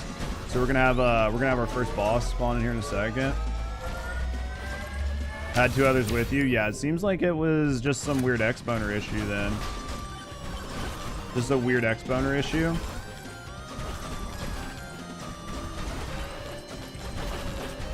This one's gonna be rough because there's 2 right on top of each other, so I need to pay attention where I go in at.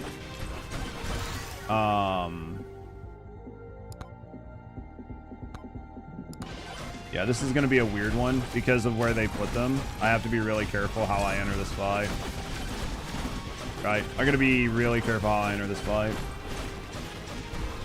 Dude, we got Night Owl addicted to the game.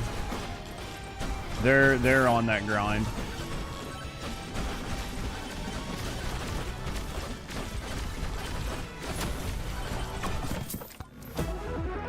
Your birthday's tomorrow? What are you doing for your birthday? Something good, I assume, right? Not gonna move from here because I want to wait for that one to get done and then come over here. Nope, nothing at all. No plans? But why not?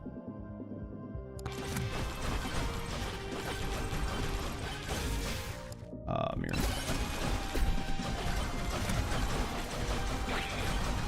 I gotta keep moving. I can't wait. Like, oh, I don't want to go that way.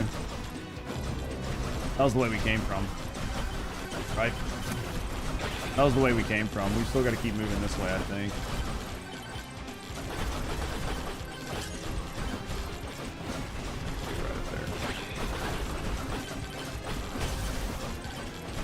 We have not gotten near enough weapons. We've not gotten near enough weapons. I have a hard time. I'm trying to decide if I want to go in and just try to... Because I don't know that this swarm is going to settle down. Like, I don't know that I'm just going to burn through this swarm really fast. Because I just don't have really good weapons. We just have to hope the tornadoes really put in work. Did that dude hit me from down bottom? That about bumped me out. Black hole. And then what was our other one? I don't remember. And then damage tome, we had size, cooldown. We need something for heals.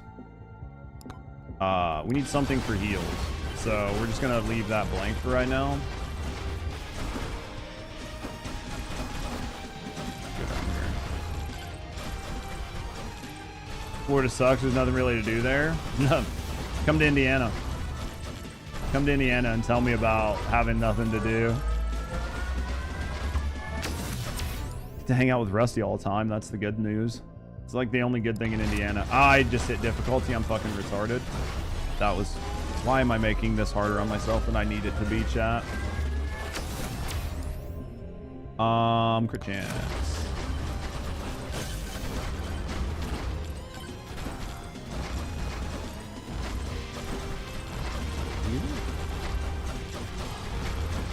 There one over here. Really did not need to make that harder on myself.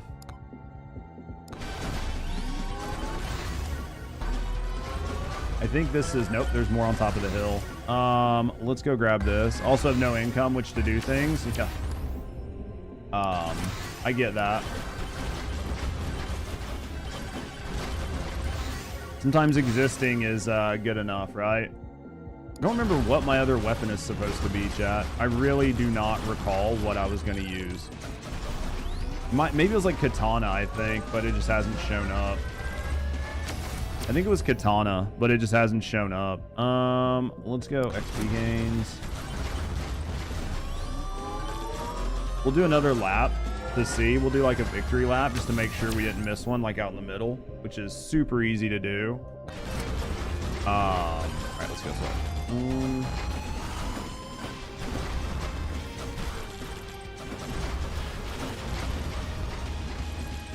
If I knew what my path in life I know I was supposed to do with it, dude, as soon as you figure out how to tell your path in life and what you're supposed to do, you send a memo out to the rest of the adults on that adult email chain that we all have. I would appreciate it.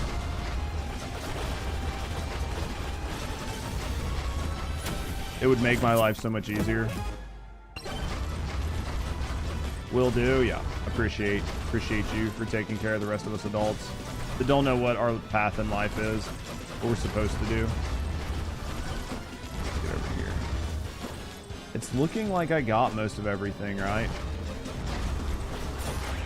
It's looking like we're gonna go with Aegis.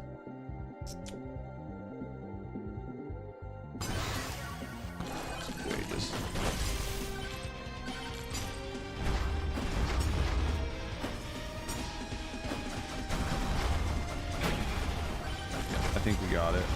You unsubscribed from that adult email chain? Why? How are you supposed to figure out what you're supposed to be doing then, hell? I mean, they were the one that told me about washing my balls. If I wouldn't have had that adult email chain, I would have never known about washing balls. I'm subscribed to the Toys R Us kid email chain. Fucking Lamal.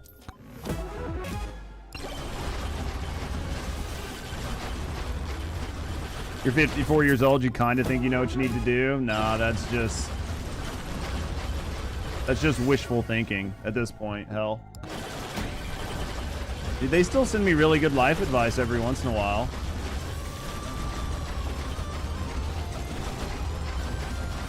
Sometimes you get lucky, you know? Alright, I think we got them all.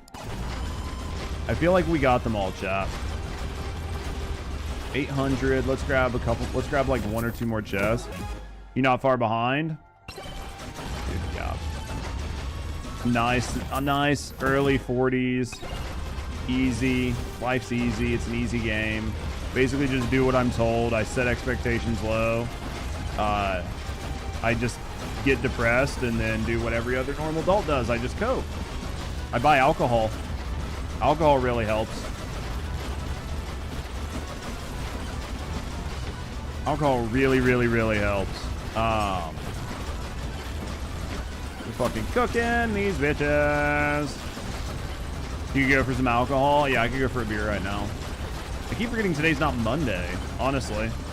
I feel like today should be Monday, but, you know, it's not, so...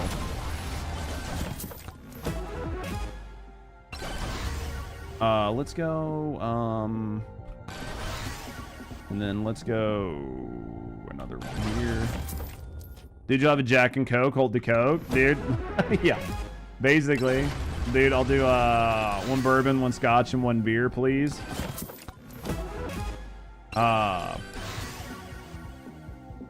Jack and Cherry Coke, dude. Those all sound phenomenal right now.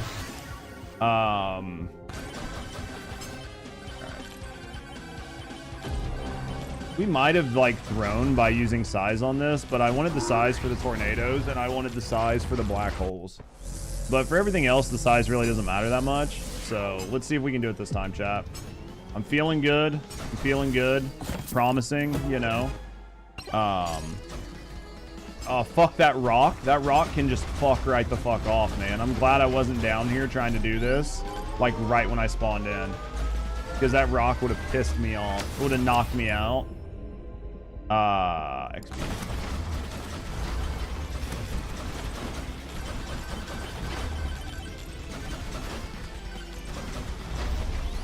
Hey, good news is I can see, right? Good news is I can actually see right now. Let's see what my man down here's got. Some gym sauce. Gym sauce. Up and around. There's like 3 of them here. Dude, we're cooking through the middle of the map early. Normally we do the middle of the map last, but we just take them as we see them, right? Let's go luck. Black hole. I should have done the attack speed tome because it was blue. Dude, I thought I was gonna fall in that little hole. I was like, I'm gonna hit that corner and I'm gonna die. And I'm gonna be sad. Be sad boy.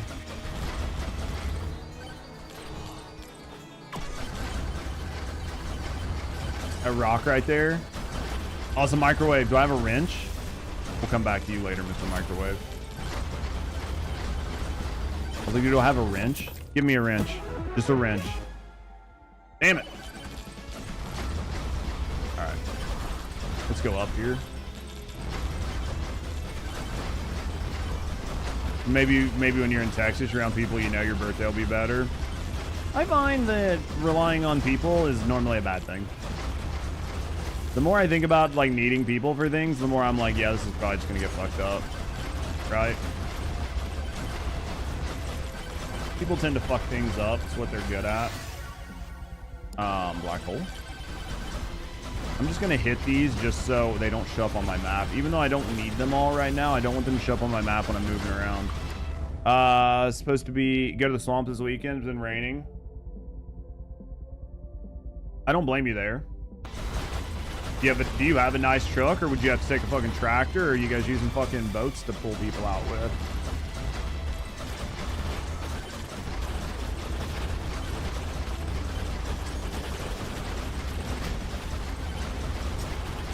Pretty sure I was high enough in the air that I wasn't gonna have to worry about that, but looks like I was wrong. Wrong ski, big wrong.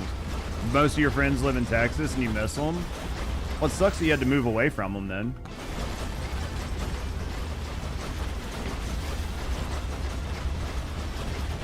Hopefully you'll, oh shit. I was like, dude, hopefully you'll be back there soon enough though. Like, are you gonna wait a full calendar year, or are you just talking about like here in a couple months?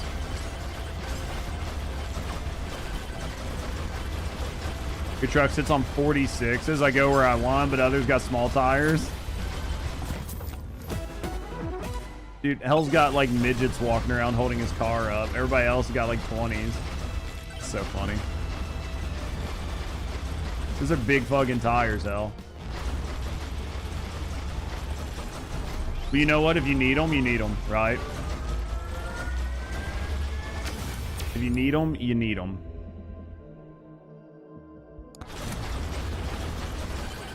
See if we can take out this swarm, and then we'll go over here and grab those. I feel like we've got enough to take out the swarm, but most of our shit is knockback and not really damage. But we'll do what we can here. The good news is, I mean, I think I can basically just stand wherever I want. And there's 4 more here.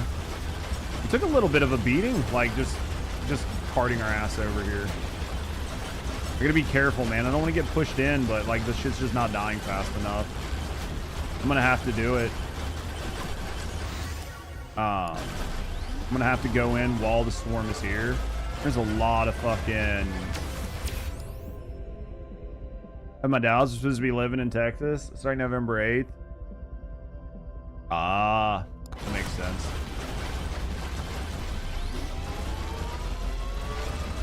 That makes sense. So are they building you a house or buying you a house, or...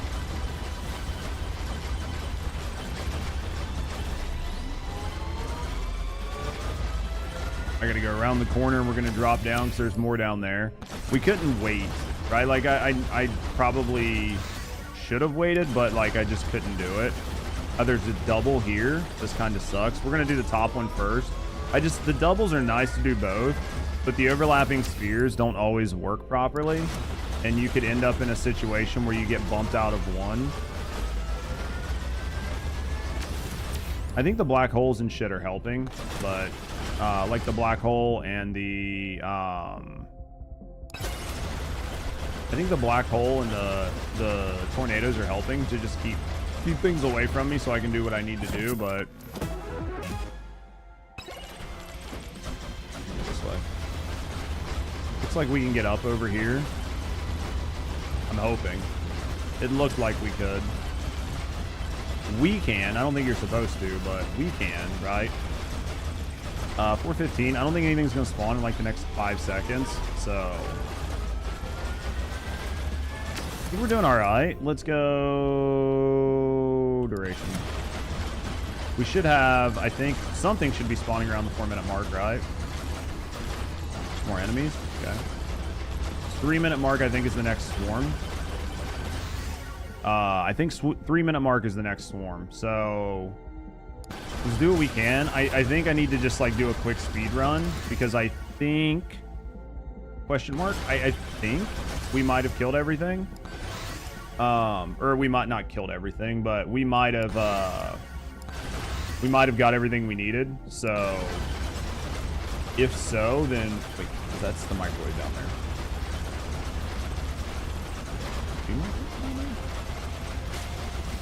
Nope, there's a charge shrine down here we almost missed. That's why we look back, right? Because that's why we're going to have to make the trip all the way around. Just to double check. This is going to be the worst parts if we just miss a charge shrine.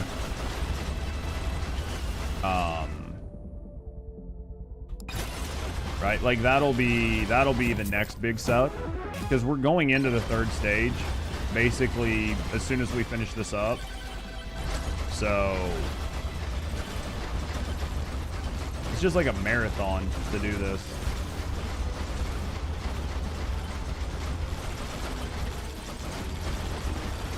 trying to check all these last little minute things out. Get some Gorgonzola. Another one there. So here's a swarm. I don't really care about the swarm. We should be able to take out the swarm just by the nature of just how our build works. We shouldn't have a problem. So I'm just gonna speed around once I can get my speed up and moving.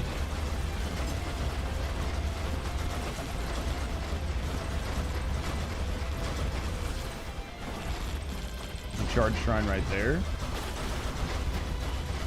There's 2 charge shrines here. Okay.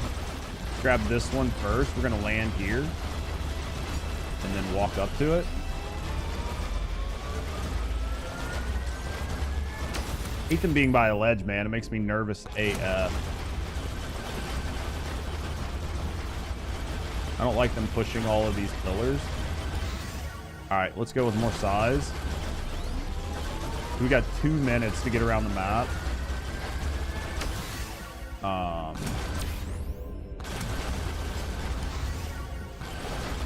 Man, this is pretty low. This is, yeah, we're not getting.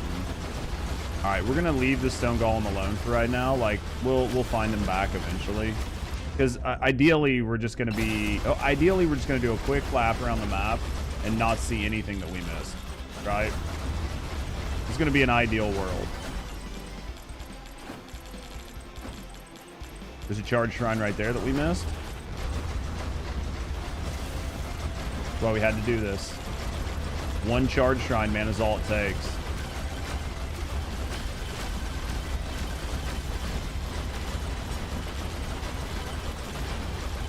It's like, do I take the charge shrine while I'm fighting him, or do I just kill him? I feel like we just kill him. He's too much of a risk. It's so hard to see if he's got, you know, he's gonna pop a red on me and then toss me out of it. I think we just kill him. I'm hoping this is the last charge shrine. We're gonna have to be doing a lot of this in the storm. I think we can survive in the storm. Like, I'm less worried about surviving.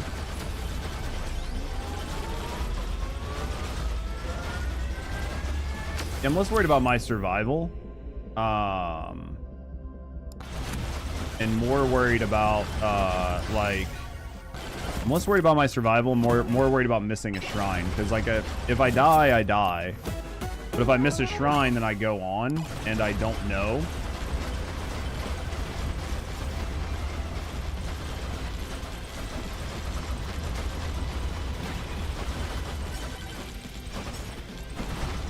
I think we looked down here. There's no shrine down here, right? It's just like a person or something. All right, we got 20 seconds. This is where I actually kind of missed the bone dude, because the bone dude doesn't have a ramp up on his movement. He just does it. As like compared to like McDreamy, or McZoomy or whatever, he has like a ramp up on his speed. You really have to move him properly to get it.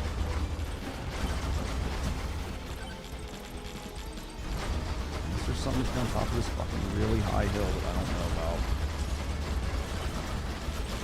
I think we're good. We've got to go over here, because either way, we've still got to deal with the whole swarm. Plus, we got to deal with the boss. So I just have to hope that I got all the shrines, because we still got to kill this boss, and we've got to kill this boss without getting knocked off of up here, or else then we've got the whole other issue of getting back, right? And he's got quite a bit of health, honestly. We're going to be getting pushed here in about 15 seconds, which is going to make it really hard for us to get back to that portal. Yeah, this might actually be scuffed. Where'd the boss go? Where's the fucking boss? Oh my god, seriously? Dude, he's a mile above me. I can't fucking hit him up there. Yep, this is going to be a wipe. This is a good try. Like, we gave her the good old college attempt, but I just don't see it being possible. We did a good job, but this was another one, man, where this challenge just is rough.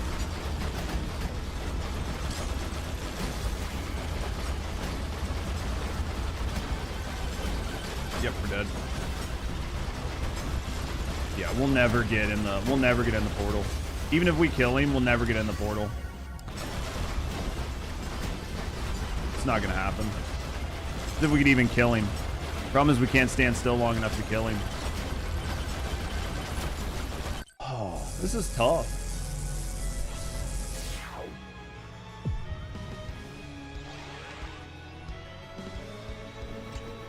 This is really, really tough, man. That last one was probably... Eat coffee, see when you get back. That last one was probably the best run I was going to get. The one where I almost did it and then just got stepped on. That was probably the best case scenario. That was probably the best scenario, and it's probably going to be one of the best scenarios that I was going to get. This is, dude, it's so tough, Deeb, man. This is so tough.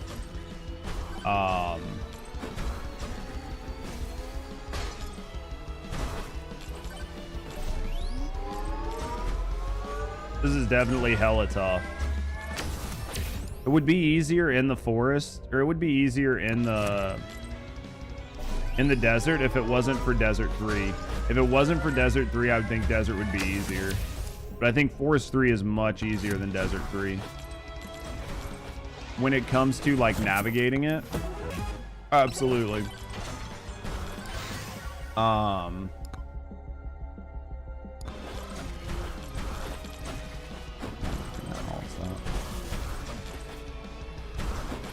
It's just much, much easier. I was like, dude, if these guys push me, I'm fucked. Size. We might lose this one just to bad fucking spawn. Bad spawn RNG mixed with like bad weapons up front, mixed with like not enough, right? Like not enough regen early on. Hardest part's getting it started. Once you get it started, it's not bad, but it's just getting your build started and getting it running. I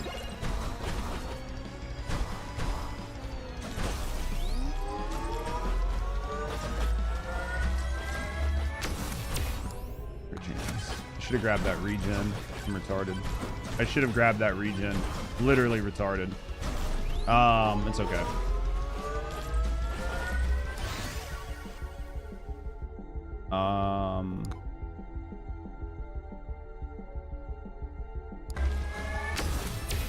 All right, knockback, attack speed. Let's go attack speed. All right, let's go. We'll refresh that. Grab that. I don't know, man. This is just feeling pretty rough. This is feeling pretty rough, boys. Like, I want this tome, but man, I don't know if it's worth the fucking headache of sitting here just beating my head against the wall. I feel like it's one of those that you're better off just to try to get it passively while you're doing other things.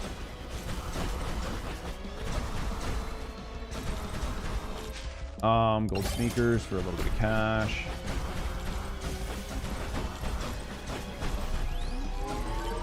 We'll mess with it because I think I want to try. If we lose this time, we lose. It's fine.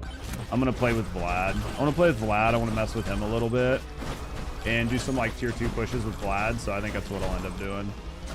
Like tier 2, tier 3 pushes with Vlad, just for fun. And then like if I'm able to do it, like great.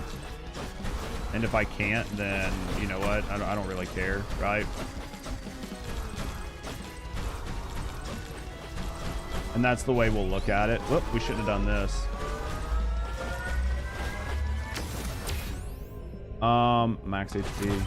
I realized what I was doing as I did it, and I was like, well, this is gonna get really bad.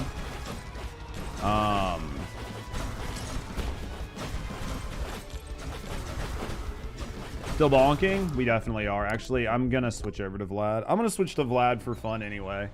And then we'll try to do it while we can. So let's go tomes. We're gonna go... I want to go...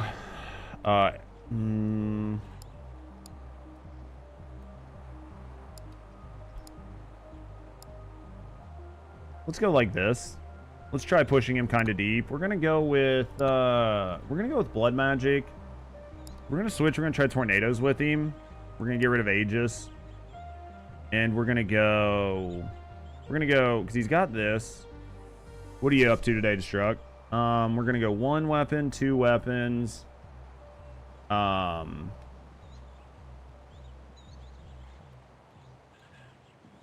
fourth weapon do I want to use?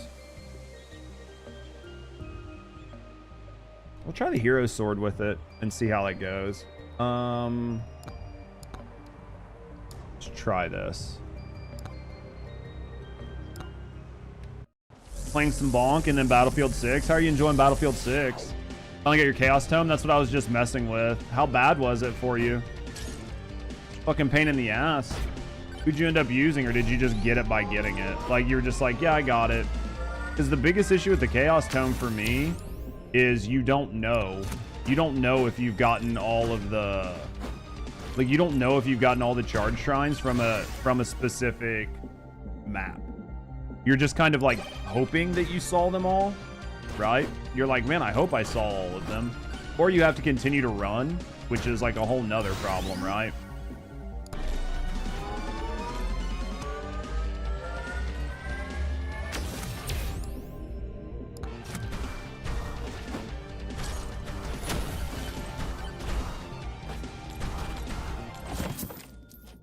Mega Chad, Ara Katana, Chuckers. Aegis? Really? Huge pain? Well, the hardest part is like, if you see them all. I would have had mine on like, it was like my second run, but I ended up fucking... The spawns on the 3rd round are different, and I wasn't paying enough attention, and got fucking hit by like a fucking... The pig spawned right under me. Quantity cooldown, damage, XP, yeah. It's, for me, it's just the moving around the map. Like, it's not the surviving. It's the moving around the map and not missing one. So, like, the last run that I just did, the biggest issue I had was, that I fucking missed one in the very middle. And then had to go back and saw it, and then went back, and then a stone golem showed up, and then by the time everything shows up, I went to go do the final boss. And I was doing the final boss at, like... fucking 15 seconds, 20 seconds into the stream, or into the storms where I started it, which is like a whole nother issue. Right? You're just like dealing with bullshit at that point. Supposedly the Chaos Tome's like halfway decent with the update. I haven't messed with it though. I don't even know exactly how it works. I'm assuming it's like supposedly somewhat decent. You missed one your first time, second time you just got lucky with the extra jumps and the height. No, I mean, that's what you have to do. You literally have to be able to like get in the air, get up there, look around, and fly around. Like once you get your extra jumps, it's not bad. But until you get all your extra jumps and you can move around, and even still, even with your extra jumps, you're looking for exclamation marks, and you might not be grabbing everything your first run. Right, like you might not be grabbing every double sword, and you're like, fuck, is that a double sword? Is that not a double sword? Right, you're like, what is that? What isn't that? The extra jumps are such a big fucking deal. Extra jumps are so nice.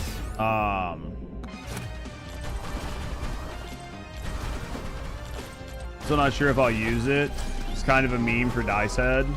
That's what I figured. Is just kind of like if you get lucky with it, it's really good, right? But if you don't, then it's just kind of like, yeah, it's what it is. Right? Like if you get lucky, it's really good. If you don't get lucky, it's kind of shit. And that's basically what I figured. But I feel like I need to have it. I don't know why I got lights there. It gave you +5 projectiles on one roll. Dice Head did, or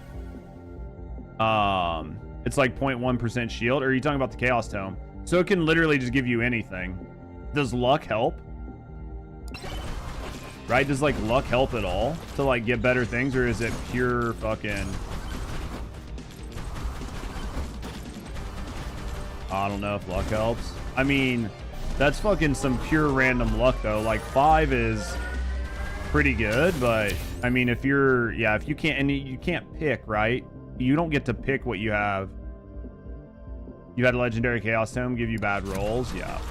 And that's the thing, like, if you can't pick or control it at all, then, you know, it could very well just go the wrong way. Which is gonna feel real fucking bad real quick, right?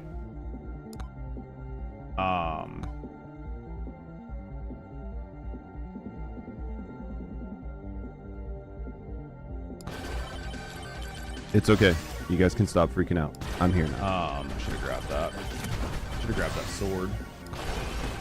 Yo, what up, Burns?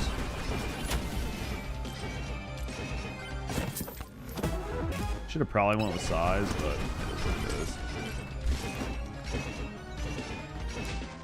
Do I have extra jumps? I don't. Damn it. Yeah, it's definitely a weird thing, but I think that's half of the fun. Is just like if you're somebody that's running for that god run. That, dude, there was a wrench there that I didn't grab. I'm fucking retarded. But yeah, if you're like somebody that's just running for that god run, you're gonna take it and just try it. What the fuck is bro's character? What's wrong with my character now? What's wrong with my character now? You don't like my scarecrow?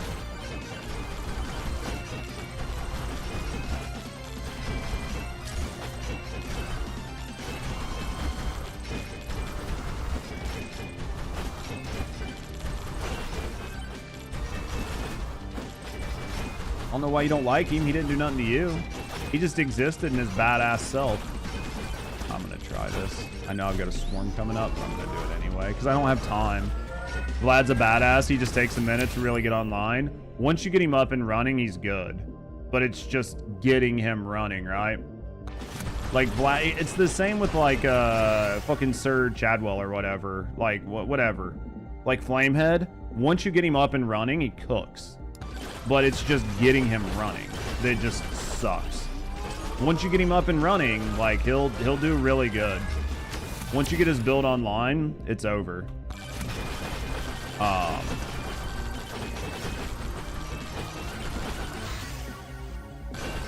Right? Like, what else did I want here?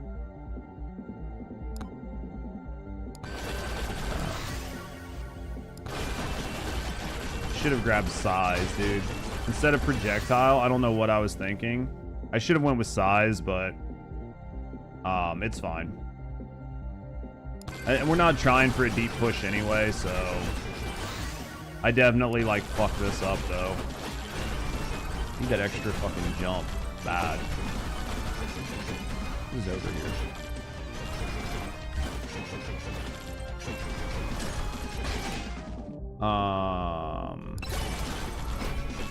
I need that extra fucking jump so bad.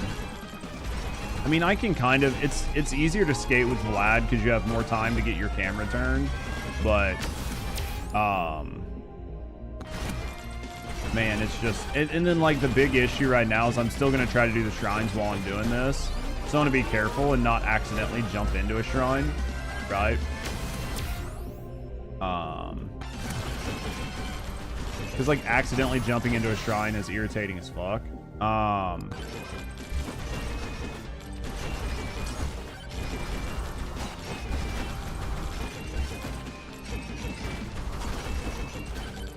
think I've gotten most of everything. And that's the problem is it's like, I think I've gotten most of everything, but you're like, did you? I don't know, right? Like, I think I did. It looks like I did, but... Quantity's good for blood magic? Yeah. I mean, like, honestly, projectile will work for all of this. It's just not going to scale katana. Katana is not really the best. I mean, it's fine for tornadoes, but still, I think that there are other things you could have done to, like, make it better. I don't know. It just depends on what you're building and how you're building it. I mean, at the end of the day, all that matters is that you're outscaling your enemies. Yeah, see, like, I missed this one. Because it's just all about, are you outscaling your enemies, honestly, and that's, especially when you're trying to do like those like final wave pushes. You just, if you get hit, you're dead. So it doesn't really matter because if you get hit, you're dead either way. I've had one where I had like 3 chonk plates, and I still got fucking one shot.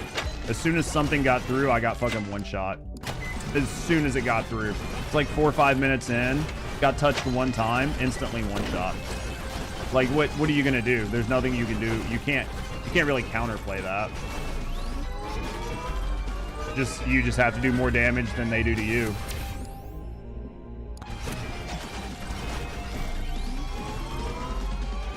I'm hoping, I wish like when you got the last one, it gave you like a ding noise. Right? It was like ding, and you're like, okay, I got them all done, dude. That would be so fucking nice.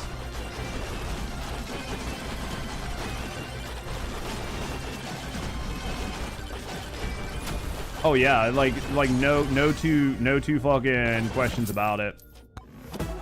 Well, as soon as I got hit, it was like 5 minutes, 6 minutes in. Literally as soon as I got there, it was just instantly one of the black ones got through, touched me one time. I was dead. 2 chonk plates instantly gone. Like there was no two ways about it. There's nothing that you're doing. You're not out fucking, you can't out heal a one shot, right? You haven't made it past 6 minutes since the update. I made 7, but record 603. I made 7 with the Astro. But I think like a lot of people that are putting big numbers up, they're not running 10-15 minutes. They're just scaling so fast that they're getting most of their XP and most of their kills within the first 5 to 6 minutes. Like I don't think a lot of people are running fucking 20 minutes deep. It dials up a lot faster. Well, you don't have the black hole that's broken either, right? Like the black hole effectively had the wrong hitbox on it. And because it had the wrong hitbox on it, it was just super easy to cover the whole map and keep everything away from you. Which makes a big fucking difference. Because again, like once you get so far in, the shit will one-shot you. You don't have enough HP. There's not enough scaling. There's nothing you can do to prevent it from happening. It's just going to do it. I think I got them all. I can't tell. I don't see anything. I'm gonna have to take this boss anyway, even if I didn't get them all.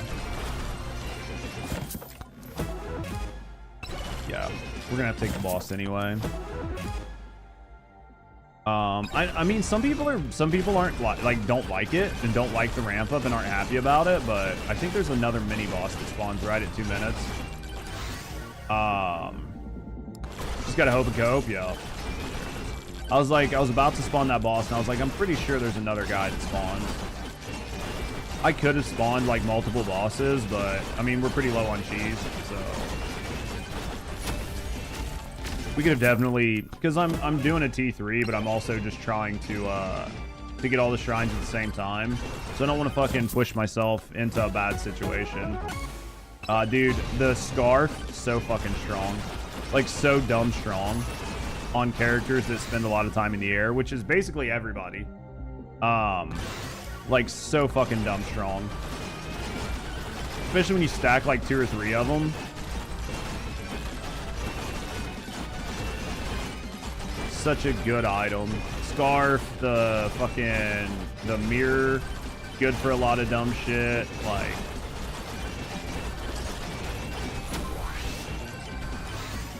let's go projectile count and see what we got here. Blood Mage, Grandma's Tonic too. Which one's that? I don't even know if I have it. There's like 5 things that I need to unlock. There's not a lot, but there's like 5 things that I need to unlock. That's why I was hoping to get the tome done. But if we can't get the tome done, I might look at some of the other unlocks I got to do and just work on them.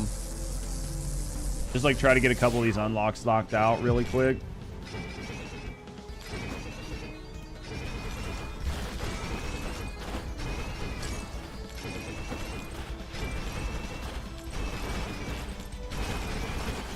I do kind of like the hero sword. I mean, I don't think Dex got like really hard nerfed. I know there's some people that talk about Dex. I don't really know that Dex got hard nerfed. If anything, Dex got a buff on paper, right? But hero sword's not actually too bad. The only problem is it just doesn't do instant shots. Round small drinking glass. Is it the one with like the umbrella and shit in it?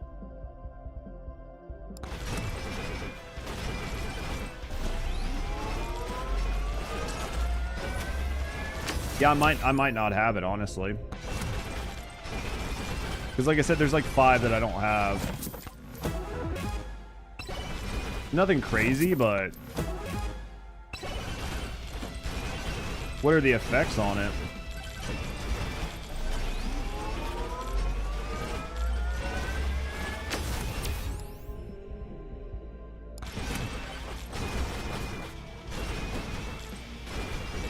Check your inventory when you're done.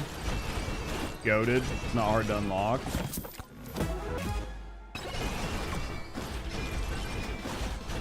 I'll have to check for it. I should have grabbed that extra jump. Crit basically 50% chance to do 50% more damage. Jesus Christ. What is it, blue? Purple. Probably purple. That's a pretty cracked effect. To just be like a random blue.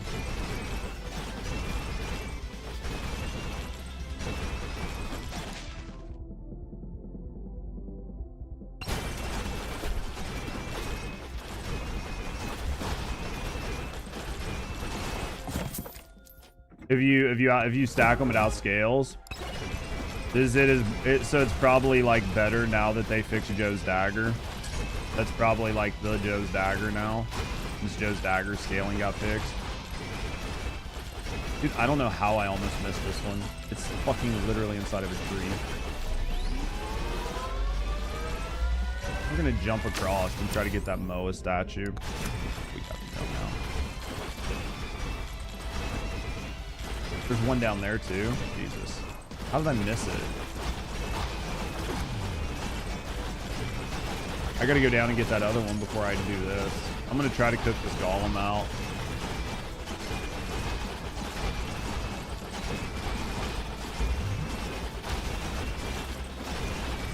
Yeah, I'll have to check it out though. I mean, if it's that good. I gotta be careful because I don't want to accidentally jump in over there.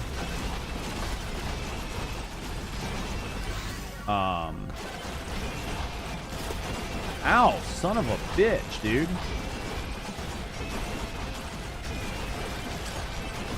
Did you fuck off? Jesus Christ, dude. Die. Die. Just gotta wait for that poison, man. Yeah, we're gonna go down here really quick since we missed it. We missed this one, and we need to do this before we do anything else. Oh shit, dude, we about died just dropping down onto these enemies. That was crap. Might just be based on RNG. I imagine it's just easy requirements, honestly. There are a lot that are pretty easy requirements. They're just like getting the whatevers for it, right? Down here. Wasn't this just like a guy? No. Dude, that's a Moa. I need that.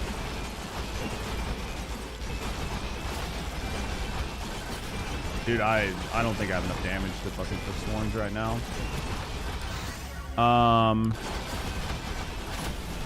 I hate how hard those blue guys get. Like how bad they scale out compared to everything else.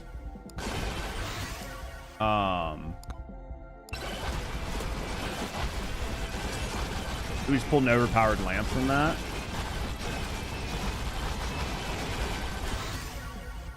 That was nice. Dude, we're so fucking far behind. We're so far behind. On like trying to get these.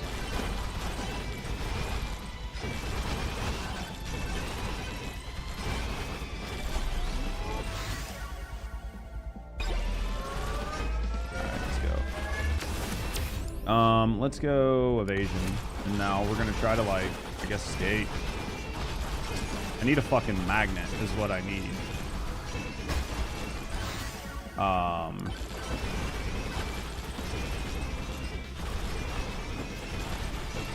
Yeah, we definitely need a magnet. Magnet will like level us up pretty good.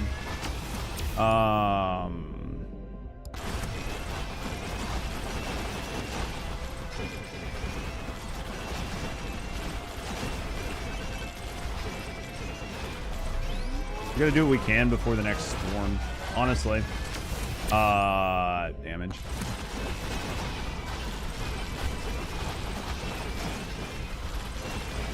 Grab this. We'll go ahead and get that gold chest. Then we'll come down the ramp and get the other one.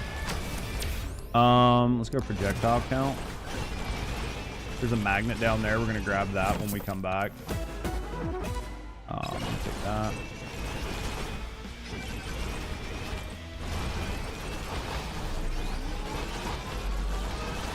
I'm like, we just have to stand here and take whatever ass beating we get. I don't have a choice. I was like, dude, I just don't, unfortunately, I don't have a choice. Whatever ass whooping comes my way, I have to take.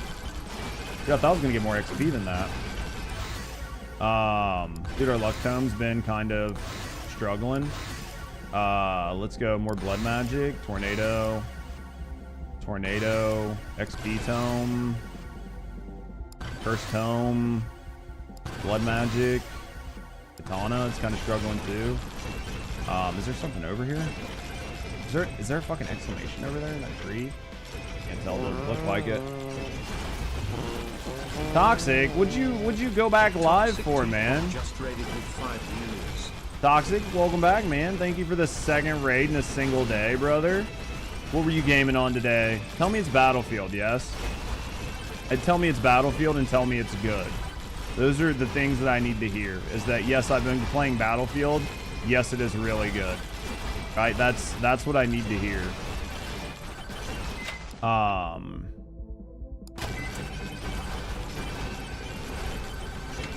Chat, go check out Toxic if you haven't.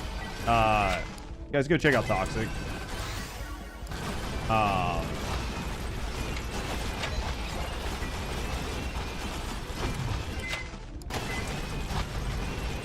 Dude, tell me how your second stream of the day was. Tell me all about it. It's got to be right.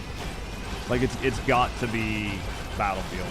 It's the only thing that makes sense. I got to do this, even if I get wrecked. Dude, that rock just about fucking pushed me out of this. Pretty sure. I can't see. I can't see. I'm dead. I'm dead. I got stuck under a fucking thing. What the I can't even see. Jesus. Reminds me of the old Battlefield Company days. Like Bad Company, dude. I think if it's good, then it's worth.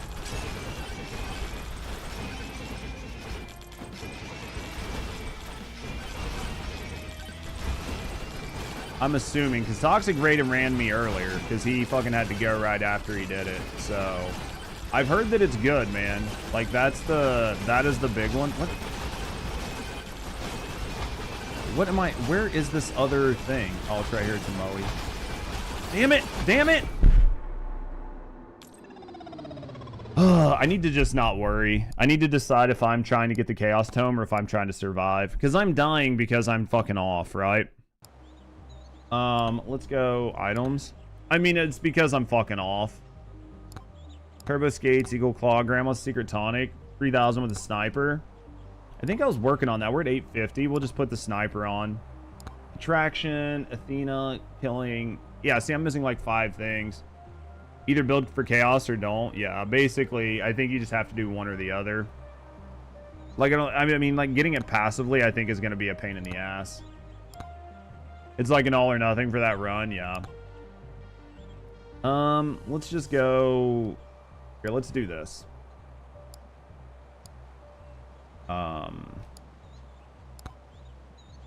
Let's do this. Weapons. We're gonna go. We're gonna have fun with this. Yeah, I feel like, and you have to get really lucky because you're just not gonna, you know what I mean? You're just not gonna just get it. Because it's definitely tough. Alright.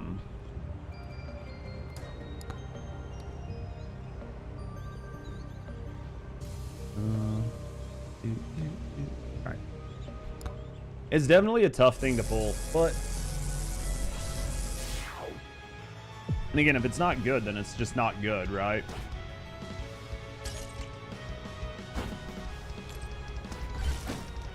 If it's not good, it's not good.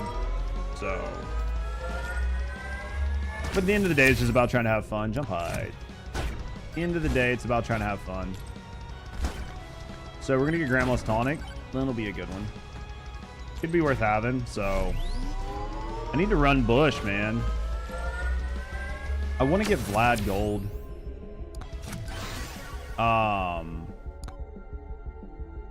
That was early. Yeah, don't sweat the Chaos Tome.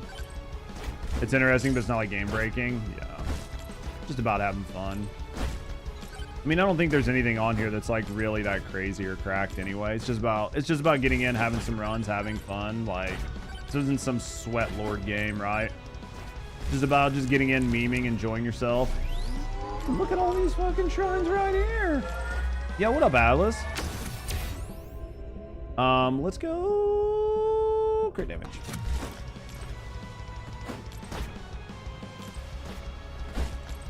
I'm gonna try this with a sniper, dude. We're gonna do blood and sniper. That's all we're gonna have. We'll see how it goes. Probably pretty terrible, but it's for fun. I do like that you can aim the sniper, even though you can't really aim the sniper. You can kind of like, you know what I mean? You can aim it without aiming it. It's not bad though. Let's go like this. Oops, grab it. Attack speed, damage to elites.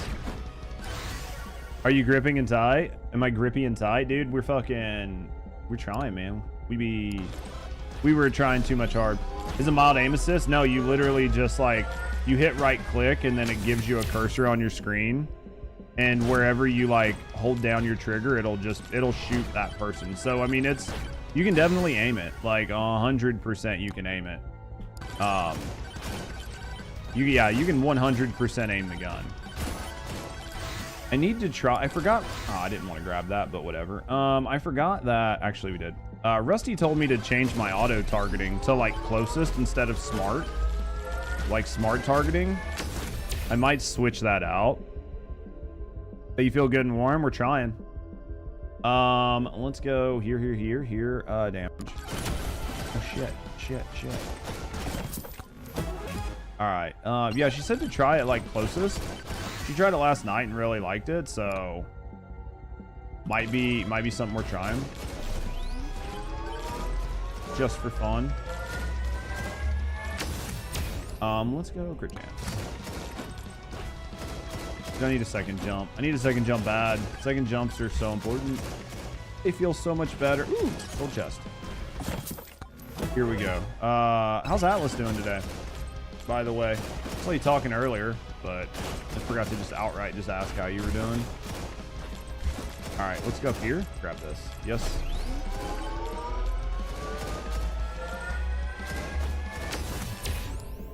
Let's go XP game.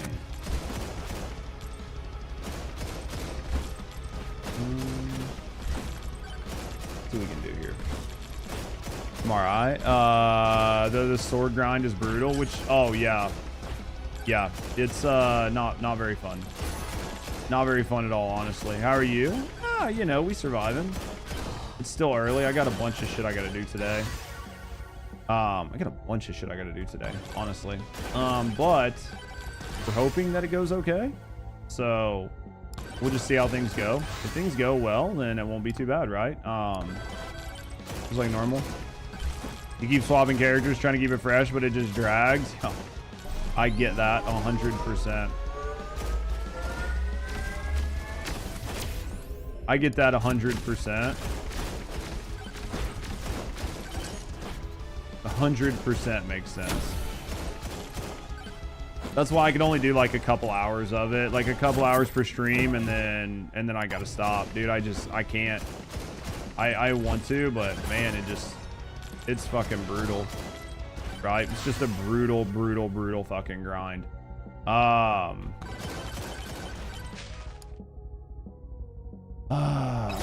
Recharge shrines. You know, another thing I think I need to do with Vlad, I need to look and see if I need to beat the boss in 6 minutes with Vlad. So I can't remember if I've done that. I wish you could just check. Worst part with the Glade took vibrations and somehow it's harder to control the restored relic. What? No shot. Need to look and see which skins I've got for Vlad. I know I don't have the one for beating the boss because I haven't beat the boss with Vlad yet, so you definitely have to like pay attention to what you're building for, because I don't think you can just be like, well, you just put X, Y, and Z on Vlad and it's just like you win the game. And it's like, well, when you're going up against the final boss, things are much different depending on who you're using and what fucking perks you have on your character. Because not everything works the exact same, and not everything is equally good. Right? I got too close to that, but oh well. At least we can ignore that for this run.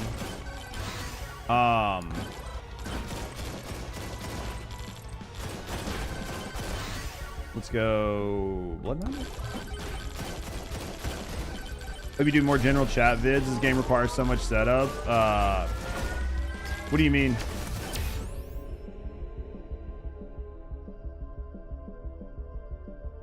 Maybe do more general chat and vids. What do you mean, Achilles? Like you talking about just general content, or like what I need to be doing more of when I make videos? Are you just talking about in stream? Like in stream, you need to be chatting more or whatever. Because like definitely part of streams is just people showing up. Like if there are less people hanging out and less people talking, it's just harder to carry on a conversation with yourself. Like I try to talk and try to talk about what I'm doing and try to carry on a conversation, but there's just less people hanging out chatting. It's much harder to much harder to like make a fun, engaging, hilarious, interesting stream. Just much harder to do. Like what you did yesterday. Remember what I did yesterday. I don't even remember what I did yesterday. What you mean, like watching a YouTube video and doing some other stuff?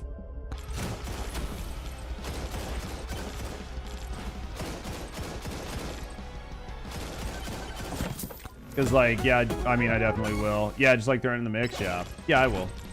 I have every intention to. Like today, I did like 2 hours of TFD, and then just talked about that article, right? Like talked about that news article, and then just kind of like, just kind of moved on and did this. And this is just hanging out, chilling and vibing and just having fun and relaxing. This is stuff I need for something else. So, but yeah, I mean, that's the goal. The goal is to try, right? The goal is to try to do more and to have fun with stuff. So, you just got to kind of take it. You got to take it as it shows up. So, yeah, I mean, I'll have to figure out something to watch. So, how I felt with like Returnal and Hades. Yeah, it's like, it's basically the same concept, right? Like, it'll be fine. We're not going to play it forever. It's a fun thing to do right now. It's a fun thing to do on stream. I mean, given the fact that there's like, effectively nobody's playing First Descendant. I could be playing Battlefield, but Battlefield's going to be very similar. Battlefield, like say I was to boot up Battlefield like right now, it'd be very similar because it's going to be about like setups and getting your guns and having those like fun moments. But then there's going to be a lot of like face down, fucking concentrating on what you're doing, like less chatting. So I feel like it just kind of is what it is, unfortunately. But trying to have fun with it. So what do I really want to play besides Megabonk? Everything. Like for me, it's just, if it was up to me and I could just like play whatever games I want and just whatever I afforded, like we've talked about it before, like if there was no financial concern with it, I could just play whatever, then that's effectively what I would do. So like if I could, I would be like, you know what, Battlefield came out, I haven't played a Battlefield in a while. We'll play Battlefield for a couple days and see if I enjoy it. If not, I'll turn it off. And if I am enjoying it, then we'll play it. I would just like to play whatever. I would like to just play whatever the fucking mood hits, right? So if I was like, I played Megabonk. I've had a lot of fun playing Megabonk for like a week or two.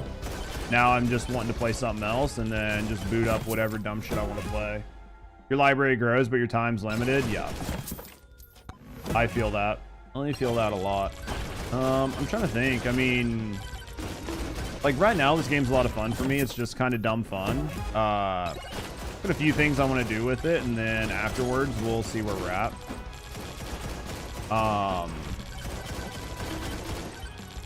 Like nothing real crazy. So we'll play this for a little bit, and then yeah, I got like a couple more YouTube videos and shit I want to make for this game. So because I want to make a couple more YouTube videos, we're gonna play it and just make sure we understand some shit. And then after that, your YouTube video was done really well. Which one? The one for the game? I appreciate it. I tried to do like a decent video, and I think it did okay. I mean, it's got almost like 20 or 30,000 fucking views. So, I mean, I feel like I did it, you know, somewhat decent. So.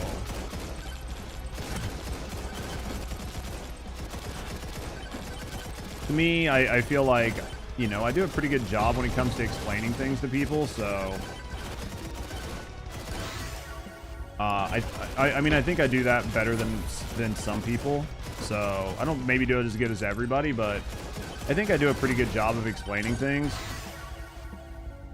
But you have to understand things to explain them, and to understand things, you have to do a lot of it, right? That's what I tell my girlfriend. You can be good at sex, you got to do a lot of it, right? So yeah, I mean, like, the idea is just to get really good at something. So do this. Yeah, I mean, I think Battlefield seems fun. I would enjoy probably playing Battlefield for at least a little bit. Maybe, I don't know. Gaming's tough for me because I had to spend so much time playing games as a job. Like, I've spent so much time playing games as a career over the past like 4 years that it's been a long time since I've just sat down and went, yeah, but what game do I want to play? Not like, what game do I need to play? So because of that, it's like pretty rare for me to just be like, yeah, I just want to play this game. I feel like I very rarely play a game where I'm like, oh yeah, what should I, you know, am I having fun in this? Like, half of the time when I'm playing a game, I'm like, can I do anything with this? Can I make content on it? Should I be playing it on stream instead of playing it off stream? Like, how should I be doing this, right? Like, at the end of the day, it's like, yeah, but what should I be doing?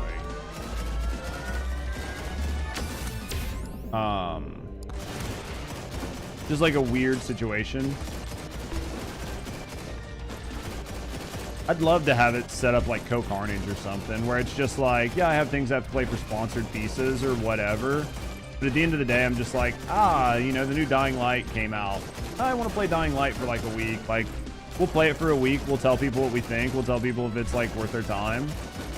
And then go from there. Or failing both, you could either still inject a preference as you're doing now. Your phone's old, your fingers. No, you're fine, man. Yeah, and I think that, like, I'm trying to branch and do things, but I have to do them slowly, right? So, like, as a content creator, you can't just pivot. Like, you can't make a massive pivot to your channel. So no matter what you're doing, you have to do it in like a slow, measured way. And I'm actually probably playing more games outside of TFD than I should. But realistically, like, there's just not a lot going on in TFD.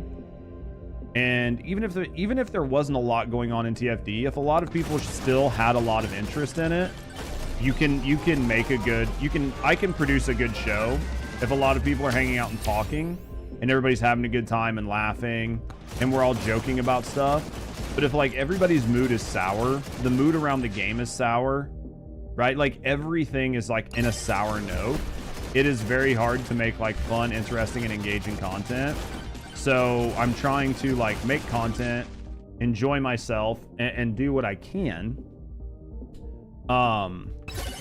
while still, you know what I mean, while still trying to do what's best for the channel. And that means right now playing a lot less TFD, even if that means playing something like Borderlands or Megabonk, which aren't like necessarily really cracked games or anything that's like super amazing for the channel, but there's effectively like a very small pool, like market pool of people watching TFD content, and most of us are pretty capped out on that market. Like everybody that watches the content basically knows who we all are, so there's very little room for growth, right? There's like very little movement in the market. So it's like I'd much rather just gain exposure in other aspects of like content creation than sit in one place with a market that's saturated and stale. Like, this just makes more sense, right? More, there's just too many signs that align. Looking at the metrics, they tell a story. I mean, I think they do. I think anybody that has eyeballs can just kind of like look and see what's happening, right? I think if you have eyes, you can look and tell what's happening. So it's like, what are you doing with your channel? And like for me, yesterday we did just chatting. We made some videos. They're gonna go.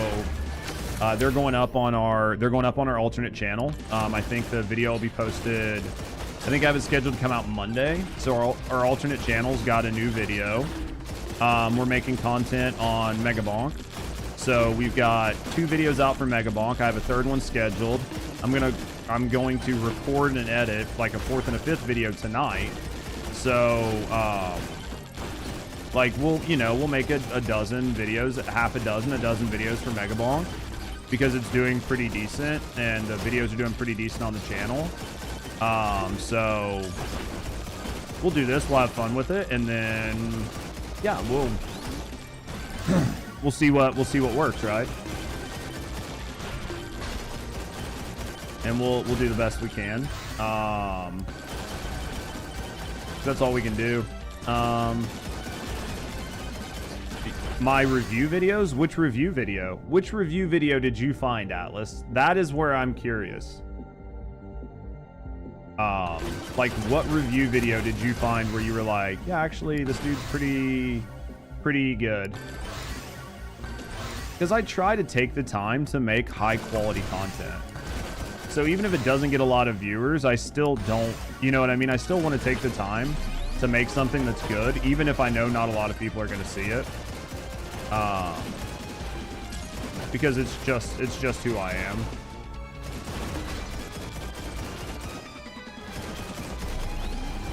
Because I think it's actually quite surprising when like community members talk about how they found the channel. And then I think it was like Destruct it was either Destruct or Diesel. The other day we were talking about stuff. I think it might have been Diesel.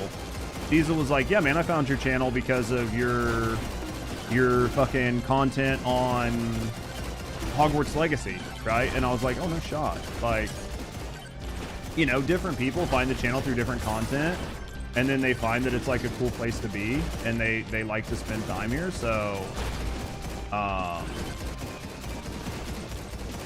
and then they like just make it part of their like daily activity, right? So super cool. We're gonna die here. We're gonna die here. We're getting like these runners. They keep getting under us, and we can't stay alive. Like our sniper's just not a good alternative weapon. It's a better primary weapon, but not a good secondary.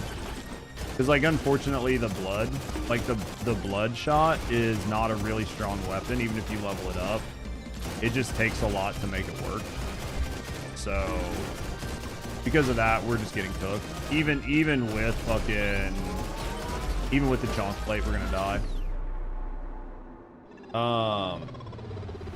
But yeah, the main goal here is just to try to get that sniper. How many kills did we get? About 3,000, maybe half of them with the sniper. We need to get 3,000 total kills with the sniper. Tomes? Items? I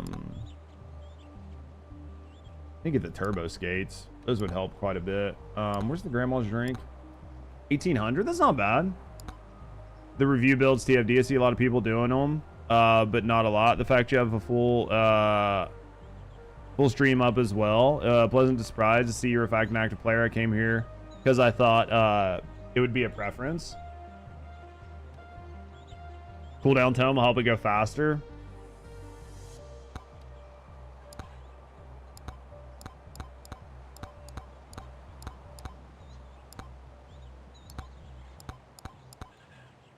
Downtown. Dude, I have such a hard. Oh, it's attack speed. Yeah, attack speed over projectiles. Well, probably attack speed and projectiles. I mean, I can get rid of this. Probably keep that and go attack speed and projectile, and it'll help. We'll go attack speed and projectile. Kill the final boss. This is Vlad. Do this. Both plus damage.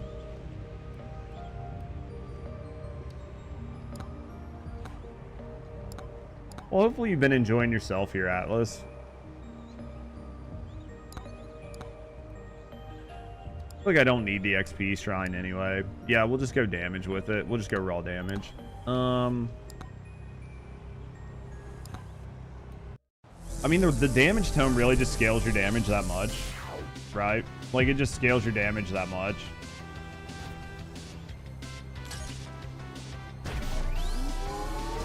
I feel like Vlad, man, his like blood magic is nice, but it's super helpful late game.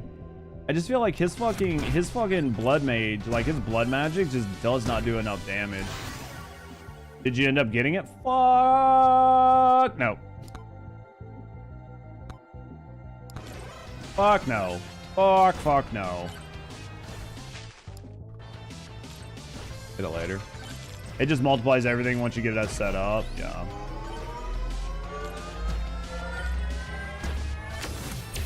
I'll get it eventually. Destruct's got it, and they said it's not that good. It's like fun for memes or whatever, but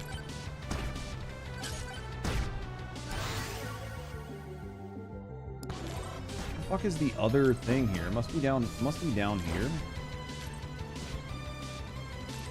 The red hat. Red hats are good, but man. I do all 3 tomes. Once you have 30 blood magics on low cooldown, he's goated. Really? Like level 30 blood magic or 30 of them hitting?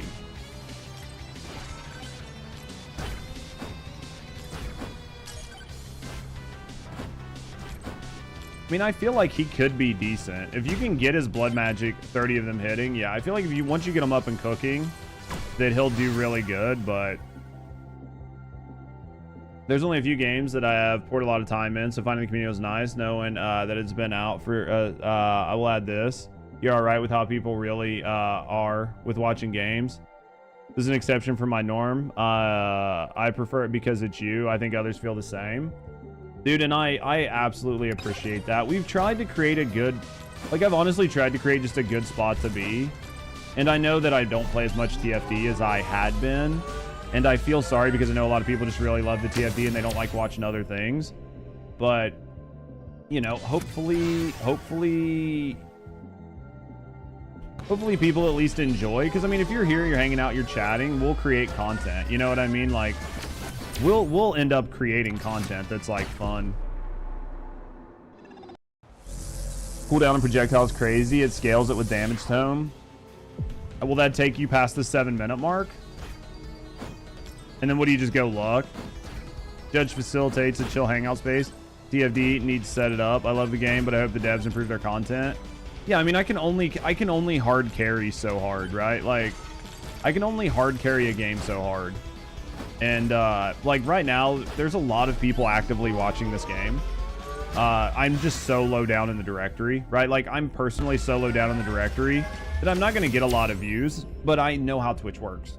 And I know that, you're still here from Phasma. Dude, we've got some people, and you fucking T3 me, you goddamn nerd. I mean, like, we've got some people who've been here for a long time, and we've got some people that really enjoy what we do and enjoy the content. I do what I can, but like I was saying, like, I know that there's not going to be a lot of people watching me play this. Like, I know that for a fact. But I know that I'll have more people watching me play First Descendant, but I also know TFD is not doing very well, so there's only so much I can do there. I'd much rather spend some time playing this, make some good YouTube videos, try to grow the community, have the people that are going to hang out with me, because if I've played TFD for a year, and if in that whole time you're not going to watch me play something else, then me doing TFD for another 6 months isn't going to make you watch me play something else, right? It's just not going to happen statistically. So at this point, there's not a lot of growth available in the directory. So because of that, right, like, because of that, there's still room to grow, but there's not a lot. So I need to prioritize trying to find growth other places, and trying to do that is doing some other things, which is what I'm doing. Yeah, capitalize on the moments, enjoy this right now. Yeah, I mean, like, as dumb as it sounds, right? Like, the video I did for this, that guide, I think it's got almost like 20,000 views, right? All your friends are playing Battlefield. Dude, Battlefield would destroy me. There's just not going to be enough. There's not enough room for me to play Battlefield. I couldn't do it. I would just get fucking demolished. I would be playing it just for me. Like, there's no growth potential there. Yeah. Yeah, I put out this Megabonk video. It's been out for like 2 days, 2.5 days, and it's almost got 20,000 views. So like, I have to capitalize on this. It's got 35 subs. This like revenue is like days behind, so I'm not too worried about it. But like, I have to capitalize on it, right? That's fantastic. I mean, for a channel of my size, like, that's pretty good, especially since it's like not my subscriber base that's watching the video. Like, my subscriber base isn't watching that video. They're just not. So it's just new people that are coming in that are watching the video. So yeah. Yeah, I think you just got to capitalize on things. And we talked about it earlier. I would love to play Borderlands right now, but you know, it's just not gonna be really good for me and for the channel. So, or not Borderlands, Battlefield. I just think Battlefield will do really good though. How are you guys enjoying it, Fuchs? I mean, are you guys enjoying the fuck out of playing it right now? Projectile speed.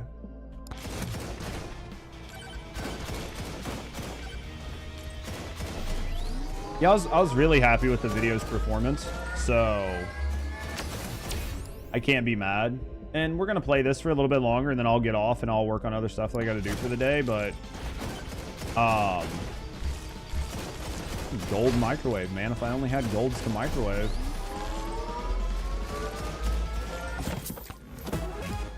And my man here has lifesteal, but boy does it fucking suck in the beginning. He's got 4% lifesteal. We're gonna grab him some regen. He needs something. He needs some help, dude. My man here is on the bus. What were we gonna get? We were gonna get XP. No, we were gonna get luck, and then we were gonna get cooldown. Is it tied to crit chance? His lifesteal? No, it's just he's got a 4%. He's just got a low percent. When he gets, I think it's every time he levels up, it goes up. So as he levels up, it'll go up.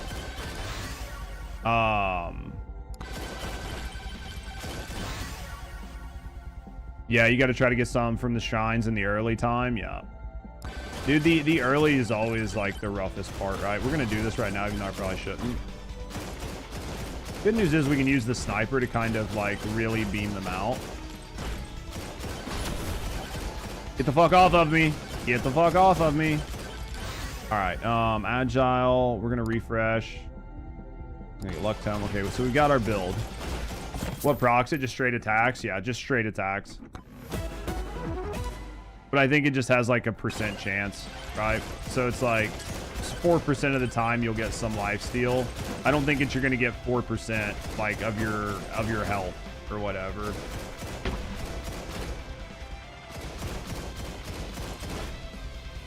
Is that what it is? Each one has a 5% chance of getting it, and then the 4% is what? The amount of health you get?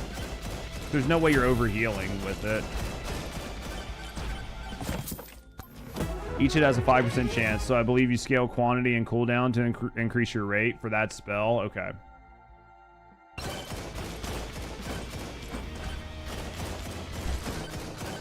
Because, like, some of that stuff... Like, I like when games do it, but like at the end of the day, you should have a toggle to where people can get more or less information from your skills. Like, not everybody needs a ton of information, but there are times where it's like really nice to get a bunch of info like that on tooltips. And I don't think it needs to be there all the time or for every player because it's just too much info. But for people that want to know it, I think it's super, super nice. Shield.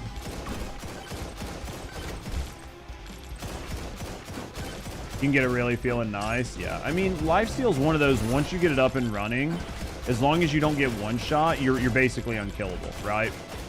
Because like I use a lot of lifesteal on Oofy, especially when I was trying to do some like really fun weird shit with him, and it felt good, but it took a while to get it up and running. Like once you got it up and running, it felt good. Apparently some skill, have on hit coefficients too. IG only procs 70% of the normal rate. No shot, really? That's interesting.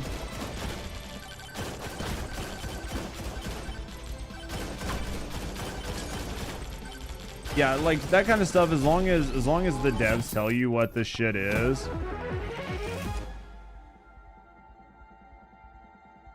What's with the lamp legendary item effects? The on hits. Well, it just makes it proc a second time, right? Like an additional time.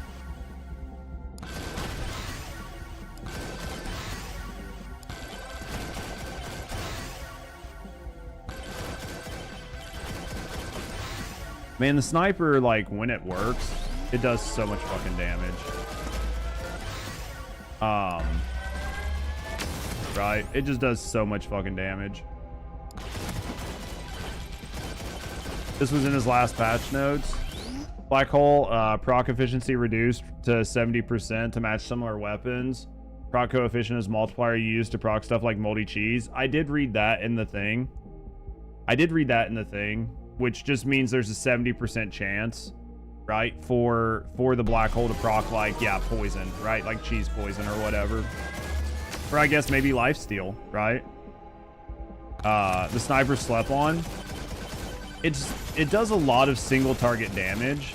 I feel like it's one of those things where as like less people are using the executioner, you might see more people use shit like the sniper. I'm about to get fucking wrecked. If you use it properly, you can effectively take out anything that's really big or chunky around you, and you don't have to worry about it, right? Which is actually pretty nice. It does a fucking ton of damage too.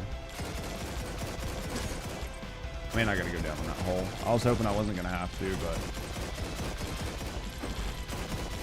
I mean, I guess I didn't have to. Typically, I would just ignore a lot of this. Like, if it's way out of my way, I would just ignore it, but... crit damage.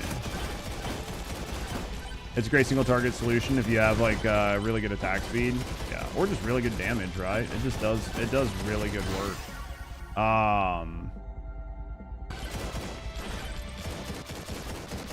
Like these Moa statues, dude, I feel like people don't realize that you can refresh them. Actually, I know people don't realize you can refresh them because they said that on my videos. But basically, people don't realize you can refresh them. You can get really good shit from there. It's like refreshing 3 fucking boxes at a single time. Like, it's just so good. That's why I unfortunately end up carrying so much fucking money on me until I get all my rerolls out of the way. Which I know is like dumb. I should probably be buying like more dumb little boxes, but at the end of the day, like being able to buy the better stuff is always better. Scarf, Curse Grabbies, Mirror. Grab Mirror just to do it. Doesn't matter.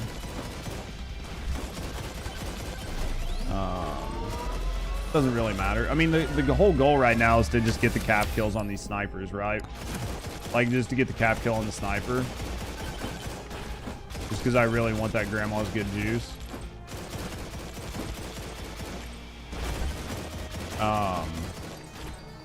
We really want grandma's juice. I'm going to be able to put it in our mouth. Alright.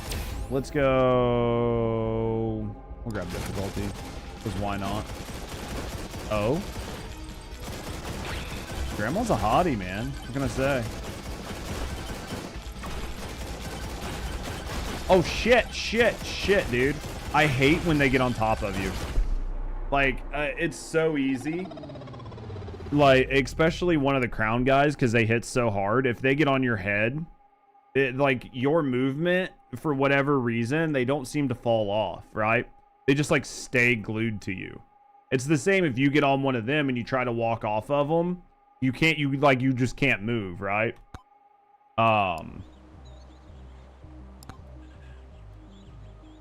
Yeah, that's like an insta stick on. Yeah, it feels so bad. So we're close. We might actually get this done before the end of stream. What are you doing, dear?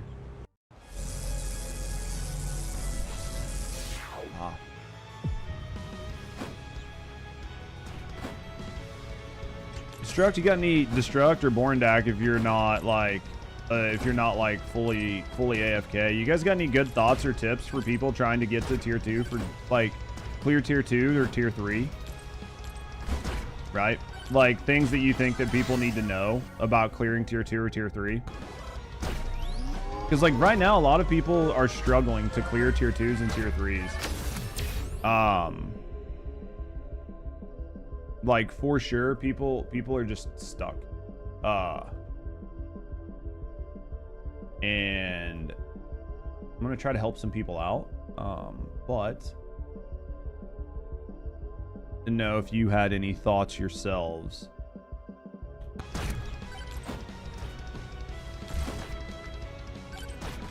Because I mean, a lot of it's just about synergies. Damage or precision tome helps a lot in late game. Basically multiplies the rest of your setup, which is like when it feels like your damage is falling off. Oh, absolutely. I think really synergizing your tomes and understand what you're doing, especially like trying to clear tier 3. Yeah, when damages are ramping up, those, I mean, that makes perfect sense. At least either armor or regen for the final boss. Yeah, like for me, I think shield works really well there. For me, I think shield actually works really, really well there. Because shield comes back really quick and you don't have to worry about a lot of things. So I think that for a lot of gamers, like shield is a really, really solid play.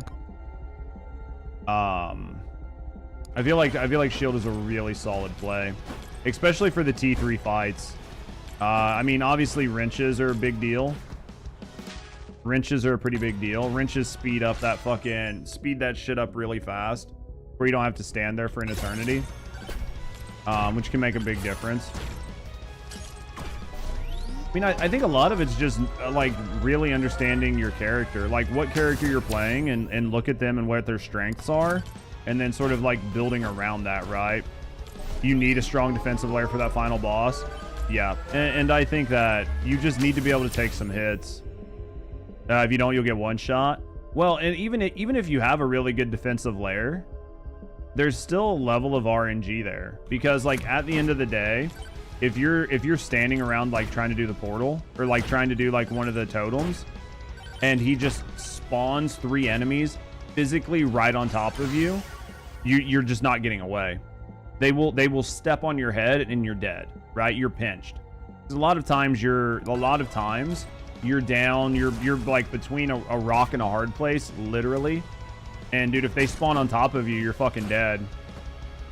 Dude, the T3 projectiles, them red ones, are no joke. If they don't one-shot you, they will two-shot you. Unless you have really, really, really high, right?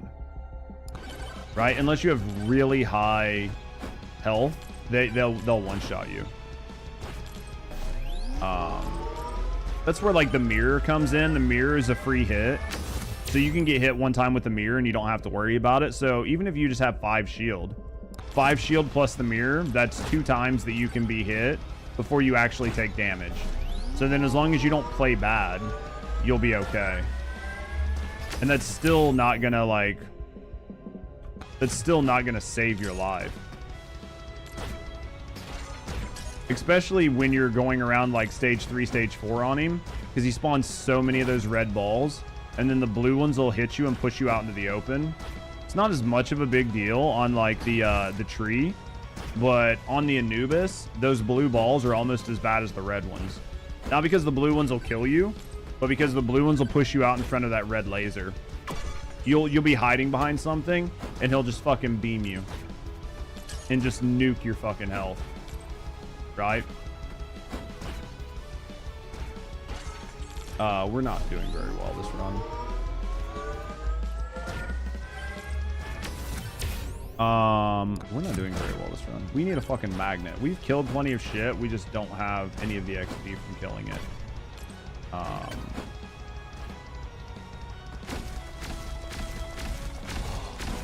Yeah, we've just not had a very good run. We've just not had a very good run. Blood magic. Just getting like super unlucky. Another tip: stagger upgrades by priority. Don't spread all the XP out too early on everything. What do you mean? Like just prioritize getting like one weapon or attack speed or something like that up and running. That way you can actually do damage. Because getting like 2 on attack speed, 2 on fucking whatever, 2 on this, 2 on that.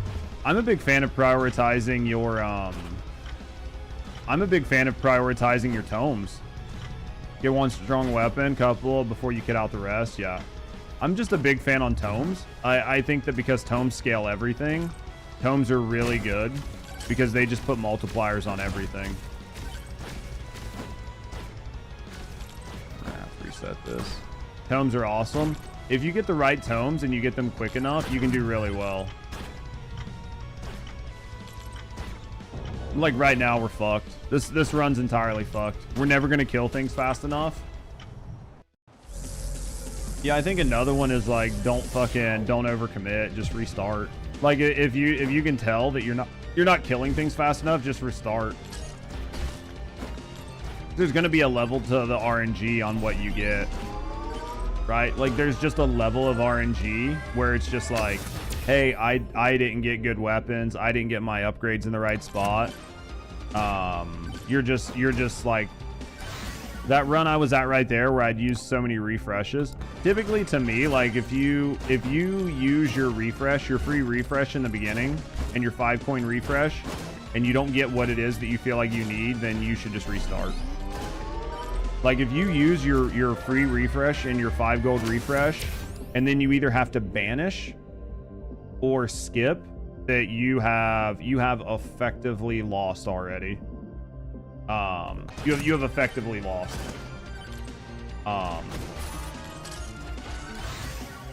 Yeah.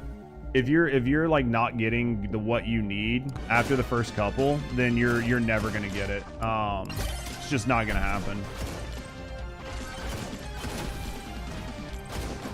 You can see this up here. I was too focused on the guy. I was like too laser focused on the guy. Didn't even see this was up here. But yeah, I'm definitely a big fan of like projectile. Like if you're using the projectile tome, like getting that bitch early and putting some levels in it, I definitely think it really helps you out in the long term. Same with same with any other like major tome.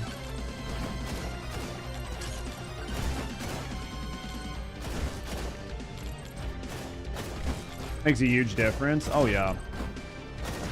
And just knowing your weapons, like making sure you're pairing weapons up that pair well with your tomes, right? If you're using a bunch of shit that doesn't scale with size, or it doesn't scale enough with size, and you're like, yeah, but I use like the banana or something as well, then you need to pick weapons that are going to synergize better. Because if not, you're literally just setting yourself up to where your tomes are only half effective, so they're not scaling near as well. Like size does really nothing for me. I shouldn't have probably picked it, but like between these two weapons, size does help like the blood magic, but it's not that big of a deal, right? At least not anytime soon. Later on when shit's stacked up, maybe, but in the beginning, it's not doing a whole lot.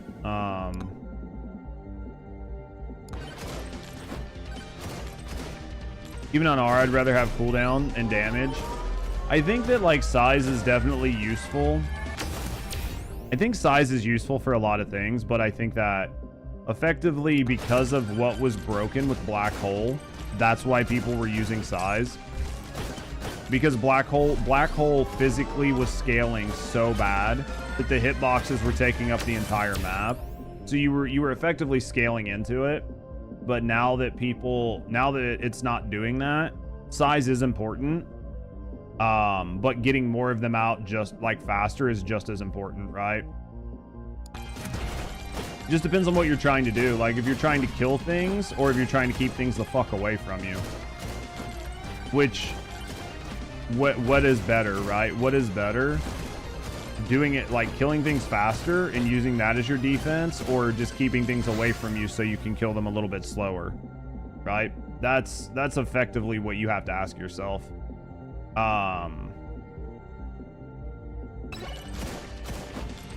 When it comes to like a lot of the like more crazy runs, Because I do think size is fun, and I think it does have some use cases, but it's only useful to do one thing or the other. And then the downside with a bunch of size is once you scale size out too much, you effectively can't pick things up. It doesn't scale your damage in any meaningful way. It literally is, it's basically a defense. Size is a defense, is what it is. Yeah, size is defense. To me, it's defense more than anything.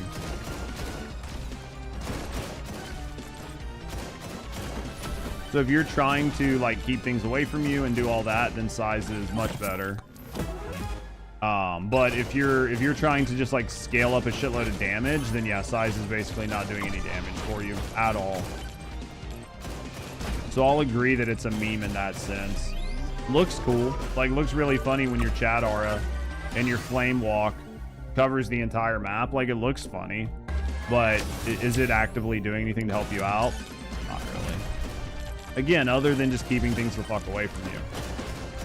Which, when you're doing some crazy late stage swarms, having things stay further away from you means you're not going to get one shot and you're going to have time to follow up with a second attack.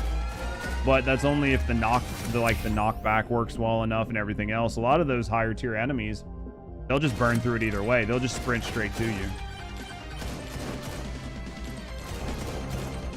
If you had a 5th slot, you would always take it. No, I mean, I get that though. Oh, damn, I'm dead.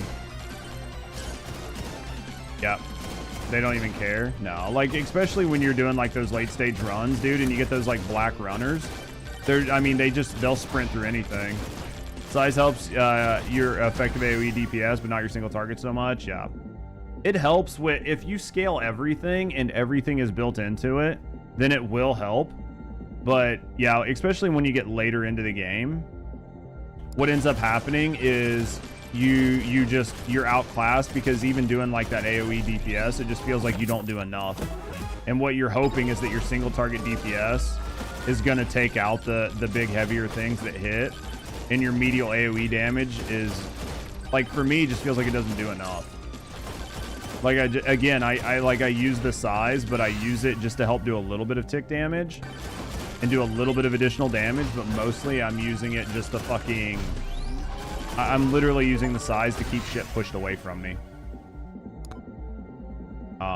Dude, this has just been such a bad fucking unluck on all of this. But maybe I'm wrong, right? Like, and it's one of those things where, again, I think you just need to understand your build and what you're building into.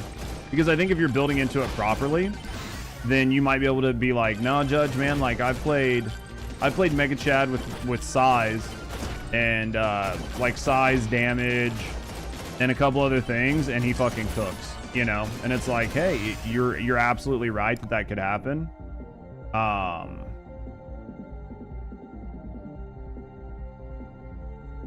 Cooldown, luck, damage.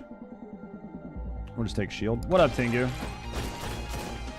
I think if I'm lucky, I'll take him. I'll take Vlad to the boss and get the red skin for him. If I'm lucky, I'll take Vlad to the boss. And I think that I've got, you know, damage. I've got attack speed. I needed projectile, but it just wasn't showing up, so it's fine without it. The chances of, like, Vlad actually going and killing the boss with only these 2 weapons, pretty much non-existent, but we'll see. If we can get lucky, right? It's not impossible, but it's definitely not going to be super fucking fast, right? Shield tome doesn't need much shield right now, so we're just gonna really try to scale this damage up. If we can ratchet this damage up, it might not be bad. Nothing much. You, man, just vibing. Fucking glorious day. You know what I mean? Just trying to have an amazing day, brother. Doing what we can, trying to have fun, trying to play games. Gonna play a little bit more Megabonk, and then after we get done bonking, I gotta figure out whether we're doing lunch or waiting, and then maybe just gonna do a dinner later on. Supposed to be, can we have pizza?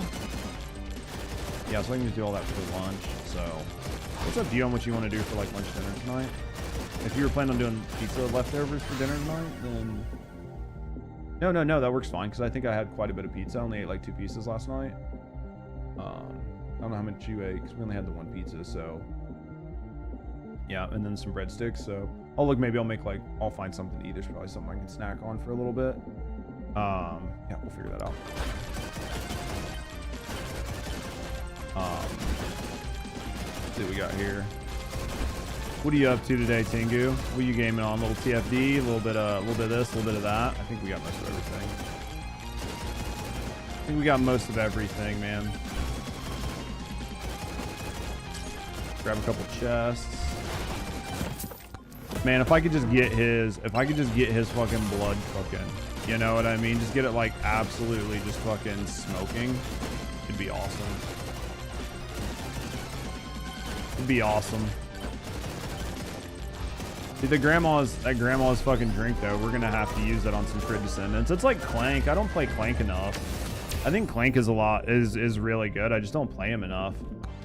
Like I don't play him enough to like make him useful. But I think if you build into him, you know how to skate, you build into him, you get him some extra jumps, he's gonna do just fine. I think one of the hardest parts is just this map. Dice Head's good for crit because of the RNG on his like upgrades plus the RNG on his dice. Yeah, Dice Head's a lot of fun, man. That's what I mean. I got so many characters that I need to just like build and play. He benefits from 100% crit stuff by defaulting with his dice. What do you mean? Just because of the way his dice scale?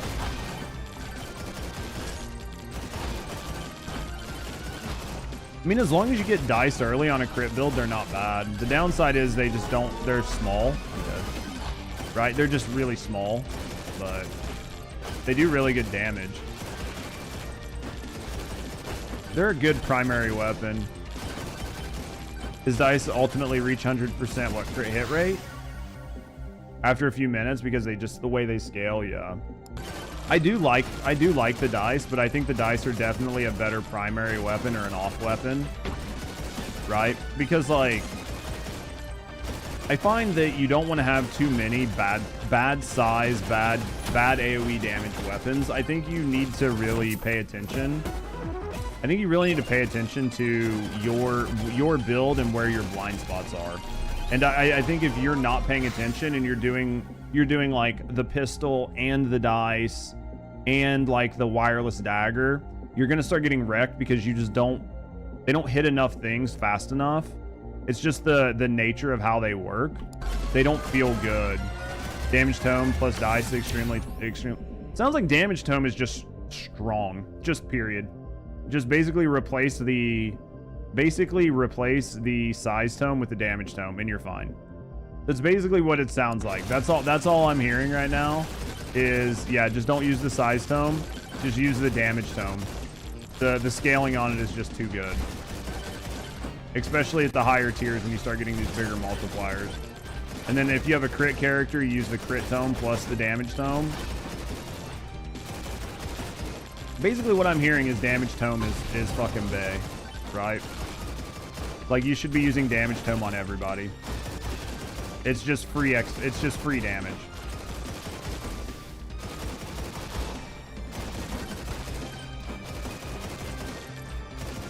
Damage tome's just one of the best right now.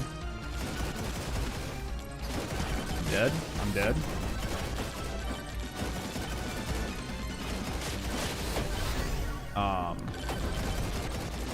It just scales your damage so much. Dude, I absolutely hate these little bushes, dude.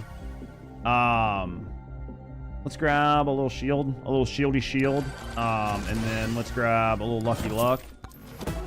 And then let's do damage tome, blood magic, more blood magic, cooldown. I mean, the bushes, the reason I dislike the bushes isn't because of their explosion. I feel like if they explode, they don't always leave XP. So like if they explode and you don't kill them, I feel like you're just sacrificing a ton of XP. I could be wrong, but it's often felt like to me that if they just naturally explode, that they're not leaving me XP.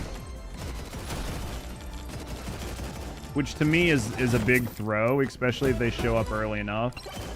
Because you're just like, wheel? There goes a bunch of XP that I should have had. And like I said, maybe I'm wrong on it, but let's take a rip. Dude, Toxic just went live again. Dude, my man keeps ending and starting. We're gonna have to send some love to Toxic later on. I guarantee he's been playing Battlefield and he just can't stop himself. He just can't stop himself. He just keeps playing. But he has to like get up and do shit. So let's go attack speed. But yeah, it's been that is probably the most frustrating part about those specific enemies to me. And especially if you get them too early. If you get them super late, like it's not that big of a deal. You can kill them no matter what. But if you get them super, super early, it feels like a massive problem.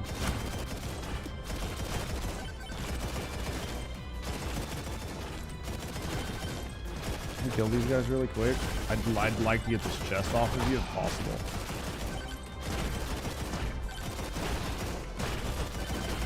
I'd really like to get the chest off of these guys, like somewhat quickly. Dude, that sniper though, man, it is nice just to be able to tell it like where to beam. Didn't make that jump. I didn't get enough height off the first one. Big re-up. Especially for this little fucker. That is where it's nice, is for that little fucking bastard. It's just like easy XP. What's down here? I fucking, yeah, dude, that dude just fucking pisses me off so much.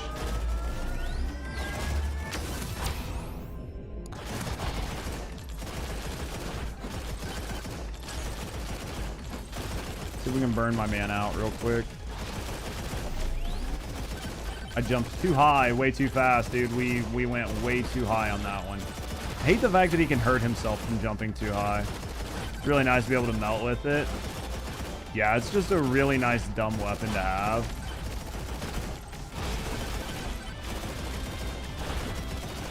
And if it just did a little bit more damage, right? If it just did a little bit more. It's interesting that it shoots, like, because it shoots from your person and not like where your crosshair is. There's a lot of times where the bullets don't always go exactly where you want them to, which is an interesting problem to have. Dude, we're about to die. When did we get 75 shield? That must just be part of like his kit. I do not remember. Oh, you know, I have this shield book. That's right. Oh, I'm retarded. I was like, dude, when did I get this 75 shield? I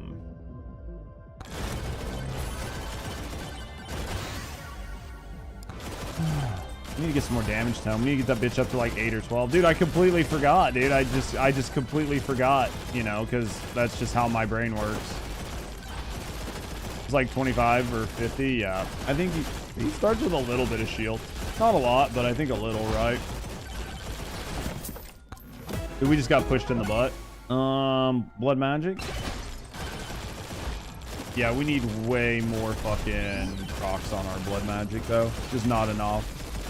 Not Vlad? No. You thought he was flanker? No. No, he's Vlad. I was like, dude, I don't think he does, but if he does, it's not a lot. Because I know, like, I know, like, Tony McZoomy starts out with, like, 5 shield. You have one more unlocked before you can buy a toggler. Dude, the toggler's such a big upgrade on being able to allow you to get your builds much more efficiently. It's such a good upgrade. Once you have it, you're gonna be like, yeah, this is big love.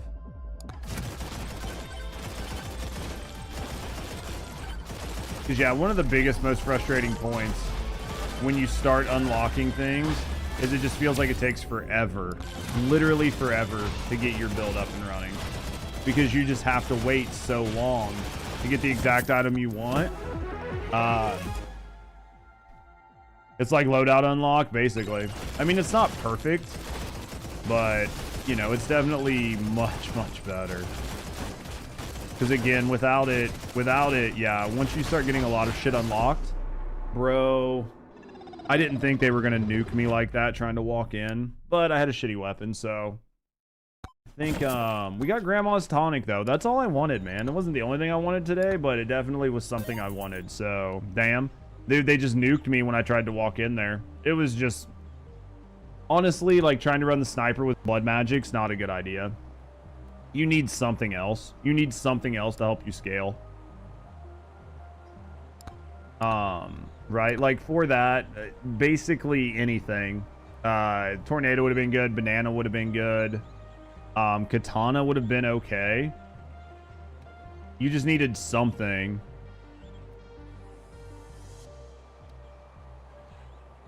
It's a big upgrade, which... Oh, you're talking about the toggler? Yeah. You talking about the toggler or you talking about the sniper? I feel like you need something. You just need something with it. It's a big upgrade. You'll notice it. Yeah.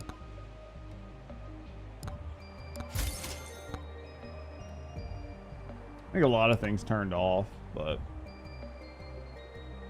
Probably some of them that are very good, but... Turbo skates would be useful for certain things. I mean, you toggle these based on what you're playing, right? Like what type, like if you're not standing still, then you don't need idle juice. But if you're going to stand there and do like Chad, and you're just going to stand there and fucking cook, then this is going to do really good, right? Just depends on what you're doing. Like if you're moving a lot, this isn't going to do very good. But if you're doing like a late game push, then that's going to do really well. Nearby enemies. Like this plus that. It just depends on your build though. Like for me, yeah, in late game, yeah, it just depends on what you're doing. So like for me, like using Tony McZumi, none of that matters because I don't stand still. I just move, right? Like I just move around and I jump. And because I spend most of the time in the air, none of that matters. Like none of it matters. But if you're on somebody that's not jumping around, flying around like super quick, then campfire, idle juice, some of those things are going to matter a lot more. A lot of that shit's going to matter a lot more. Quests. Yeah, like, see, I don't even have my fucking Mega Chad gold. Who do we have? Like, I need to get my Calcium. I need to get him gold. Some of these guys, like, I haven't even... there's Oofy's gold.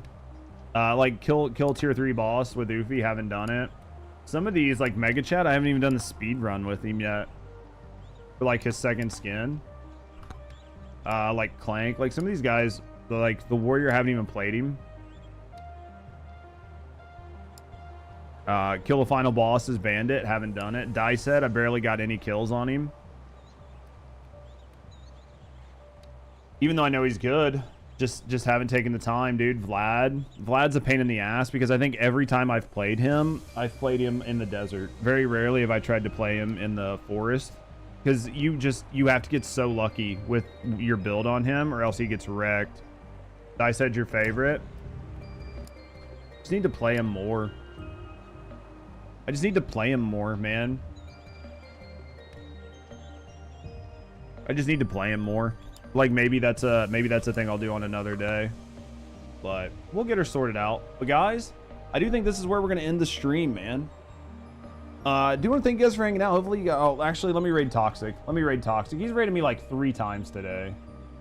Let's send you guys over to see Toxic. Well, man, I don't know.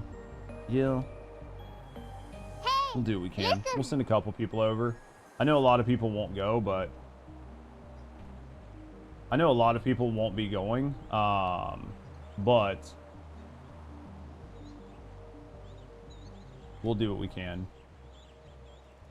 Mute that. No, he's not. He's playing fucking RimWorld. Interesting. Still, we'll send a couple of you guys over. Thanks for the stream. Appreciate you guys spending some time with me today, man. Hopefully you guys have enjoyed yourself. We'll send you guys over. I expect there's only going to be a couple people that go, but hopefully you guys are enjoying yourself. But we will go ahead and send you guys over. But thank you guys for being here. Thank you guys for hanging out. Hopefully you guys have enjoyed yourself and enjoyed the stream. We will be live again tomorrow. I don't know exactly what we're going to do. Maybe we'll try to do some just chatting. play some First Descendant, mess around, meme around. But thank you guys for being here. Thank you guys for hanging out. Hopefully you guys have enjoyed yourself and enjoyed the stream. As always, guys, have a great morning, noon, or night wherever you are. Take care of yourself. Somebody loves you, and I will see you guys all tomorrow. Take care.